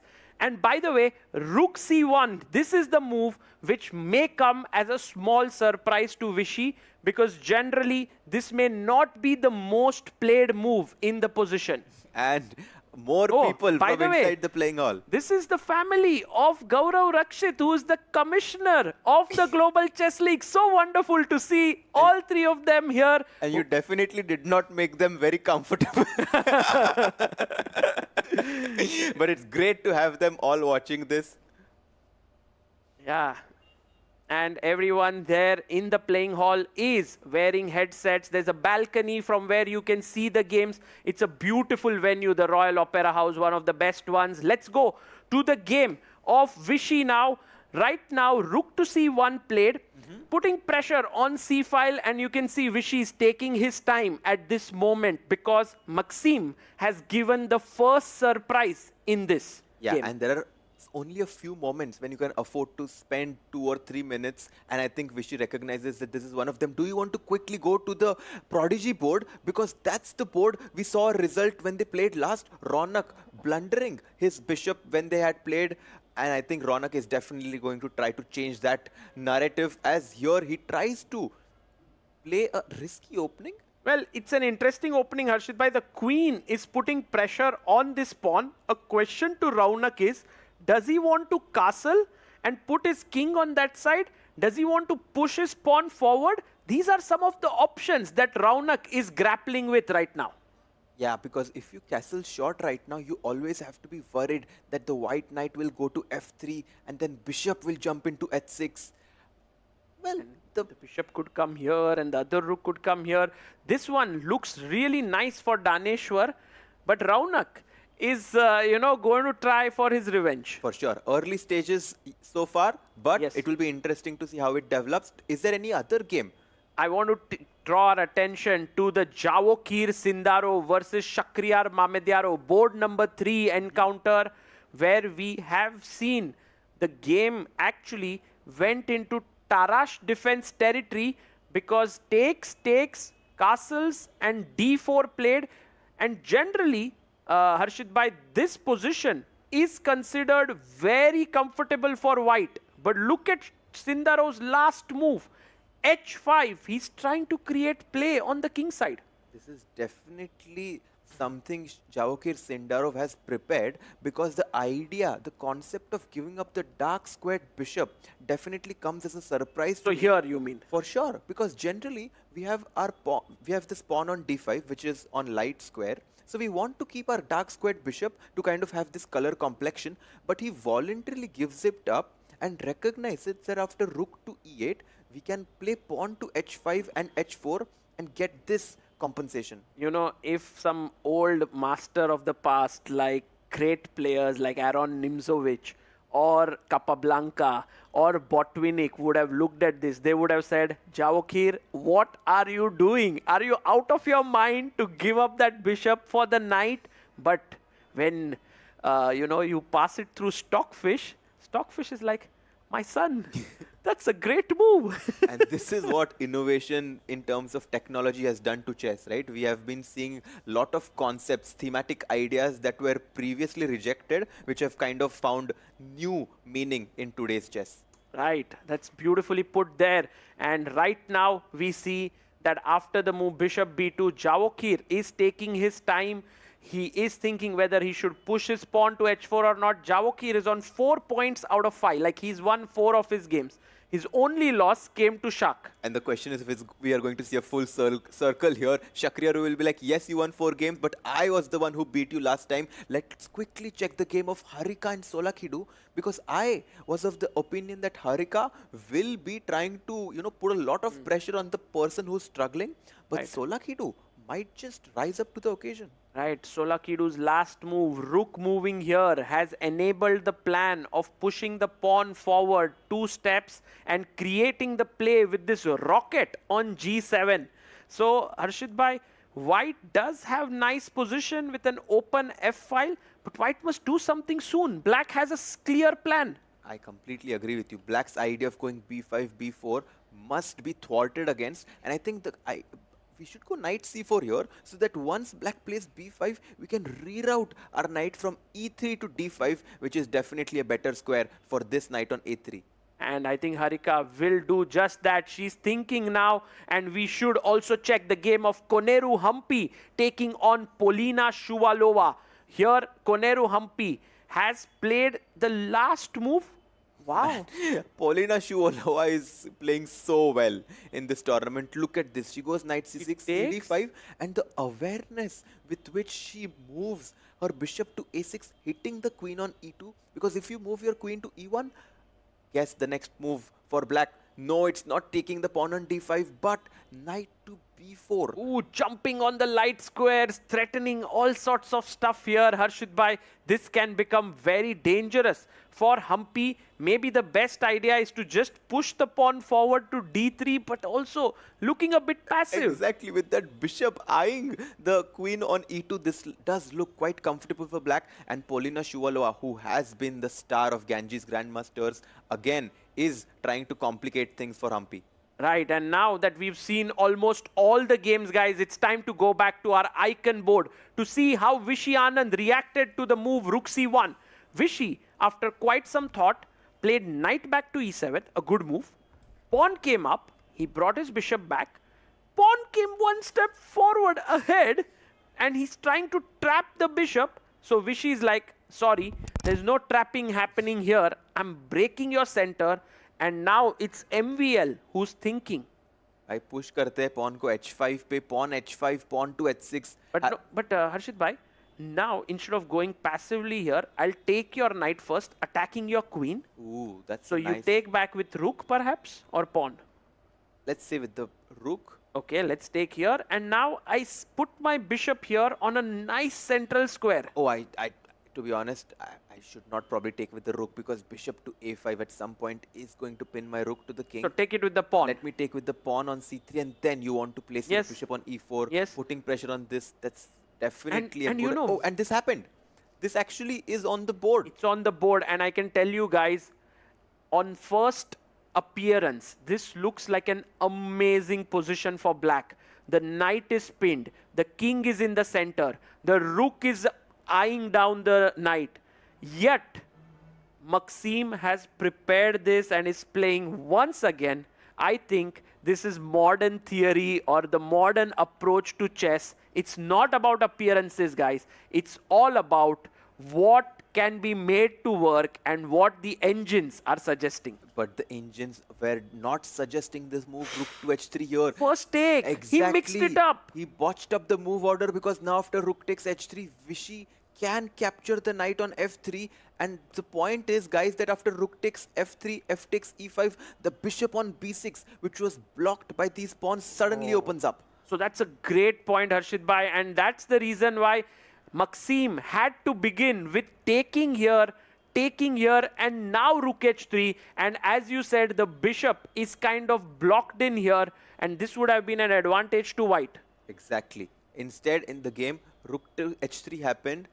And rook h3, and now you can see that Vishy can take here at the right time, and there we see one of India's very, very well-known international masters in the crowd. We have Chandrasekhar Gokhale, who is here along with his wife and friends here. It's so nice to see him. He's traveled here all the way from Pune, and I mean, he and his brother Jayant Gokhale were at one point two of the best junior players of India.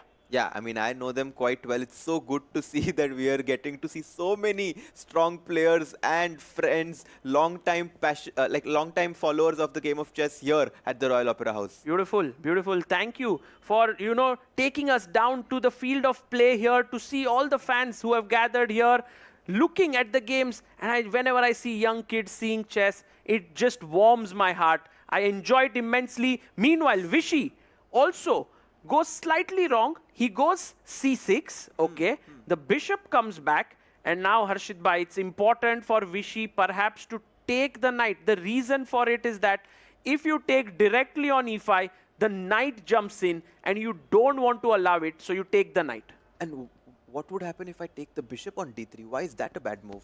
Well, if you take here, then queen takes, and then all this, the knight is always jumping here. You mentioned about this bishop being passive. It's not a good idea there. And at some point, the knight from f3 can also jump into g5.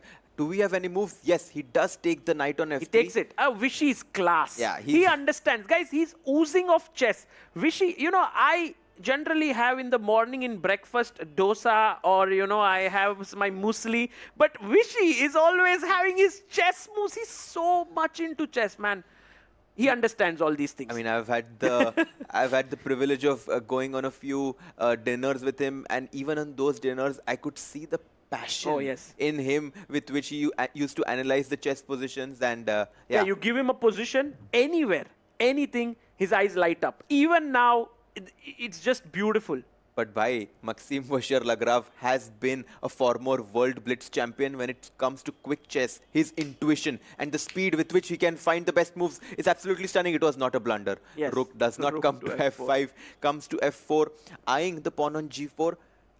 And he's looking here. And guys, now Maxime is better. But I can tell you, whatever little I have learnt about chess, I get this sense that it's black who's pushing somehow. The reason why I feel is that the king looks a bit weak in the center. The queen can move, the f file is open, but Harshit bhai, the engine here says white is better. If you can explain to our viewers, why is that? To be honest, practically, I don't really agree with the assessment of the engine. Yes, maybe engine like find some idea like rook to b1 and maybe even to b4 to try and exchange this rook on f4. But practically, with the white king on e1, and the ideas that you highlighted, queen coming into a5, the rook joining the party with f8, I would actually disagree with the evaluation and say that Vishy has a slight advantage. Wow, and now Maxim finds the first right move, bhai. And maybe he'll prove to us why. He'll be like, Bete, please understand why this position is good for white. And I think we are ready to learn. Because absolutely. It should be a very concrete way, Harshit bhai. I think it's b5 here and rook to b4. Trying to get rid of this, suddenly you have f4 coming, the c6 pawn could become a weakness. And it's a race where the black is going to try and expand on the queen side with pawn to a5 or pawn to c5 as you mentioned, but white's pawns are going towards the black king, whereas the black pawns are going nowhere. Right, okay. Yes, the knight is a bit passive, that's true guys. On e7, does not have great squares, Vishy needs to think about it, but Vishy loves his knights, and right now, Vishwanathan Anand is thinking for his moves. He's 4 minutes down on the clock. But Wesley so on board 2 is better. This tournament has not been going Vincent's way, Harshit bhai, and this position is not good for him. And the reason is, for everyone watching, is that white has this beautiful rook on d1, eyeing the queen on d8. At some point, a move like pawn to e5 is going to be very hard to meet, because if you take with the d pawn, suddenly your bishop on d7 is loose, this bishop on g2 opens up, the knight from c3 can jump into d5, and then the bishop on b2 opens up, whereas the pawn on h5, it feels as if is attacking the white king, but not really, because if you push h4, white will just push pawn to g4. True. So all of these factors means that Wesley So is clearly better, and hopefully Wesley gets the point here for the Upgrad Mumba Masters. He is thinking for now. Let's quickly head over to Shakhriyar Mamedyarov. Oh my goodness. Look at what's happened here. After bishop b2, Javokir plays h4. Knight goes to c5. Queen g5. And guess what did Mamedyarov do here? He took the pawn on h4. And we are told not to touch our kingside pawns, and here all the rules are being broken, Harshit bhai. And you know, we get to see this old school style of chess played by Shakhriyar Mamedyarov against this young and like this Alpha Zero style of play by Javokir, who gave up his dark squared bishop, and Shakhriyar is ready to take the knight on e4 and go queen d6. So take here, and now guys, there is a beautiful move here, and while you think about it, white to play, we show you what the young fans have been able to do here. Look at this youngster, on his chessboard, all three of them have so many signatures here of the top players. I can already recognize Anish Giri there. Fabiano. I can see Fabi there. Wow. It's amazing. That's definitely... Prague there. That's definitely going to be one board you don't want to take out from the... your home. From your home. You just want to frame it somewhere. Do it, guys. This is beautiful. Love it. Keep it safely with you. And the move that we were talking about here is rook to c3, Harshit bhai. Look at this move. The rook will swing over to g3, and then along with the bishop here will be deadly. Yeah, it will be very hard to defend attack from that bishop on b2. The dark squared bishop, which, you know, is currently unopposed after white takes the pawn on h4. Why is Sindarov thinking you have to take? Know. He takes it now. He takes, and I'm pretty sure Shak has on his mind to take this knight on e4. But, Harshit bhai, there's also a tempting option to gobble up a central pawn. I was about to ask you, why can we not simply capture the pawn on d5? Is it knight to g5? But why not take here and then e2 pawn perhaps? I like knight to g5, to be honest. To bring in the knight to h3 and somehow create chances on the white's king side. Sneaky, sneaky. Sneaky, sneaky. Tricky, tricky. Tricky, tricky. Trying to attack here, Harshit bhai. And this one is looking good for Mamedyarov. Oh, but Wesley, Completely winning. How did his rook come into g5? Well, the rooks are jumping here. The rooks are jumping, and as Amruta, my wife likes to say always, "Mujhko bhi tu lift kara de." Thodi si to lift kara de. What a rook lift. And that is one good rook there on g5. Queen is going to come into c3 next. And how do you prevent the checkmating idea on g7? No, that's really tough because pawn push forward is met with rook takes knight, and all these bishops are doing is looking into just void. There's nothing happening there. And Wesley is schooling Vincent Keimer in this game. What about the game of Koneru Hampi? Yes, let's look at the other one. Where is the point coming in for the Ganges Grandmasters? Because right now, the Upgrad Mumba Masters are dominating, and here as well, very good position for Hampi. Yeah, actually after bishop to a6, can we just backtrack a little bit to understand how Hampi managed to push back all of black's pieces? She went with the knight, D5. and then she broke with d4, and then a4, and you know, somehow Polina Shuvalova's position has gotten really bad. Hampi's bishop, this is the common story. The bishop on b2 in almost all games is and a monster. Also bishop on g2. Both bishops doing a fantastic job there. And maybe rook a c1 now. Just eyeing that pawn on c5, which is currently a weakness. Hampi doing very well. Right. And Hampi is better. Going to Harika's board on board 5. And we have a beautiful shot, Harshit Bhai, from the venue where we have this young boy holding the biography of Gukesh. And has he got a signature of Gukesh on it? Maybe today is the day when he takes it on it. So nice. Oh, it would be such a nice gift for him to, you know, get it signed by Gukesh. Hello, hello. Love it. That's very nice. Thank you so much for showing us those visuals. Meanwhile, Stavrula Solakidu is slightly better here with the black pieces. The knight is looking on this square. The queen is looking here. So is the rook. I think black can try in this game. Oh, definitely. And at some point, after the black knight exchanges itself with this bishop on e3, the bishop from g7 will come into e5.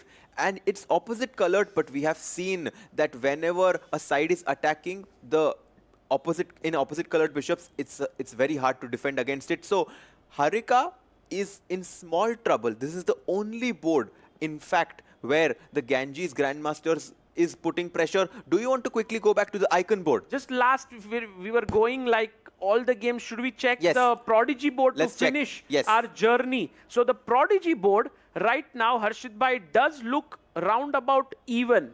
Maybe white is slightly better because of this majority. So here, perhaps Upgrad Mumba Masters can push a bit, but should be a draw. I think it's probably going to end in a draw. And this means that a lot of emphasis should go on the icon board as Maxime is suddenly much better. Well, Maxime was pushing, guys. Look at this idea. He found it. Rook b1 to b4. What a beautiful move to free up his f-pawn to join in. And now rook f8. He takes, king f1. To and G2. It might be possible, Harshit Bhai, to go to g3, remove the rook and push f4. Well, he's doing it. c5, king to g2 happened, pawn to c4, and what bishop comes back to c2, and the pawn on d5 is weak.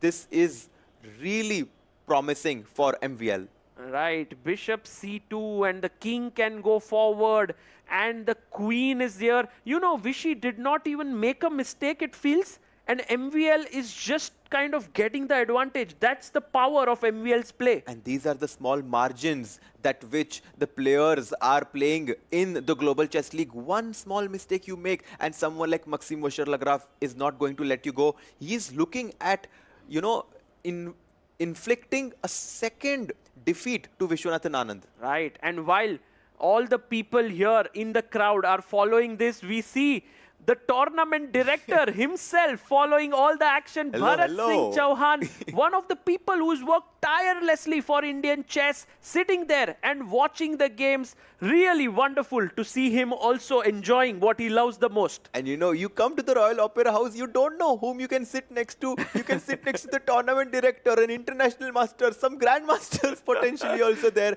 Guys, come here. Yes, it's beautiful here. And F4. By the way, mistake. you know, Harshit Bhai, we were thinking this is the move that MVL wants. Yes. And the moment he played it, the evaluation has swung in the favor of Vishy Anand. And why is the case? I don't know. I think one of the most amazing moves here is B4. And if you take here, suddenly I hit your rook and D4, D3, two passers. Can Vishy be the one putting pressure suddenly? Yeah, and the pawns on F4 and E5 do look a bit overextended here as the rook on E3 is undefended. And if black gets D4, D3 as you highlighted, this is going to be good news for Vishy. I'm actually thinking if Maxim wouldn't have rushed here and played a move like Queen B1, double attack on H7 and B5, he would have been better. This was such a nice hidden tactic in the position Queen to B1. After F4, Vishy did make a move. He plays played it! B4. Whoa! The Madras Tiger is on the prowl, guys. Look at him. 50. You know this. He had 5 minutes, 27 seconds, and he finds this move B4. And B4 is like a statement move. It says, welcome to the jungle. Wow. Vishy Anand, you know, he spotted that, Harshit Bhai, that this was his opportunity to get these two passers rolling in the center. And this can go now in any direction, this game. And just by the expressions of Maxime Vachier-Lagrave, you can kind of sense that he noticed something has gone wrong in his position. Vishy, on the other hand, starts to get a bit excited about his chances. Yes. And he takes it. Oh, Queen B6. Vishy finds it. Attacks the rook. D4 incoming, guys. Ooh. Rook F3. This is the moment. Vishy is better. D4 coming in. Can Vishy turn this around? Why you have to push? He has to push. Come on. D4, D3 is coming. And he pushes. He pushes the pawn. He pushes it.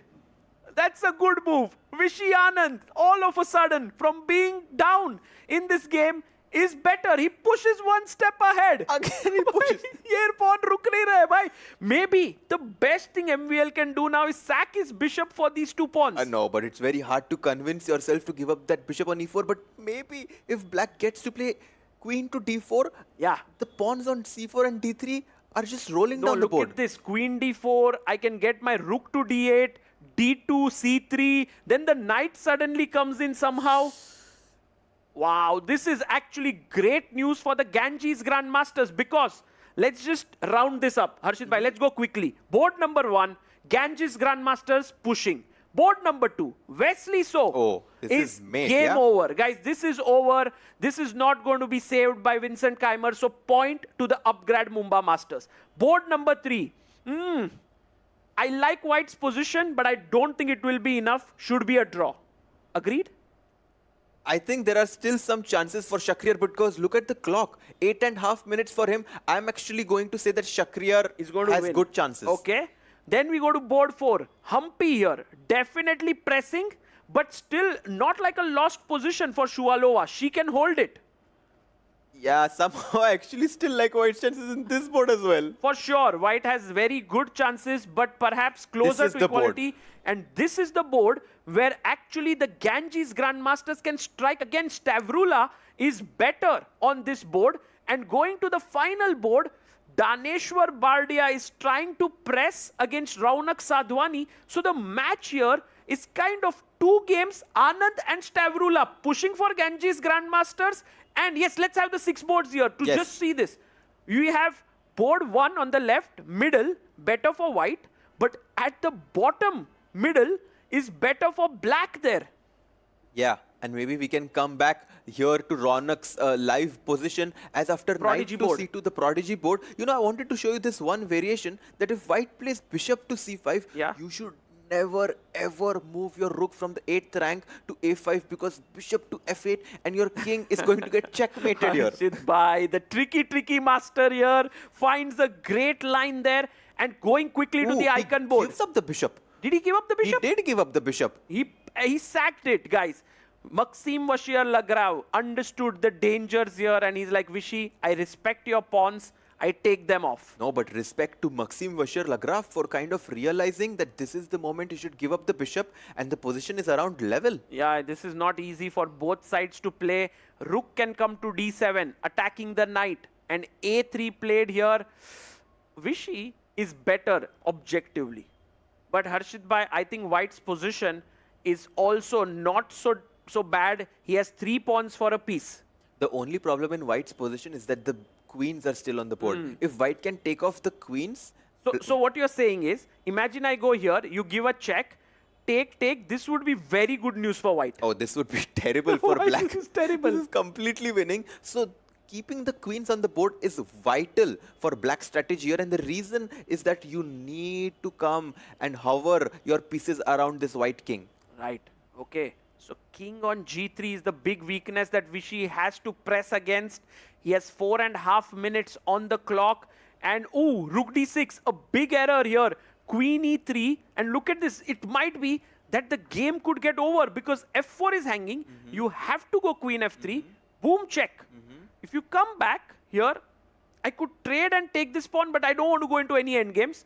I go here to c1, attacking this, and this could be very dangerous. But Black needs to be precise to find this. He does give queen e3 check. Queen e3, Queen e1 queen check f3. also played. And queen e1. Vishy is doing this. Oh, there's a tactic. Harshit Bhai. What is it? King h3, guys, what is the beautiful move here for Black? Spicy tactic. It's a beautiful one.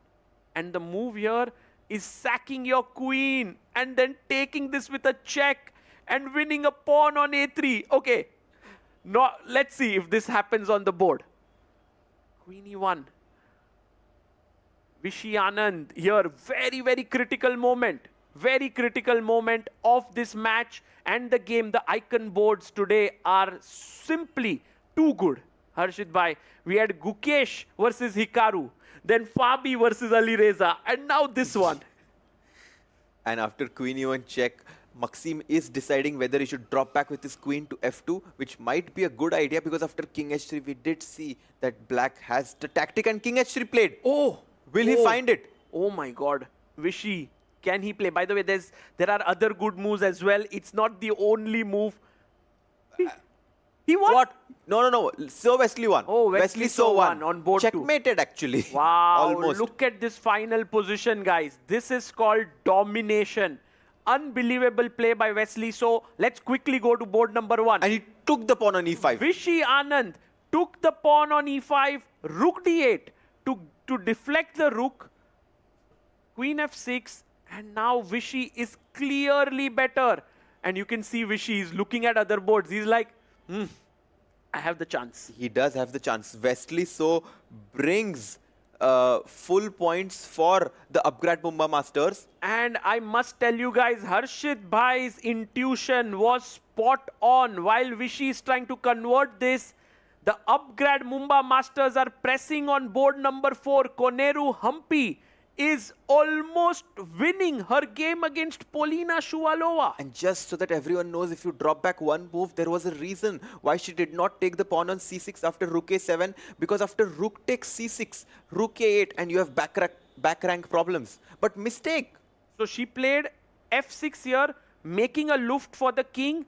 Humpy pushes the pawn forward. It was a bad move. You had to play rook a6, but such decisions are very difficult to understand. Now king e8, king d7, and maybe Shuvalova survives. Yes, she does have better chances to hold this game now. And there is definitely a lot of action, but Harshit Bhai, we should go to our icon board. This is the game where we should keep our attention. There could be ups and downs on other boards as well. We will keep our eyes on it right now. The Upgrad Mumba Masters are leading 3-0 thanks to the victory of Wesley So. Yes, they are leading 3-0, and this is the board where the Ganges Grandmasters can, take the lead back if they win with the black pieces. Knight comes to f6. The queen and knight are known to be a deadly combo when they're attacking. But somehow these pawns are taking away the space from the king. So whenever my queen gets active, you have a perpetual somehow. So, I have to be careful. I do understand that Vishy has his chances, but somehow it looks very easy for Maxim to play. Queen b5, a5, a6. Meanwhile, Vishy has to coordinate his queen and knight if he wants to win. It's never going to be easy to beat Maxim Vacher-Lagrave. Even if you're a piece up, he has 2 pawns in compensation now, and queen c8 hits the pawn on g4. Oh, Harika.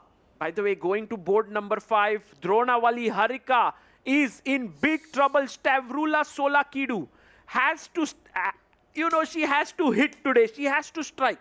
But this is bad news for the Upgrad Mumba Masters. Yeah, pressure here. And I think this one, I don't think Harika can save. You have a great knight here, a bad bishop here, and the pawn is falling. I think black will win this. I do think so too.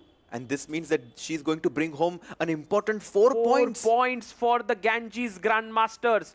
This match is trickier than one would have thought. Anything can happen. And let's come back to the icon board. As Vishy provoked white into playing f5, which means you no longer have perpetual. Whoa, Vishy, what a genius.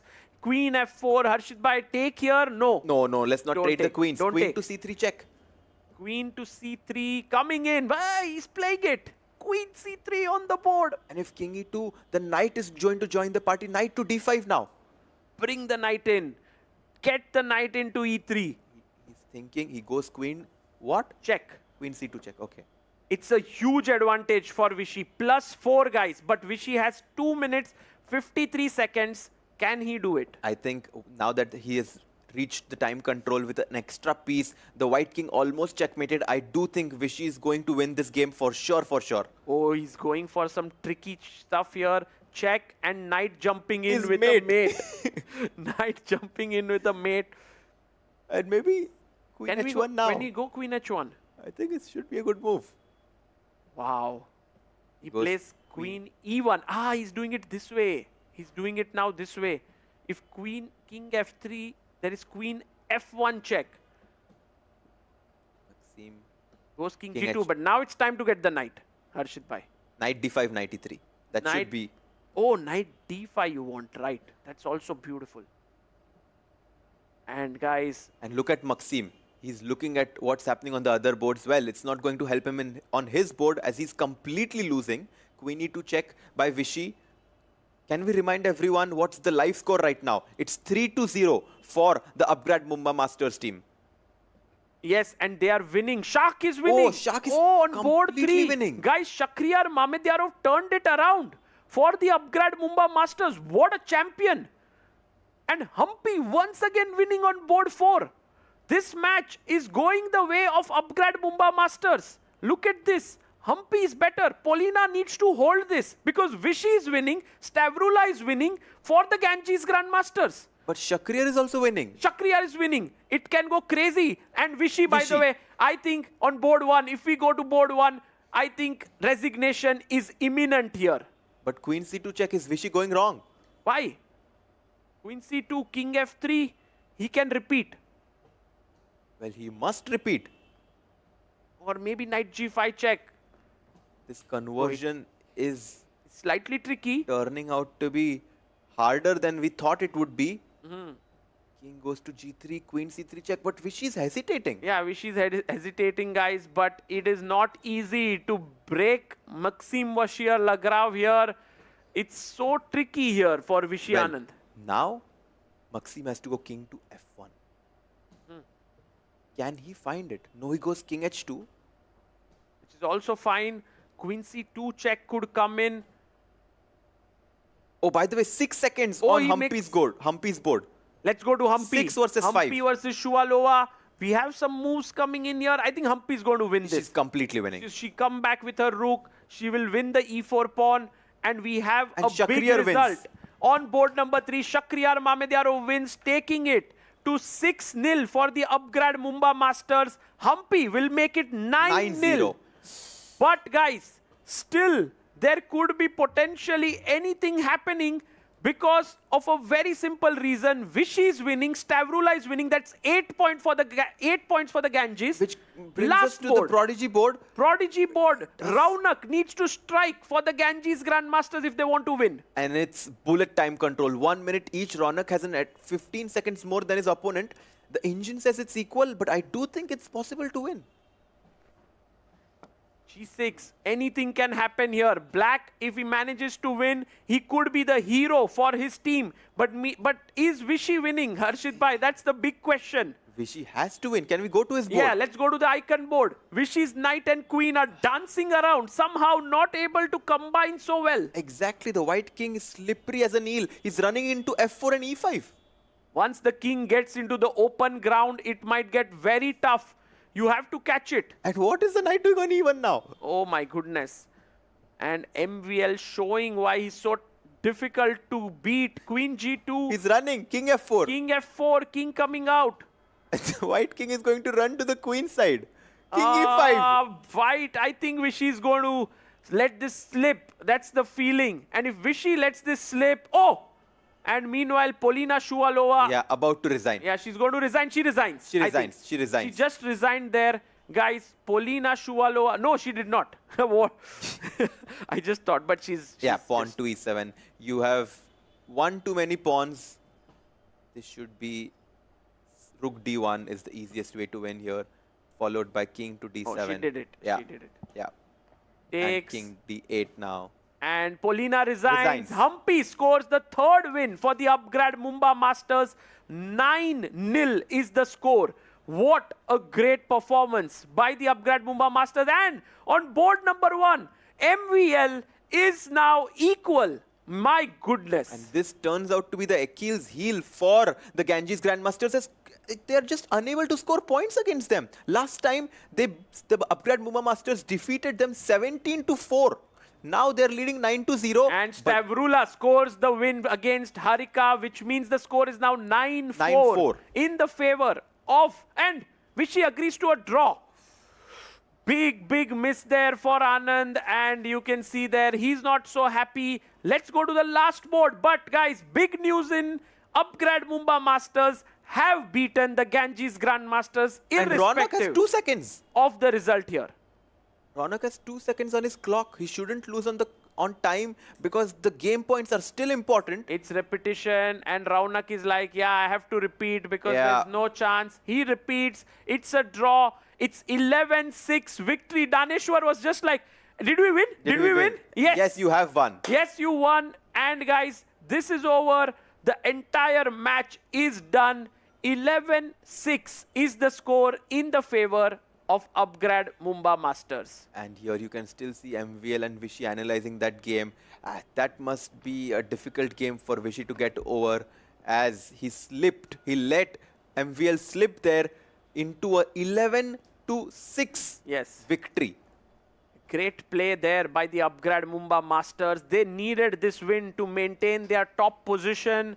The Ganges Grandmasters tried their hardest, but look at MVL there. He held it like anything. Yeah, Arshid bhai, he was like dead lost at some point. Dead lost. And the local team is all smiles, high fives all around as they defeated the Ganges Grandmaster once again. Right, and by the way, now both the teams will come to the front of the stage when we will let the arbiter take over and speak. But for now, the players in their respective dugouts are discussing with each other how they did it. And Shakhriyar Mamedyaro, what a guy, beating Sindarov twice in a row. Yes, and maybe the player of the match here, for sure, I think, should go to Shakhriyar Mamedyaro to beat Javokir Sindarov 2-0. Not so easy. And invite the teams up. Let's go to the playing venue to hear the arbiter.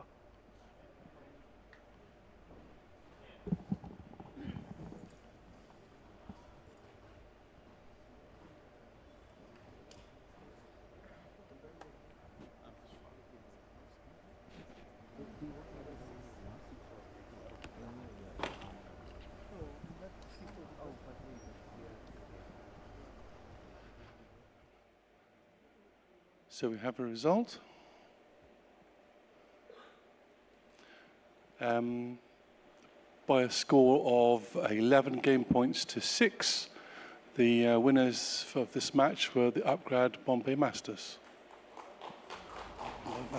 Mumbai Masters.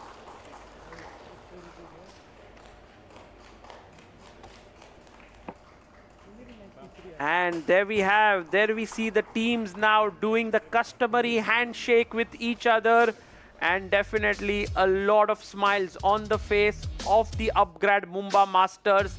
They played really well. Their coach and captain Hari Krishna is extremely happy with this performance of his team. And for Ganges Grandmasters, they fought well, Harshit Bhai, but it wasn't enough.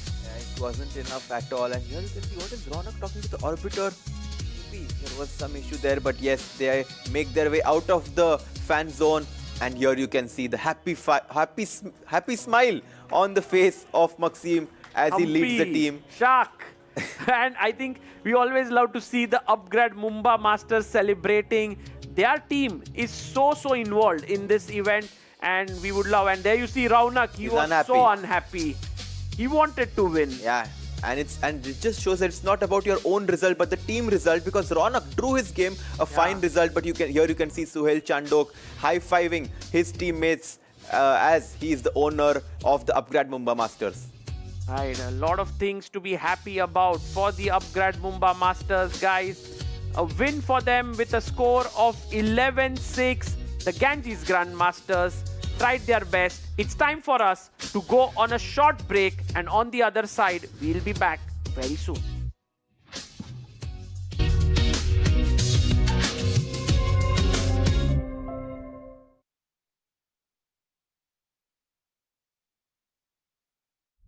While they make game-winning moves, you make career-winning moves with Upgrad. Make your move now. Bharat ka apna solar, Navitas Solar, India's finest module manufacturer. We bring the power behind every winning move.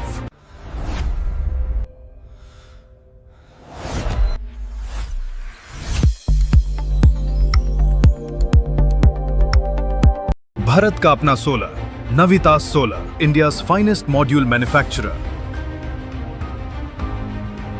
We bring the power behind every winning move. While they make game-winning moves, you make career-winning moves with Upgrad. Make your move now. Bharat ka apna solar, Navitas Solar, India's finest module manufacturer. We bring the power behind every winning move.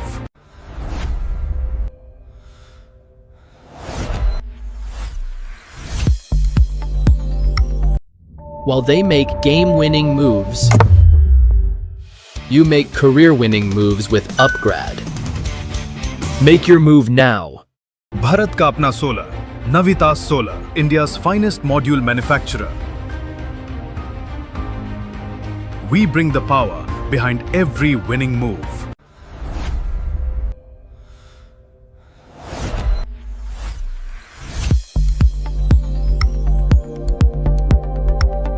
Bharat ka apna solar, Navitas Solar, India's finest module manufacturer. We bring the power behind every winning move. While they make game-winning moves, you make career-winning moves with Upgrad. Make your move now. Bharat ka apna solar, Navitas Solar, India's finest module manufacturer. We bring the power behind every winning move.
For the Mumba Masters, but with a name like that, you can't keep them down for too long. The Upgrad Mumba Masters with an 11-6 victory against the Ganges Grandmasters. And for the player of the match, Arohi, take it away. With that thumping victory, the Mumba Masters jump to the top of the table. Hello and welcome to the post-match presentation ceremony of match number 18, played between the Upgrad Mumba Masters and Navita Solar Ganges Grandmasters this evening here in Mumbai. Now to give away the Man of the Match award, we have Mr. Saurabh Jha, Senior VP and Global Head, Data and AI Tech Mahindra joining us. The Player of the Match award goes to Shakhriyar Mamedirao from Upgrad Mumba Masters.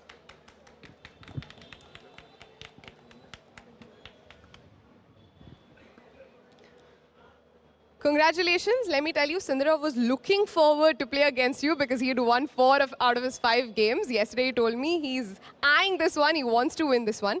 You tell me, how does it feel to defeat the World Cup winner twice in 4 days? First of all, thank you very much. Of course, I'm first very happy for my team, Mumbai. Mumbai is doing very well in this tournament, and we hope continue play like this. And to win, of course, Sindar twice is very good. But my all opponents is very strong, and for me it's not big difference in Darab or another opponents, because every chess player, every game is very hard here, and I wish all the best for my opponents. Thank you. So, you know, the commentators are particularly proud of you and surprised and impressed with this one move that you played. Sundarov played a pawn to h4, and then you simply took it. Your thoughts on that? Yeah, I mean, it was some time problems, but he played well. I take g-take h4. First 3 minutes, I don't think about this, but next 2 minutes, I think why not to take pawn. Okay, I think it's a very interesting move. It is not logical, but it is interesting. And played off in the end in your favor. So, I mean, all's well that ends well. Tell me something about the team bonding that Upgrad U Mumba have, because you're known for you're known as a team which has some immense team bonding, and you have friends in the teams. You go out, you do your lunches, you do your dinners. Tell us something about that. Yeah, you know, during the tournament is, of course, every chess player is very busy because next day preparation and normally to sleeping. But we have very good friendly team. We have very good captain. We have very good sponsor. I mean, the team is very good, very friendly, and we just enjoying from chess. We are enjoying from Mumbai. We love Mumbai, and we play for Mumbai. Thank you very much. All the more reason to celebrate. Thank you so much for joining us. Congratulations on your win today. That is it from the presentation ceremony. We'll be back with the last game for the evening shortly. As of now, back to the studio. And with that, Shakhriyar Mamedirao winning all the hearts, saying he's doing it for Mumbai, for his team, for the Upgrad Mumba Masters. They're getting their 11-6 win, their second win here in the 3rd season against the Ganges Grandmasters. And what a game this was by Shakhriyar Mamedirao. He takes down Sindarov, who's been a star performer for Ganges, who's been doing incredibly well, feeling almost unstoppable there on an extremely high score. Javakir Sindarov, 15 board points, putting a stop to that. But what impressed me was that this was a strategic masterpiece, very different from the usual Shak style that we're used to. Absolutely. It almost feels like the players kind of swapped. Yes, Wesley played like Shak and Shak played like Wesley, because Wesley completely just thrashed his opponent in a very dynamic way, and Shakhriyar just in that positional, IQP in an endgame. It was a very nice squeeze. Overall, I think a great team performance. Yeah, absolutely. Very clean performance by the entire team. They picked off where someone was lacking, and this is why the Upgrad Mumba Masters is such a favorite to qualify for the finals. They're making a strong statement, not only to qualify for the finals, but potentially be the big winners. They've been at the top, been consistent throughout. Again, just talking there, Shak, was about the team spirit, about the team camaraderie that they have, the good feeling. You're in good spirits, you play good chess. And that means this is how our leaderboard is looking at going into the final match of the day that's about to come up. And we'll talk about that in just a few, but take a look at what we have in front of us. There are 2 teams at the top. This has been the storyline so far here in Mumbai at the Royal Opera House. Upgrad Mumba Masters who have been upgrading their game every single round in this tournament, and Triveni Continental Kings with 12 match points. Then you've got a two-way tie between the Pipers and the Grandmasters with 9 apiece, Fyers American Gambits and the PBG Alaskan Knights with 6 match points. We've got one more match coming up to close the day. It's going to be primetime chess as the top of the leaderboard, Triveni Continental Kings takes on the PBG Alaskan Knights. We'll break all of that down for you. More inside scoops coming up on the other side of this break.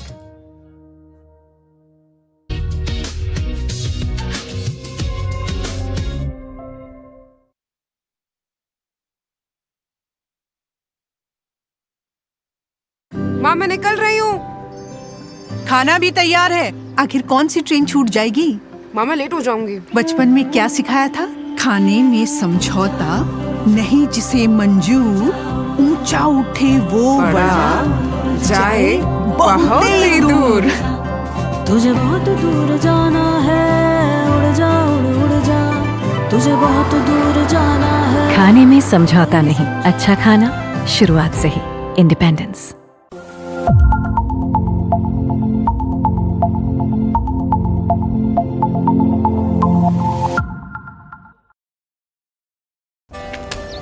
Come on guys, hurry up.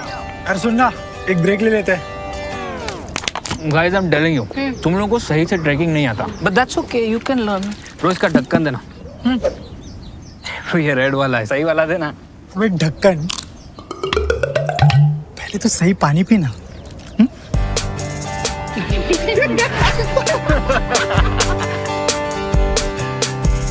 Manikchand Oxyrich, proudly Indian.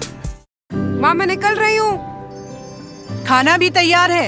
आखिर कौन सी train छूट जाएगी? माँ मैं late हो जाऊंगी। बचपन में क्या सिखाया था? खाने में समझौता नहीं जिसे मंजूर, ऊंचा उठे वो बड़ा जाए बहुत ही दूर। तुझे बहुत दूर जाना है, उड़ जा उड़ जा, तुझे बहुत दूर जाना है। खाने में समझौता नहीं, अच्छा खाना शुरुआत से ही। Independence.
It's the Kings and the Knights, and both of them know how to fight. This one is going to be interesting. We are here for the color swap for Triveni Continental Kings. We'll be playing against the PBG Alaskan Knights. We have Luke Van Bailey for Triveni Continental Kings and Swams Mishra for PBG Alaskan Knights.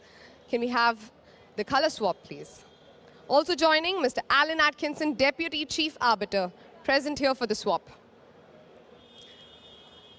Luke, white after that loss, feels good? Well, you know, I was actually quite upset after the loss, you know, and tonight's game is extremely crucial because, you know, you want to get back on track, you know, but, you know, we play Gukesh, Erikaisi and company, so, well, at least we have white, yes. So Triveni is known for, you know, giving those comebacks after the setbacks. Can we see something of that sort in this game from you today? Well, I don't think I needed to tell the team anything, you know. I think if I would tell them something, it probably would make it worse, you know. But yeah, I think, well, they know that what the mission is. How's Firouzja doing when it comes to thinking about this game, approaching this game? He's been winning on the trot. Unfortunately, the first loss for him came today. He's got to play another one now. Yeah, well, I guess his streak had to end at some point anyway. And of course, he could have won, he could have lost, you know. But with 2 seconds on the clock, you know, anything could happen. So, well, it is what it is. Caruana is a top player as well. So, should give him some credit as well. You know, hopefully this takes off that winning pressure from him and he can probably get back to his winning ways after this one. No, pressure's always on. So either I put pressure on him or he puts pressure on himself. All right, let's hope this one goes your way. Thank you so much for joining us. All the best. Yeah, thank you. Swams, what are plans with black? So I think we already played Triveni with white pieces. So this time it's black, and of course we want to go for the revenge. Coming off of a win, the spirits must be high. 2 wins on the trot, and it's at the right moment that PBG has peaked. Yeah, I think towards it's the right time. We are getting one more win will get us to the middle of the table, and I think that can keep the league very interesting. Let's talk about time a bit because that seems to be of the essence. Sara, Arjun thrived under the pressure of the timing in the last game. Gukesh, however, couldn't. What is the conversation in the team? So I think it was Gukesh was in control of the game throughout, but a small hiccup around the end, and of course Hikaru was very accurate in the end and did not give a second chance at all. But of course Arjun and Sara worked out well for the team, and it's the good thing, especially Sara winning and scoring her first win as well. The best part is you all are getting into this after a win, so all the best for the game today. Thank you very much. That is it from the color swap. We'll be having a cracker of a game coming your way. This is the last one for the day. And it's going to be primetime chess at its absolute finest as these two teams go head-to-head for the PBG Alaskan Knights, fresh from their back-to-back 2 victories, even though they lost on the icon board. Gukesh going down in that last match. For the Triveni Continental Kings just today, they suffered a big defeat. What's going to be the mindset of these two teams coming into this final match of the day with very different trajectories today, Sahaj? I mean, PBG Alaskan Knights, and we're going to call them PUBG Alaskan Knights because they have won 2 games in a row, and they are on track to be winning their 3rd game because their opponents, or well, the icon board has lost their first match, and that is, I think, a problem. Yeah, I mean, Alireza Firouzja going down for the first time in this tournament ever, and I think, as you rightly said, PBG Alaskan Knights riding on momentum right now, and very important match for them to have any chance to finish in the finals. If they lose, they're out. It's going to be the Kings battling out the Knights. But let's talk about the importance of all boards, because that's exactly what we saw play out in the Upgrad.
Today is the day when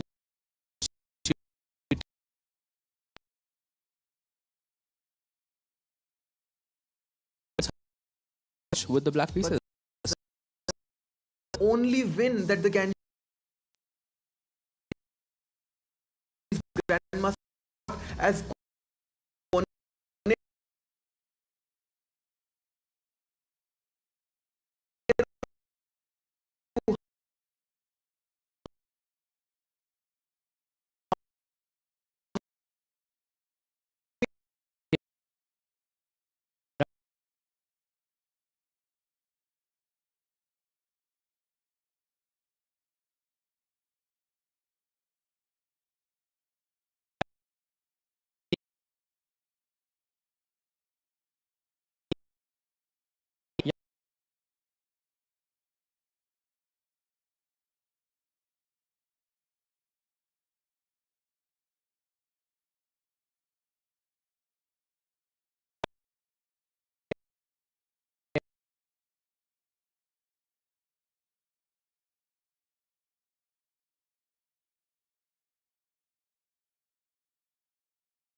with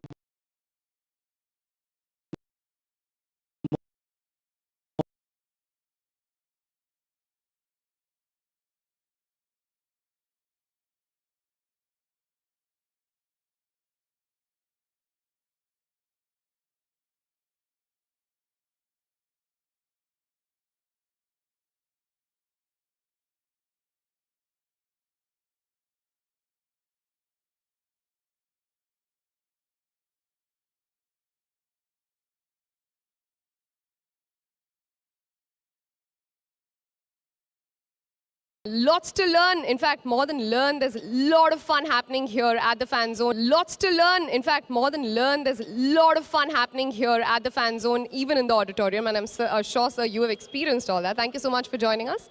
We'll be seeing you soon. Back to the studio. And as you can see, Mumbai mein josh hai, jazba hai. What an incredible atmosphere we have. Thank you so much, Mr. Mohit Kapoor, for that. Mentioning his favorite player, Vishy Anand. Definitely not alone in that, sir. You are such a legend of the game. We saw him in action in that previous matchup as well on the icon board. A draw against Maxime Vachier-Lagrave it was. Got more icons coming on. But I want to talk about this a little bit because chess truly does break barriers. You know, we started the league from Dubai, London, Mumbai. What's next? He says bigger and better. How does that even happen? I mean, sports is one of the only things that breaks all the barriers, right? As you said, it breaks religion, it breaks everything. It brings together so many people from different parts of the world. Here we have 13 of the best players out of 14 playing here in Mumbai, and I'm super pumped to see where this global chess league turns out to go. And one of those superstars, Javokir Senderov, we just saw him in action for the Ganges Grandmasters on their men's superstar board. It was Javokir and Vincent for the Grandmasters, but they did fall short to the shock attack and Wesley. So huge turnarounds on these boards, Sahaj. Absolutely. Can't believe what happened with Senderov, by the way. But Shark, I think, taking it yet again against Javokir Senderov. What a match it was. And Wesley So just completely demolishing Vincent Keimer in that quick fashion. This is what I was talking about. Shark is the attacker and Wesley So is the solid player, but it felt like the players were swapped in this match, Harshit. Yeah, the experience did prevail against the youth. The two youngsters, Javokir and Vincent Keimer, falling short against the very experienced Shakriar and Wesley So. Incredible board action there was, and there we have Mr. Kapoor and many of us favorite player, the legend himself. We've seen the fans go absolutely wild every time Vishy enters the arena. He's around. That's the man everyone's aiming for to get the autographs. And he was up against Maxime Vachier-Lagrave, who's been so much in form as the icon player for the Upgrad Mumba Masters, one of the top icon performers here right now. And he held a very difficult draw, I want to say. Vishy putting the pressure, and that is what the match came down to. Had Anand converted this, we would have been looking at a very different leaderboard. A very different storyline altogether. Vishy was so close to winning, and I'm sure he's going to be kicking himself for not converting that massive advantage. And that's how the story ended for the Ganges Grandmasters, Upgrad Mumba Masters taking an 11-6 win. And that was the happy team right there with Sohail Chandok, such a big supporter of sports, loves chess. And there we see all smiles. They know exactly how important it is to be at the top of that leaderboard. They've been consistent throughout. We are 3 matches down and we have some primetime television coming up next. It's PBG Alaskan Knights taking on the Triveni Continental Kings, and we break down all the action in our studio on the other side of this break.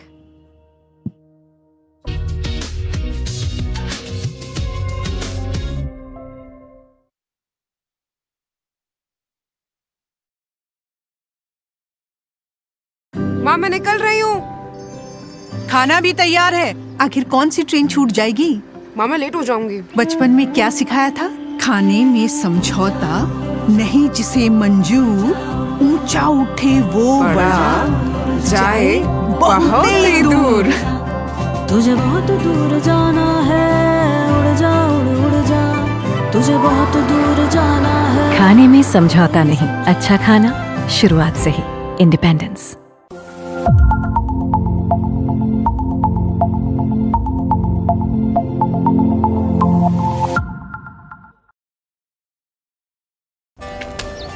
Come on guys, hurry up. अरे सुनना, एक break ले लेते हैं। Guys, I'm telling you, तुम लोगों को सही से ट्रैकिंग नहीं आता। But that's okay, you can learn. रोज का ढक्कन देना। तो ये रेड वाला है, सही वाला देना। अबे ढक्कन, पहले तो सही पानी पीना।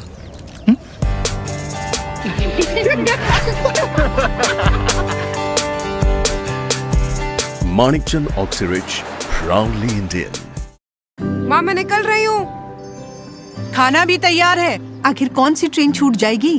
माँ मैं लेट हो जाऊंगी। बचपन में क्या सिखाया था? खाने में समझौता नहीं, जिसे मंजूर ऊंचा उठे वो बड़ा जाए बहुत ही दूर। तुझे बहुत दूर जाना है उड़ जा उड़ जा तुझे बहुत दूर जाना है खाने में समझौता नहीं, अच्छा खाना शुरुआत से ही। Independence.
It's the final match of the day, and what a clash we set ourselves up for. It's the PBG Alaskan Knights who are finding a late form here at the third season of the Global Chess League, taking on the ever-consistent but one team that did suffer a setback today, Triveni Continental Kings. A story of two cities here today coming into this match with the day these two have had. And I want to reference back to something that the team coaches said as we also bring on our prodigy board, a fight that we're going to see on each and every matchup here. Grandmaster Leok Van Valley for the Triveni Continental Kings saying that my team knows what's the mission here. How does the PBG Alaskan Knights make it mission impossible for the Kings? It starts at this prodigy board, Tanya, because Daniel Darda has been struggling so much in this tournament. If he does not manage to pick up his pace right now, right here, they are going to struggle a lot in order to beat the Triveni Continental Kings. You know, I'm going to go ahead and say that it's going to go for Triveni Continental Kings right here. We can wave the flag right here. Let's go. So that is an edge to Moritzi for the Continental Kings according to our panel. But let's move on and talk a little bit about the women's superstar board now. You've got superstars all across here. For the Kings, you've got Zhuzhina, world number 2, Alexandra Kostyniuk. How do Katrina Lagno and Sara Kadem make their opportunities in this matchup? You know, Sara did win her match earlier in the day, but I feel Kostyniuk is just the chess queen for a reason.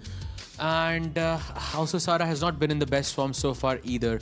And she's playing with the black pieces. So I'm going to go ahead and give this to Alexandra Kostyniuk of the Triveni Continental Kings. What about you, Harshad? And for the game of Zhuzhina and Katrina Lagno, what I think is important for the PBG Alaskan Knights is to get 1 point between these two matches, between both two women's board. They need 1 point. Let's go to the Superstar men's board to see and predict the results there. And these are the matches that we have here. Lenier Dominguez taking on Vidit Gujarati and Arjun Irgesi taking on Vei. I predict Vei and Vidit Gujarati to score more than 1 point between these two boards. Wow, you're saying so one player will win and the other one is going to take a draw. Yes. I think it's going to be 1 or maybe 1.5 for the PBG Alaskan Knights. So for me, Arjun might win or make a draw, and Lenier might win, is what I'm going to say. So you're Let's waving go. the green flag, I'm waving the pink flag. And Tanya, what do we have set up for?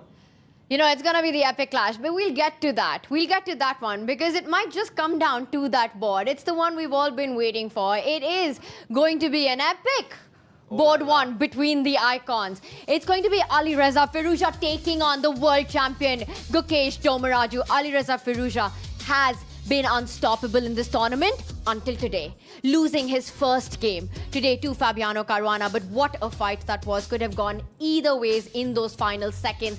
And we saw Alireza and Fabi both at the end of that matchup, right in those critical moments where they suddenly shake hands with big, big smiles. And there we have it played out. A stunning move by Fabiano as he slid his queen to a very important square. Pragrananda couldn't believe it. Mendonça couldn't believe it. We couldn't believe it on our studio. The Triveni Continental Kings completely in awe and shocked there. Alireza Firouzja tried, but it wasn't enough. And eventually there, smiles. He's saying, hold on, not over yet, not over. You know how tricky Firouzja is. But the tricks were not enough. Both players pushing each other to the absolute edge, handshakes and smiles. That's what you get when two artists are at play. Absolutely. This not just the highlight of today, but it might be the highlight of the entire event for me. This match right here. What a play by Fabiano Caruana. I mean, he has painted the picture. If you want to defeat the team of Triveni Continental Kings, you have to play a masterpiece. And will Gukesh manage to do it against Firouzja Alireza? This is the biggest question that we have for the next match.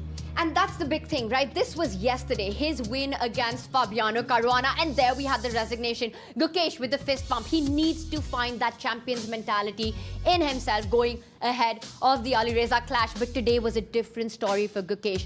About to take down the world number 2, about to get that win. There were no high fives to follow after that. This was a happy Gukesh today. How does he repeat that story? He's up against Alireza Firouzja, a very difficult loss to Hikaru earlier on in the day.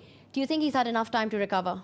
I don't think it was a difficult loss in that sense, because I think Gukesh has played much better today than previous of his matches, because I think the win that he had yesterday gave him that confidence, and I think he's still riding that. So he's still playing much better, I think, and has a good chance against Firouzja. He needs to get his whole team in the zone. If they want to make a complete comeback, they'll win their third win in a row as a team if they can win this match. And here you can see Gukesh is ready to enter the arena, about to just get the confirmation from the official there. And here you can see Gukesh entering the arena with Arjun, Lenier Dominguez, behind them, Katrina Lagno, Sara Khadem, and finally Daneshwar Bardia. And the team is getting ready to enter the Gladiators arena. They'll have to play like gladiators this once, from top to bottom. And there we see coach Swayams Mishra. He said it, that he believes his team has peaked at the right time. One team that has been peaking it all the way here at the Global Chess League. It's been the Triveni Continental Kings. They've shown setbacks do not hold the Kings back for too long. Will it be Leo Kwan Valley's Triveni Continental Kings with a big bounce back performance, or will the PBG Alaskan Knights continue their run, continue their form? And I want to ask you one question. Have they peaked at the right time, or do you think, is there still hope left for the PBG Alaskan Knights to make it to the top 2? You know, I have a feeling that PBG Alaskan Knights knows exactly when to push the nitro button. If you push the nitro button way too quickly, you might not win the race. PBG Alaskan Knights still have the chance to press it at the right point. Yeah, they have won 2 in a row and they could win the third one. That would be, I think, a great story. So I'm going to go with the PBG Alaskan Knights. You know what? You have heard me say this before. Once a PBG Alaskan fan, Knights fan, always a fan. I'm also with you, Sej. Let's go. It's green flags all the way here in our studio right now. Oh, look at you. One side of the board, we will have the Triveni Continental Kings looking for their 3rd season title. On the other side, PBG Alaskan Knights looking for their 3rd win in a row. It's time to get to the chess. It's time for the pieces to start flying. On the other side of the break, it's all chess action. Don't you go anywhere.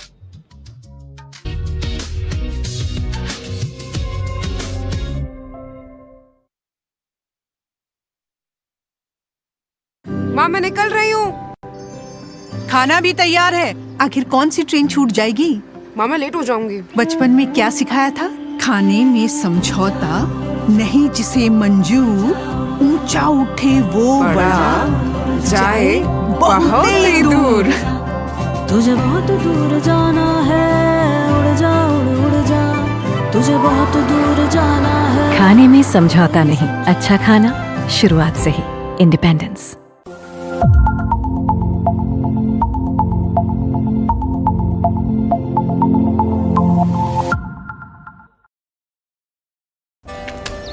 Come on guys, hurry up. अरे सुनना, एक break ले लेते हैं। Guys, I'm telling you, तुम लोगों को सही से ट्रैकिंग नहीं आता। But that's okay, you can learn. रोज का ढक्कन देना। तो ये रेड वाला है, सही वाला देना। अबे ढक्कन, पहले तो सही पानी पीना।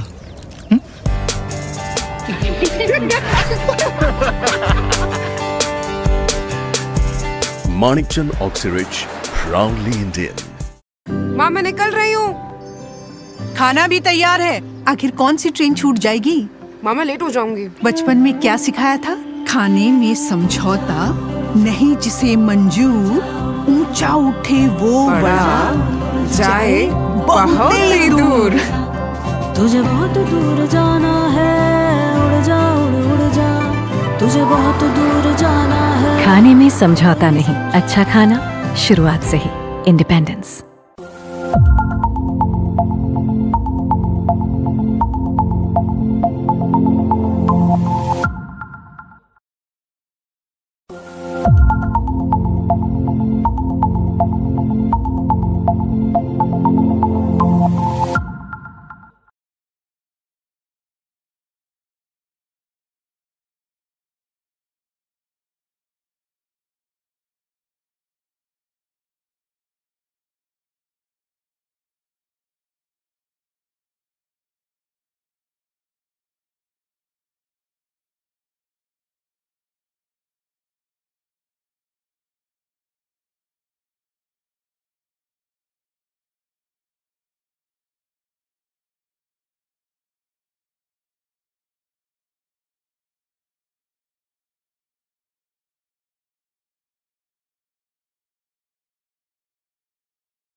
In the final clash of the evening, the Kings stand to make a comeback.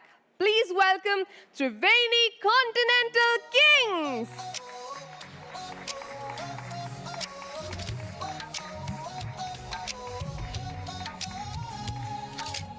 Spotlights burning through the night, legends stepping into the light. Crowds roar like a rising tide. Give it up for the players, starting with Alireza Firouzja, Vishy, Vidit Gujarati, Zujina, Alexandra Kostenyuk, Makandria Moritzi, along with their coach Luke Van Whaley. And now let's call the Knights who are riding high on their win. Give it up for PBG Alaskan Knights. It's a festival of chess. Everybody say checkmate. Come together for a chess day. Feel the pulse as the moments escalate. It's a festival of Please put your hands together for Gukesh Dommaraju, Arjun Erigaizi, Lenia Dominguez, Katerina Lagno, Sara Kadem, Daniel Darda, and their coach Swayams Mishra. All the best to both the teams. You may now take your boards.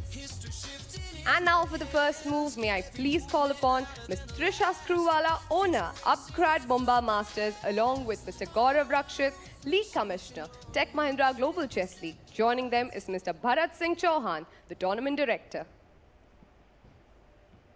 It's time for action. The final match of the day. Triveni Continental Kings take on the PBG Alaskan Knights, and Knight C3 played E5 here. Tanya joins me in the commentary. Hello, Tanya. Sagar, what a way to finish our big day here with a clash between these two titans, but also just the matchup that we have for PBG Alaskan Knights looking for their third win in a row. For Alireza Firouzja's Triveni Continental Kings looking for that comeback, and it might be the women's board that might prove to be critical in this matchup. Absolutely. Zuzhiner takes on Katrina Lagno, and Koschenyuk here against Sara Khadem opens the game with pawn to e4. And guys, look at the environment there. Alireza against Gukesh at the center board, and all 6 boards looking really intense. It's center court as the two players are awaiting the starts of the clock on theirs. It will be the final game to start. A staggered start, which gives us the opportunity to catch the action across all 6 matches. Right, as we go into Zuzhiner versus Katrina Lagno, we have Zuzhiner opening up with the London system. Tanya, a very interesting opening choice. And we've been seeing the London appear quite a bit in Mumbai, very often here at the Royal Opera House. And now the big question again, will Lagno take her queen out early, starting to direct attack against B2? But when there's a London system, we know it's going to be a fun fight. Absolutely. Let's look at the second women's superstar board, Koschenyuk versus Sara Khadem. It's actually, you can see London reversed. You know, d4, d5, bishop f4 ke jagah, we have the Italian here with bishop on c4 and a little move a3 by Alexandra, just trying to surprise her opponent a bit. And this was the move employed by Alireza Firouzja in one of their previous games. And I wonder if this is Triveni Continental Kings' scoop, inside scoop here, for sure, to sit and prepare, because a3 is not the standard move here. As we go to the men's superstar board, Vishy immediately responds with the king's pawn opening as well. Right, and we have Vidit versus Dominguez, two of the most solid and positional players in chess. And we have d4, d5 here. Let's go with Vidit and Dominguez first, and then we'll go to Ajubai versus Vishy. And for Vidit, he suffered a loss today against Pragnananda. He has to forget about that, Sagar. He's facing the mighty Lenier right now of the PBG Alaskan Knights, and it looks like the Alaskan Knights have finally joined the party here at the Royal Opera House, sure, you know, with 2 back-to-back victories. And if they win one more, that would be a huge thing. And as we see, the Queen's Gambit accepted on the board, supposed to be a solid opening, but against Vidit, could be a dangerous thing as he loves to play positional chess. He's a strategic master there. He moves the queen away. He wants to occupy that spot with his rook next. Line it up against the black queen. This is traditional Queen's Gambit accepted theory so far, Sagar. Right. Both players in familiar territory. Go to Vishy versus Arjun Erigaisi, and here we have the line that we saw. I think it's slightly different from what generally happens in Rui Lopez, because Arjun brings his bishop out to c5 and knight to e7, Tanya. Slightly offbeat system, but Arjun has played this before. As we go to our prodigy board, Marc-Andrea Morizzi versus Daniel Darda, and the big clash here, Alireza Firouzja versus Gukesh Domaraju. It's all eyes on Alireza taking on Gukesh with the white pieces. What a thriller he had against Fabiano today. Gukesh equally nerve-wracking against Hikaru Nakamura in those final moments. How will these two champions recover from that? And to start with, to show their intentions, Alireza goes with the London Jobava. Yes, the London Jobava, guys, is signified with the knight coming to c3 and bishop f4. And look at the speed with which both players have made their moves. Knight comes out to c6, Tanya, threatening e5, and Alireza snatches the pawn. He's 2 pawns up at this point. Exactly. It wasn't the first one to be taken. c5 gone, d5 gone, but Gukesh looks like he knows exactly what he's doing. He's got more time on the clock. He's blitzing his moves out. He hits that bishop, also opens up his own bishop to snack on c5 later. Yes, he will take this, but bishop g5 will come in, pinning this knight here, and Gukesh must have all of this worked out with his coach Gayu. Look at him. Queen a5 check. You know, it's late in the day, and Alireza showing that he's hungry, going pawn after pawn here. But Gukesh, this is one of the openings where you really need to know what you're doing. Otherwise, you could be in trouble very early. And Tanya, look at the engine evaluation. We don't have the strongest of engines here. It says 0.5 advantage. That's fine, for Sagar. I white. have you. We don't need a very strong engine here. You'll break it down for us. I'll try my best, Tanya, but I'm a very weak version of Stockfish. But it seems Gukesh has worked with the strongest of engines here and has things figured out as Alireza tries to understand his way through this opening. This already looks dangerous. And it was a 15-3 victory for the Triveni Continental Kings against the PBG Alaskan Knights in their first encounter. Alireza needed only one inaccuracy by Gukesh in the opening to never give him a chance back into the game. He dominated that with the black pieces. For Gukesh, this one's a grudge match. Absolutely. This one, I think Gukesh wants to get that win in, and it will be even much better as he would get 4 points for a win here. What do you do here, Tanya, as white? Because black is planning to take the pawn, get the rook in the center, maybe even short castle. Many options. Very tricky position, and you have to be super precise with white, which is why Alireza goes into a think. You don't want to allow this harmony in development, take that pawn with the bishop, get your rooks into the game. One of the very thematic ideas here is to push that a3 move. Something that we've seen Alireza do in this tournament very often in different openings. And you're just discouraging white, black even, to take that pawn with the bishop. But if I take here... We have a move, Sagar, by the way. Alireza did make a decision on the board. Oh, he played your move, Tanya. You know, A3. it's A for Alireza. It's A3. Easy find for him. Again, a very thematic idea to stop black from getting bishop takes pawn. So bishop takes pawn is met with a pawn fork. Although, Tanya, I was wondering if there is a sacrifice here with the knight. Unfortunately, that doesn't work because my rook attacks the queen. I can't take with the bishop here. So that's the reason why Gukesh very quickly goes knight d5.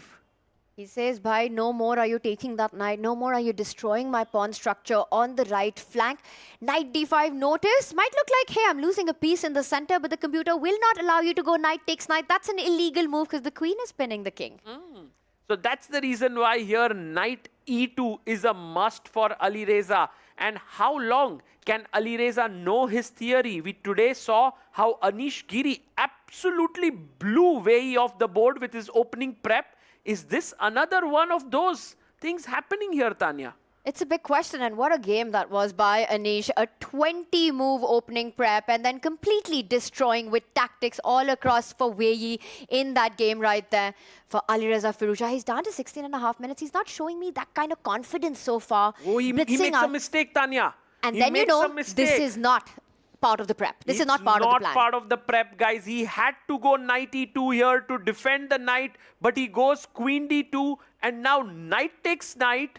Queen takes, pawn takes, bishop takes. And guys, even though Gukesh is a pawn down here, he has the much better position because of a superior pawn structure. Wow.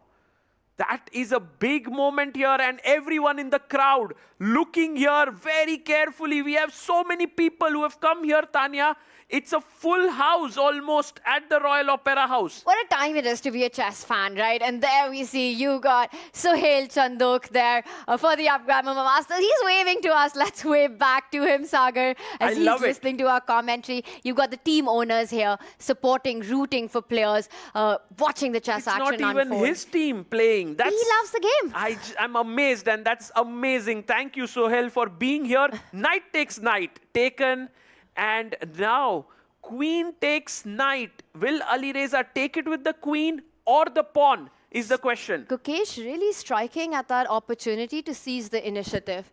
You know, he recognizes that this was an inaccuracy by Alireza. This is the moment that black can start taking over by destroying the pawn structure. Tanya, do you feel that Alireza is somehow unhappy with how the opening has gone? I completely agree with you, because right now Gukesh isn't only playing the board, but the opponent as well. Alireza is super tricky as long as the queens are on the board. Divert it towards an endgame. Get those tactics off as quickly as possible. You leave your opponent with a worse pawn formation, And now Gukesh will snap up that c5 pawn, get castling in. The bishops are active. And to me, this is more than enough compensation for that pawn deficit that black has. No, even the engine says it's better for black, which means it's a huge position for black. And to get that after 15 moves in the opening, that's brilliant opening prep by Gukesh. So right now, bishop comes back to h4. Guys, great stuff. And what Alireza is trying to set up is that Gukesh has a very active piece on c5. He wants to try to trade that bishop off, get the bishop back, get these two pieces off the board, and then you're looking at easing out the pressure. Gukesh trying to see how does he keep the initiative on. Sagar, let's continue with our trip around the horn here. Let's go over to our superstar men board. Arjun Aragaisi taking on Vishy with the black pieces. Vishy's last move, guys, was queen h5. Now, he's brought his queen into the attack zone here, but Arjun has his king castled while Vishy's king is still in the center. This is looking quite good for Arjun as well. Nice position, Tanya. And that's an extra, almost that extra pawn. There's an extra pawn on the left flank right now. So a dynamic imbalance in the pawn structure. 4 versus 3 on the left side, 3 versus 2 on the right side of the board. Open position. I'm liking black's chances here, simply because that bishop as well at the center, the bishop on e3, blocked by its own 2 pawns, will have to guide that d4 pawn for a long, long time. It feels like more piece activity for Arjun. Absolutely. The knight can jump here, the pawn can push here. This is looking quite even, and with black pieces, Arjun could potentially take over. Let's go to the next board, Tanya. Vidit is playing against Lanier, and we have mass trades that have happened on this board. It feels like Vidit is very slightly better, but will it be enough? It's 10 minutes into the game, and about 10 pieces are off the board right now. Vidit, I think so much of this is also about what has happened today in his last game against Pragnananda there. Very important, could be part of the match strategy here by the Triveni Continental Kings to just hold off Lanier. Get a position with the white pieces where you know you're feeling safe, what we call in chess a position for 2 results. Yes. You have the better pawn structure. It's a good knight versus a bad bishop right now. Let's mark those F pawns, the double tower that black has right now, rook on the open line. If anyone will push this, it's got to be white. A very safe position for Vidit to try to get the win in. And I think a very dangerous one for Lanier Dominguez. He must be careful, because if Vidit starts to get his king in and then perhaps starts putting pressure with his rook, this can become dangerous. But for now, closer to equal, then better for white. There's a huge news happening on board 4. Katrina Lagno, who's been a major force for the team of PBG Alaskan Knights. She did beat Ho Yifan yesterday. Will she get the better of Zhu Jinner here? That is what this question mark on the board is exactly asking. King to b1, that last move that was played by Zhu Jinner right now, putting the king on a safe spot. It's always usually a good idea. And I wonder, Sagar, if it's about a central break currently. Is this Lagno's opportunity to seize the initiative by breaking out with that e-pawn moving 2 steps forward? Beautiful. Asking some big questions. Notice the pin with the bishop X-raying the white rook. Pawn takes pawn, knight takes pawn. Now you can't pick up the knight because you lose the rook on d1. Yeah, this is a very important moment. Katrina Lagno can strike in the center. And Tanya, black has 2 bishops. And when you have the bishops, you open up the position. So very good one for the PBG Alaskan Knights. And I have to say, it's not even a very hard to find move. It's actually the first move that has to be on your radar. All your pieces are developed. Usually the way to fight for an advantage is to get a break into the position, a pawn break. Right. So Katrina Lagno, I'm expecting her to go all out with e5. Will it be enough or not? Time will tell. Okay. So these positions, this one looking good for the PBG Alaskan Knights. Alexandra Kostenyuk on the 5th board. For the Triveni Continental Kings, has space going for her. Even though this is early days, Tanya, I get this sense that Kostenyuk is doing really well here. It's early days in the position, but it's late at night here in Mumbai. You know, there's so much drama that has happened here already, and I think this is going to be equally dramatic. Whatever you're saying, optically, I have to say white does look better here. Beautiful pieces at the center. You're talking about space on the left flank. I can see space on the right flank being created with the F-pawn moving forward as well. I'd say Sara Khadem on the defense in this one. Yeah, Sara has to play carefully here, guys. She did play a great game in the morning round, or you can say in the evening round. But right now, she needs to be careful against Kostenyuk as we go to our prodigy board. Even here, similar story. Marc-Andrea Morizzi has huge space against Daniel Darda. This is the board on which the Triveni Continental Kings might just strike. And it might be right now that they do it, the Kings, you know. There are 3 attackers on the weakness, the D6 pawn. Bishop takes pawn to me just looks like a healthy extra pawn for white. Tanya, this is hanging, right? So you, and if you start with bishop takes bishop, you'll take with the knight hitting the 2 pieces. That's the point. Take, and if you take here, then take, and then this is hanging. And if, as you rightly pointed out, if you start with this, then takes would attack the queen and the bishop. Although, this could work, because if you take my queen, I take your queen. Okay, those are tactics that I did miss. I will admit that the line does go on. So the knights will not come to the defense of the PBG Alaskan Knights if bishop takes bishop was the move to follow up. And he's thinking about it. He hasn't yet made a decision, calculating, navigating his way through these complications. But I think he finds it. I think he should find it, and if he does, then the Triveni Continental Kings would be better. And Tanya, let's quickly go to our icon board, because Gukesh is kind of turning on the heat here. And let's do an action replay from when we left it last to get to this point, Sagar, before we break this down. It was at this position we felt that Gukesh was doing really well. Pawn down, but look at that piece activity. Yes, he long castled. A lead in development as well. All of white's pieces on the first rank. And now bishop c4. He wants to trade here so that his rook can infiltrate. So Firouzja tries to defend the bishop. And now look at this maneuver. Rook d6. Knight goes out. And rook c6 is eyeing the c3 pawn. The weak pawn. And Firouzja says, enough of defending. I'm lashing out here. Not the best of decisions. But this is really Firouzja's intuitive play, right? He doesn't like to just sit and suffer in a position, to sit and defend without any counter chances, any counter play. So even if the computer says it's not the best move in the position, he wants to change the dynamics, change the nature of the game as quickly as possible, because from a human perspective, Sagar, that's what turns the result around then. I agree. I do like this decision by Firouzja, whether the evaluation bar approves or not. It's a good decision, but it could go against him if Gukesh finds a series of accurate moves. It could start off with bringing this rook into the game. You either bring it here or here. Both these squares look really nice. To me, the first question is, can Gukesh go for a very direct approach? Can you simply pick up the bishop, try to win the c-pawn? And I think this is what Firouzja is hoping for.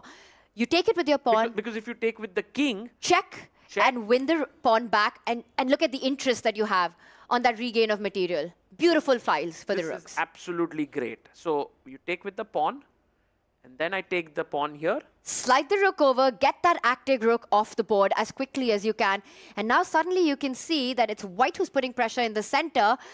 Gukesh is knight at the edge of the board, and things could start turning around here. I love it. I love the analysis that you've done here, Tanya. I think Gukesh should not be greedy. He should be like believing in his position, believing in his coordination, and not go after that pawn. And that's what Alireza set himself up for, right? With this last move, he's saying, you can win your pawn back. I'm giving it to you. He's provoking Gukesh to establish a material balance, but it would be the wrong choice for him. He needs to believe in the power of the pieces. It's quality over quantity right now. Absolutely, and you can see Alireza being slightly fidgety. He's moving around. He wants to see other boards. He wants to see what's happening on the boards of his teammates. He's missing the dynamism of chess, you know. It's a simplified position. Alireza likes it when the rooks are on the board, and it's Gukesh's rook that does come to that center file. Beautiful move. Gukesh will not get greedy. He's going for more.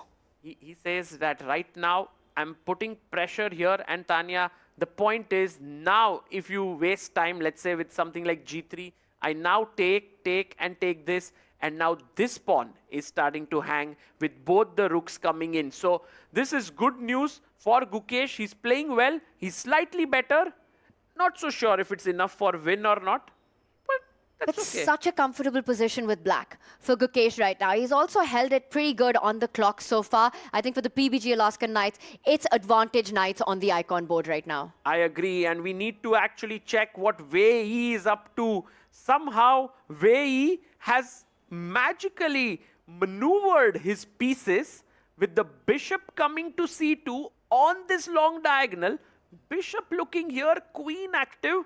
This seems like Arjun's rook is running out of squares, Tanya. There's only one square of safety that I see for that rook, and it's right next to his other rook right now. Fall all the way back. But Arjun, he's thinking, there's something, if that's the only move, there's something he doesn't like about it. Is he about to go for an exchange sacrifice in this position? That won't be so good. Actually, he needs to go back, but he doesn't like his position after that, because there is b4 here. He's Bishop making a decision, b6. Sagar. He's going to play that. He He's has going to come back. It's not enough to give up material here, Arjun. Oh, what? Whoa, he does it. And this was on my mind. Arjun's about to sacrifice in exchange. Huge move.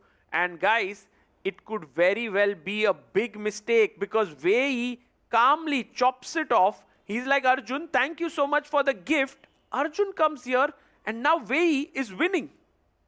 He just won an exchange. I'm trying to understand what Arjun has in mind. And if you try to break that down, he wants to pick up that central pawn. He's hitting the queen.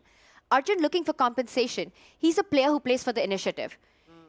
But Sagar, there's this feeling that this isn't enough. And is this going to come back to bite the Knights at some point? I think so. Also, the thing is, maybe Arjun got desperate here. He just didn't like the fact that he was going passive, and he hated his position and said, let me do this. But I think it's perhaps going to come and haunt him even more. Where he goes queen g5. That exchange sacrifice, was it brave? Was it desperation? These two words are two sides of the same coin in chess sometimes. So that is great news for the Triveni Continental Kings here.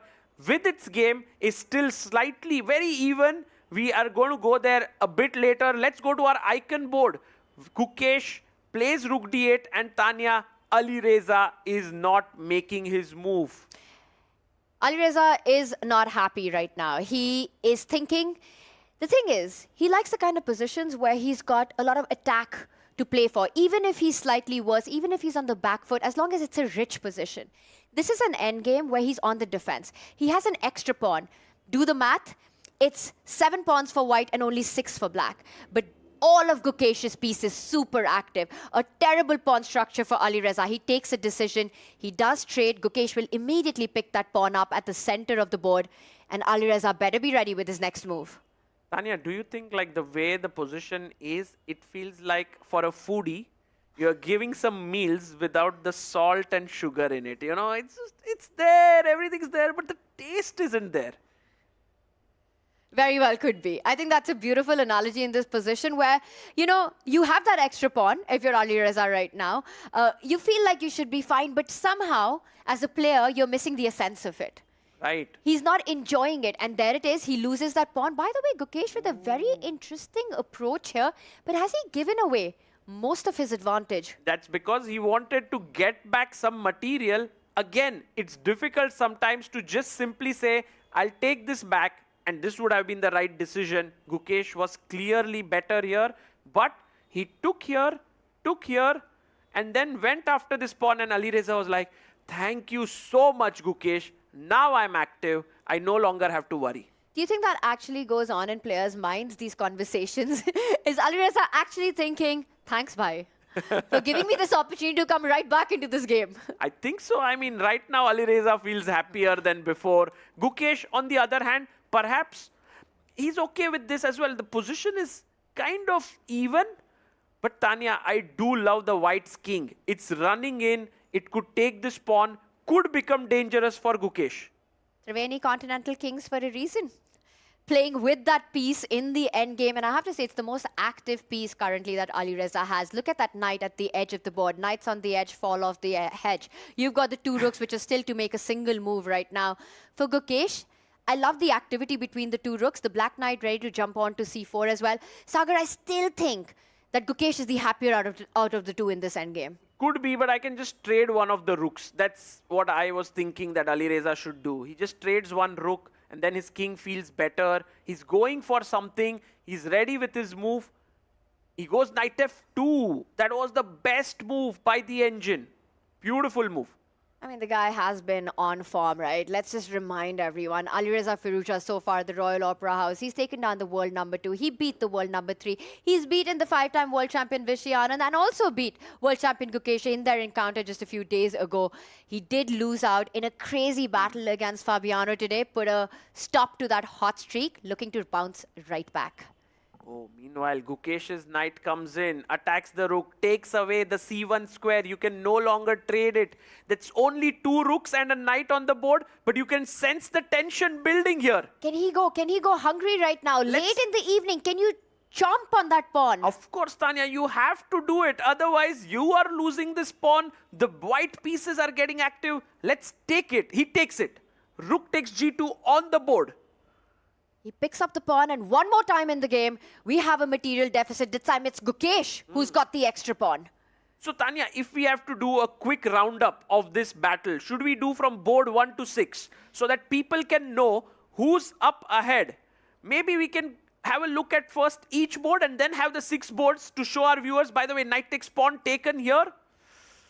And there are some checks that you have to calculate. Can we just stay on this for just 1 second? Because I want to stay point here. out that you could go check on the king, but the white knight would have jumped to the center of the board and it would have been all fine. So instead, Gukesh doing the same. He's saying, Alireza, you brought your knight into the game. Mine isn't going to stay too behind.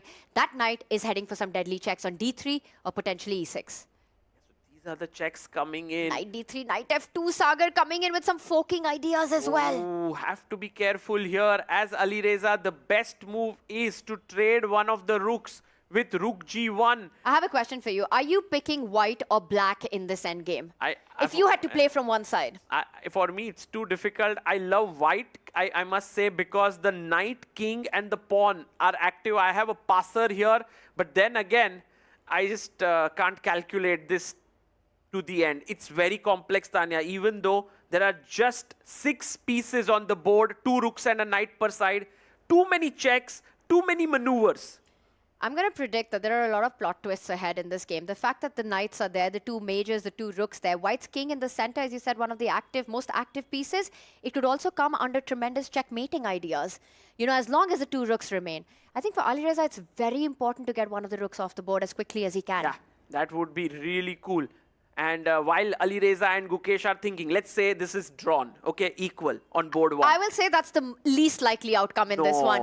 I actually think we'll have a decisive icon board. Oh my God, that's too much, Tanya. There are too many tricks. No, they have 10 minutes. Look at the 2 versus 1 on the left flank. Long term, that e-pawn, yes, it's there, but it could also be a weakness. I think Gukesh is putting pressure in this, Sagar. That king, so many checks on the board. Alireza, he needs to get the pieces off the board right now. Somehow trade as much as you can. Okay. Tanya's very, very much feeling that something's going to happen here. We will stay. Picture abhi baki hai. We'll keep coming back to this game, Tanya. But Vei, I think Vei is going to score that point for the Triveni Continental Kings. He's totally better. He's just winning here. I mean, I think he'll take this one. And it's all about king's safety. For Arjun, he sacrificed that exchange, so there's material deficit for Arjun. Black's king is the one that's feeling the heat. Look at that, no pawn fortress in front of it. So many weaknesses. I don't see Vei messing it up. He also has Arjun's number, is what it feels like. In the World Cup, knocking him out in the quarterfinals. A very difficult opponent, Vei, for Arjun Aragaisi. Right. I think Arjun is in big trouble here. The score, that means, would go 1 in the favor of the Triveni Continental Kings. He brings his rook here. Beautiful move. He's actually sacrificing his bishop here. If that happens, Tanya, look at this. Boom. Takes. And then you take back here or simply fork with beautiful tactics. And look at that. For Vei, counter-offense is the best defense. He says, you attack my bishop, but I'm coming for your king. I'm coming for your other pieces right now. Uses the opportunity to get his rook into the game and gets awarded a brilliancy for that. So equal on board 1, better for Triveni Continental Kings on board 2. I would also go to say that this is starting to look really good for Vidit. Slowly and steadily, I have a feeling Vidit might be much more better than what the bar is saying here. Agree? 100% agree. It's such a Vidit position, this one. No weaknesses for white. A beautiful knight on c4 that can never be dislodged for the rest of the game. The horrible, horrible pawn structure. Look at the weaknesses all across the board spread out. A6 pawn, the 2 double pawns, the H pawn that you're highlighting. The white king ready to path up on that f3 square and start targeting it. Vidit is loving life right now. Vidit is in this chill zone. Yeah, he's like having a nice vacation, sipping on his lemonade here and trying to convert this. This is good for the Triveni Continental Kings. But what is not good for the Triveni Continental Kings is board number 4, Zhu Jinner, is going to lose this one. I think Katrina Lagno is killing it here.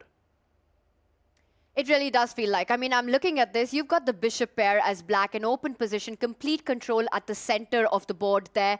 White, meanwhile, pieces across flanks, no coordination, no big targets. And also this F-file open. There might be ideas of black actually just cashing in on that pin eventually, and it might be the moment it might happen right now. E4, are you winning material immediately? Absolutely. This is the move that might just come in, and Katrina would take the full point home. But on board number 5, once again, the Triveni Continental Kings are pushing ahead.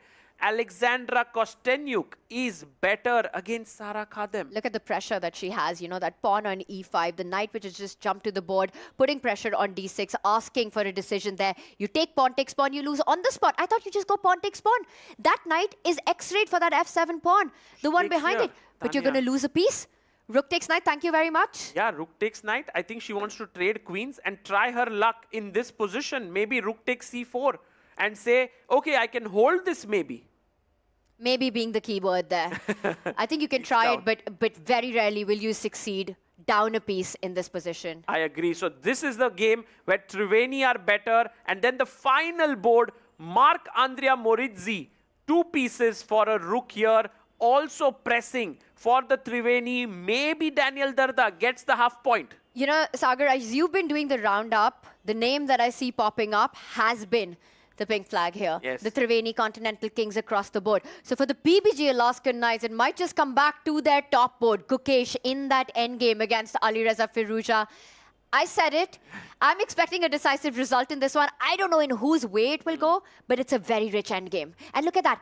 Alireza actually did offer a rook trade here. He played the best move. He played the move that wants to get the pieces off the board, and guess what Gukesh did? Gukesh is like, I need my 2 rooks to keep harassing your king. He goes here and b6. Wow, this little pawn move, he's sacrificing or giving up his pawn on h7, Tanya. I'll also point out the h2 pawn currently weak as well. It's very important that black made some breathing space for the king. The idea of b6 is to get the king on the light squares from b7 to a6. Maybe in the faraway future, that king even marches up to assist a passer. I really like this approach by Gukesh. Very cool, you know, just understanding. He's playing for a win, let me tell you that. The fact that he didn't trade Alireza's rook, Gukesh is ambitious in this endgame. He is ambitious, but you know, Tanya, sometimes you can misjudge a position and then it can go downhill from here. There's check coming in, knight takes h7, you can take the h2 pawn. Oh, he did take? No. What happened? He's not played his move. Alireza has. He played a move. Oh, rook g7. Alireza is also trapping. He's boxing Gukesh's king in a kill zone right now. Getting it stuck on the last rank. If there's a check from the other rook on any of these squares, it's going to be a checkmate. Watch out, Gukesh. Check. Gukesh gives a check. Blocks the rook as well. Only no move. path in. Only move, Tanya, but it's a double attack on the king and on the rook and the knight. How do you save material? You might have to go on the counter offense. That knight might have to jump forward to hit Alireza's rook from b2. Did you see Gukesh staring at Alireza? I think Gukesh feels that Alireza has gone wrong. Somehow. Because king d4, is there something that we cannot see here? What's happening? The only move that comes to my mind is to attack the white rook. There's no way to defend both the pieces. No, but Tanya, this is hanging. So maybe I can take here. If you take the knight, I can take and take this. And at least you're in control. Yes. But this after rook takes a7, not just the h7 pawn, I think white is fine. Alireza will be happy to trade this off. Sagar, the more complicated move, jump in with your knight and hit that white rook. And I want to show this tactic. King takes rook, knight takes rook, comes with a check. Check and you win this. Oh! PBG Alaskan Knights for a reason. Arey, Knights jumping all around the board, and Alireza, look at his time. He's down to 2 minutes on the clock. And I think he could have very well missed this knight hop, skip and jump, attacking the rook, and he was relying on the resource of king to d4. But Tanya, unbelievable resource for white here, which is the only move. Look, action. Oh, action on the he board. gives up the exchange. He takes on d3. And I wanted to show you some insane move, but I'll do that later. Rook a7, taken. Gukesh is exchange up. Yes. And now There rook is a takes pawn. h2. Let's do the math. It's knight and pawn versus the rook. That's 4 points for white, 5 points for black right now. Gukesh on the scale and upper hand. He picks up another pawn. Sagar, is this going to be enough for a win? I think so. I mean, if Alireza takes here, has to take it. He's worse because rook d7, you are forced to trade the rooks, and black is better. So Because you you'll can't pick up the a3 pawn at the end of it, and the b pawn will queen in that endgame. Exactly. You just go here. The rook is a much superior piece than a knight. You need the rooks as white. So what did Alireza do?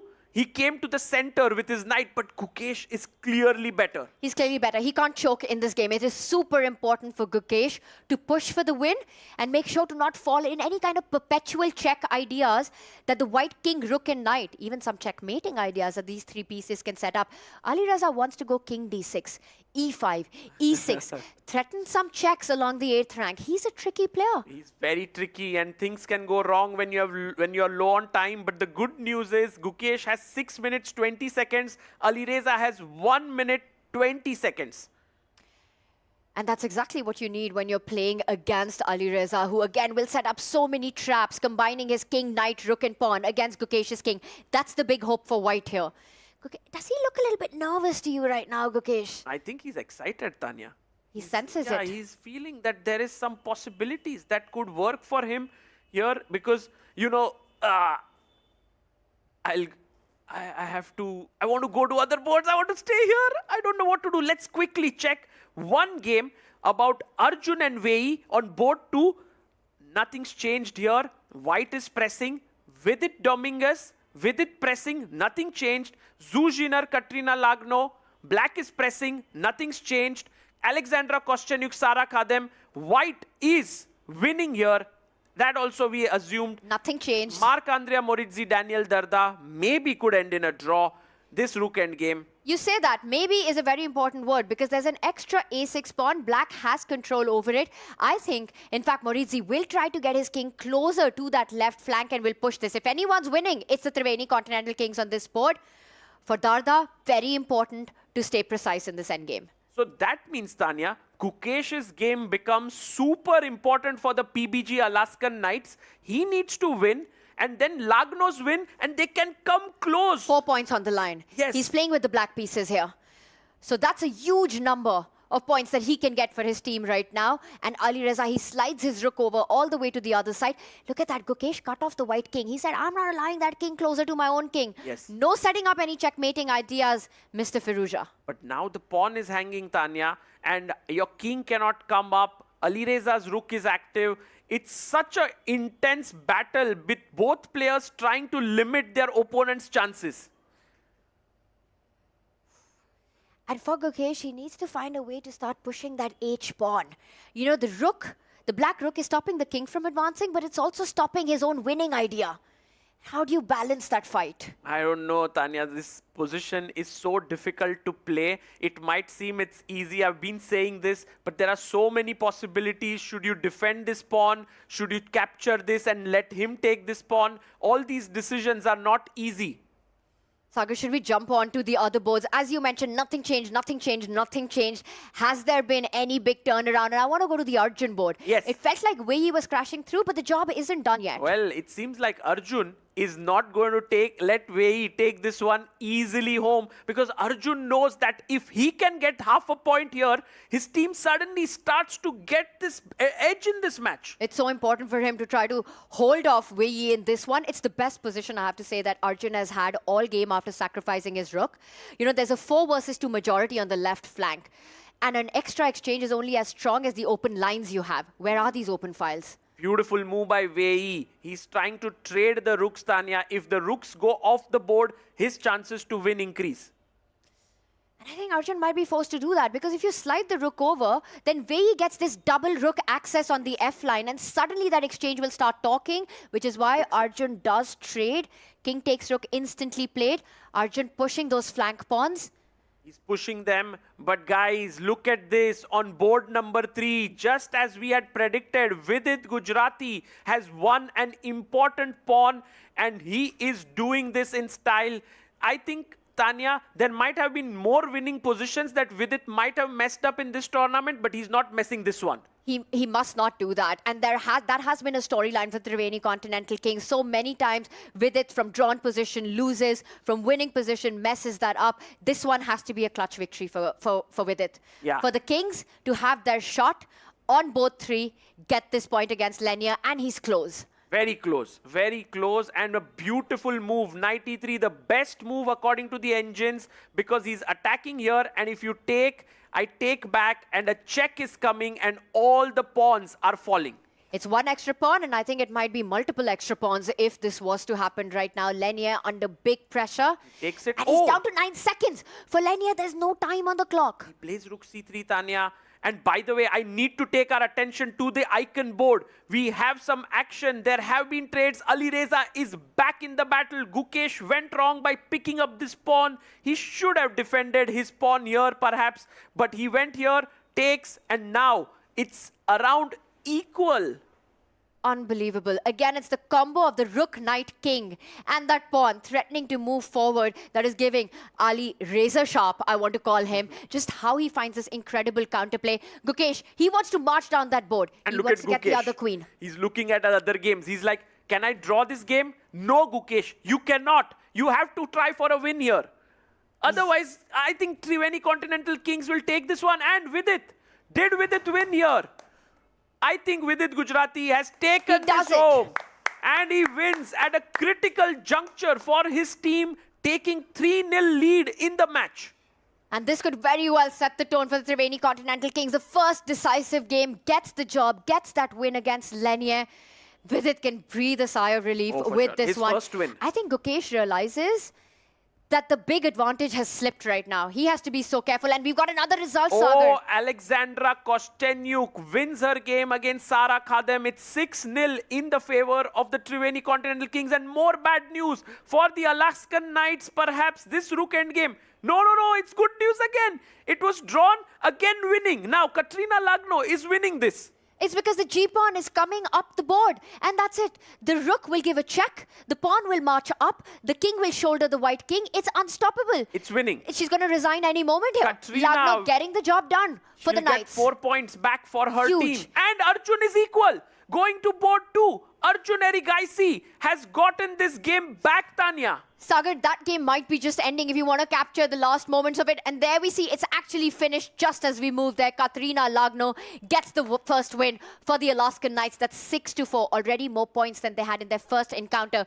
Losing to the Kings 15-3. Right. And by the way, going now to Arjun's board, I think he blundered again. And this means that Wei is going to score crucial 3 points here, which means that this will be 9-4. And Gukesh needs to win, and so does Daniel Darda on the Prodigy board. Should we quickly go with Gukesh's game, Tanya?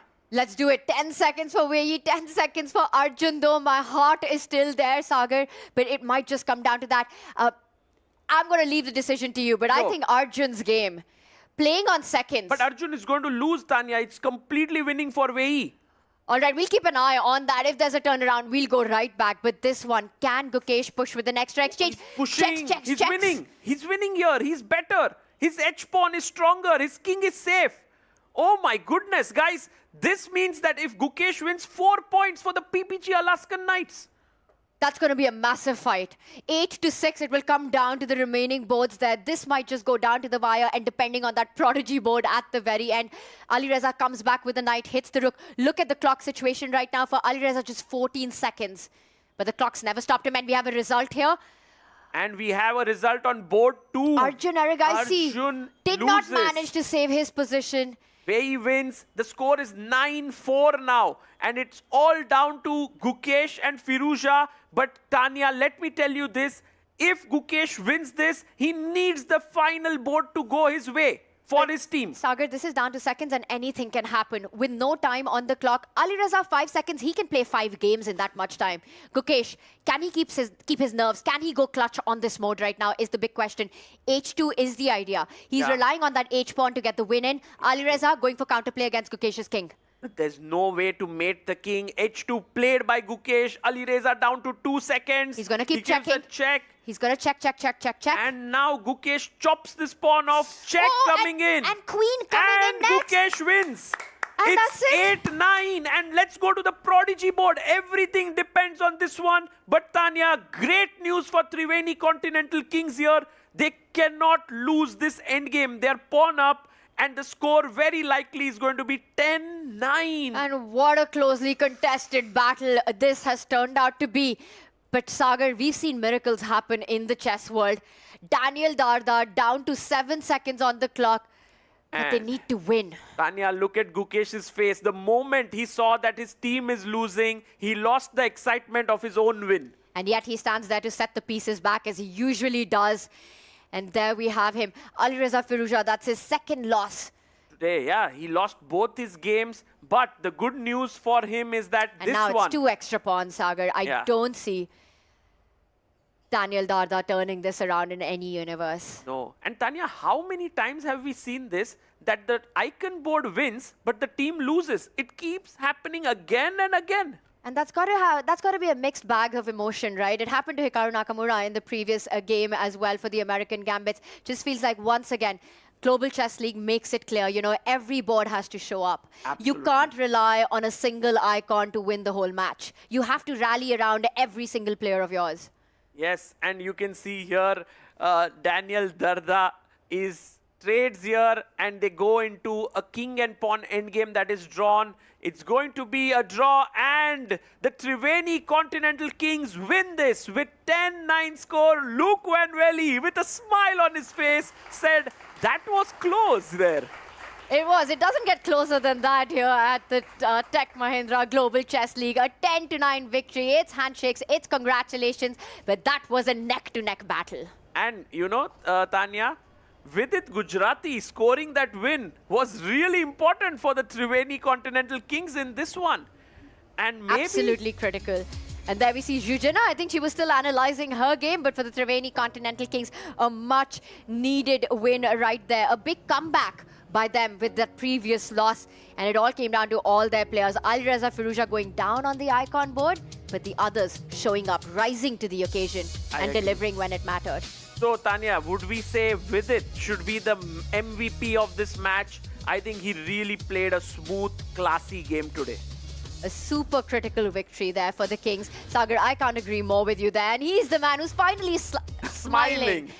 It's something that, you know, he struggled with, converting those positions. He gets it done against a very super solid Lenya. And he did it in classy Vidit style, you know. Yes. Gets a positional strategic battle and then manages to clinically convert it. And we head over straight to the arena for the big final handshakes.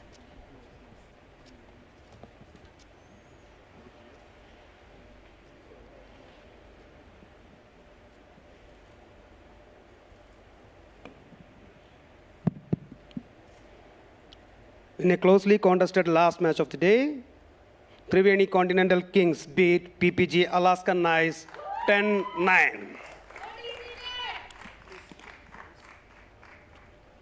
And there we have the handshakes between the teams. Triveni Continental Kings, this will do them a world of good. With this victory, they will stay on top of the table. But the PBG Alaskan Knights, they fought really well. Kudos to them. It wasn't enough, Tanya. It really wasn't. 2 back-to-back victories, but they will not have their third. And I wonder, Sagar, if that builds the storyline, that is this the end of the road for the PBG Alaskan Knights' dreams to fight for championship this season? Yeah, I think the maximum they can reach is 15 points. You can see the sadness on the face of Lagno, Sara Khadem there, Daniel Darda still speaking with his opponent Morizzi there.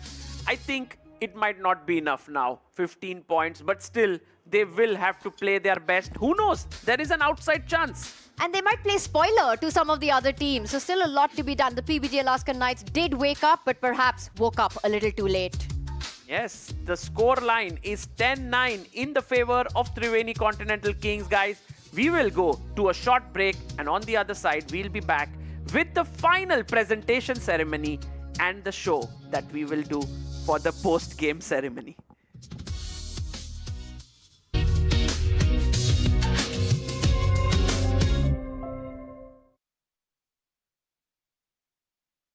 माँ मैं निकल रही हूँ। खाना भी तैयार है। आखिर कौन सी ट्रेन छूट जाएगी?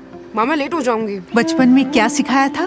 खाने में समझौता नहीं, जिसे मंजूर ऊंचा उठे वो बड़ा जाए बहुत ही दूर।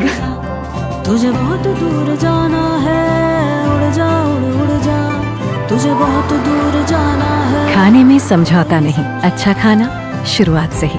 Independence.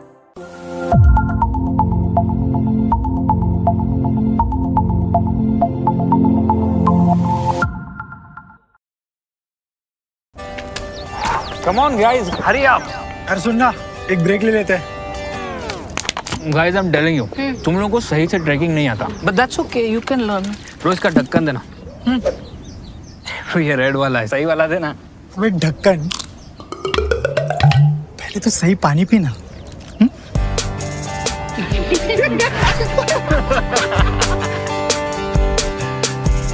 Manikchand Oxyrich, proudly Indian.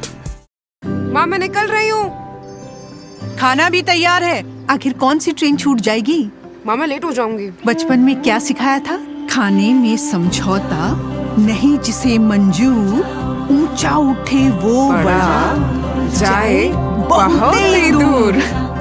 तुझे बहुत दूर जाना है, उड़ जा उड़ जा, तुझे बहुत दूर जाना है। खाने में समझौता नहीं, अच्छा खाना शुरुआत से ही। Independence.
And that scoreline tells you all you need to know about just how close the battle was when the Knights took on the Kings. Eventually, the Triveni Continental Kings with a 10-9, a one-margin victory over the PBG Alaskan Knights. And it's time to celebrate the difference maker, the player of the match. Arohi, take it away.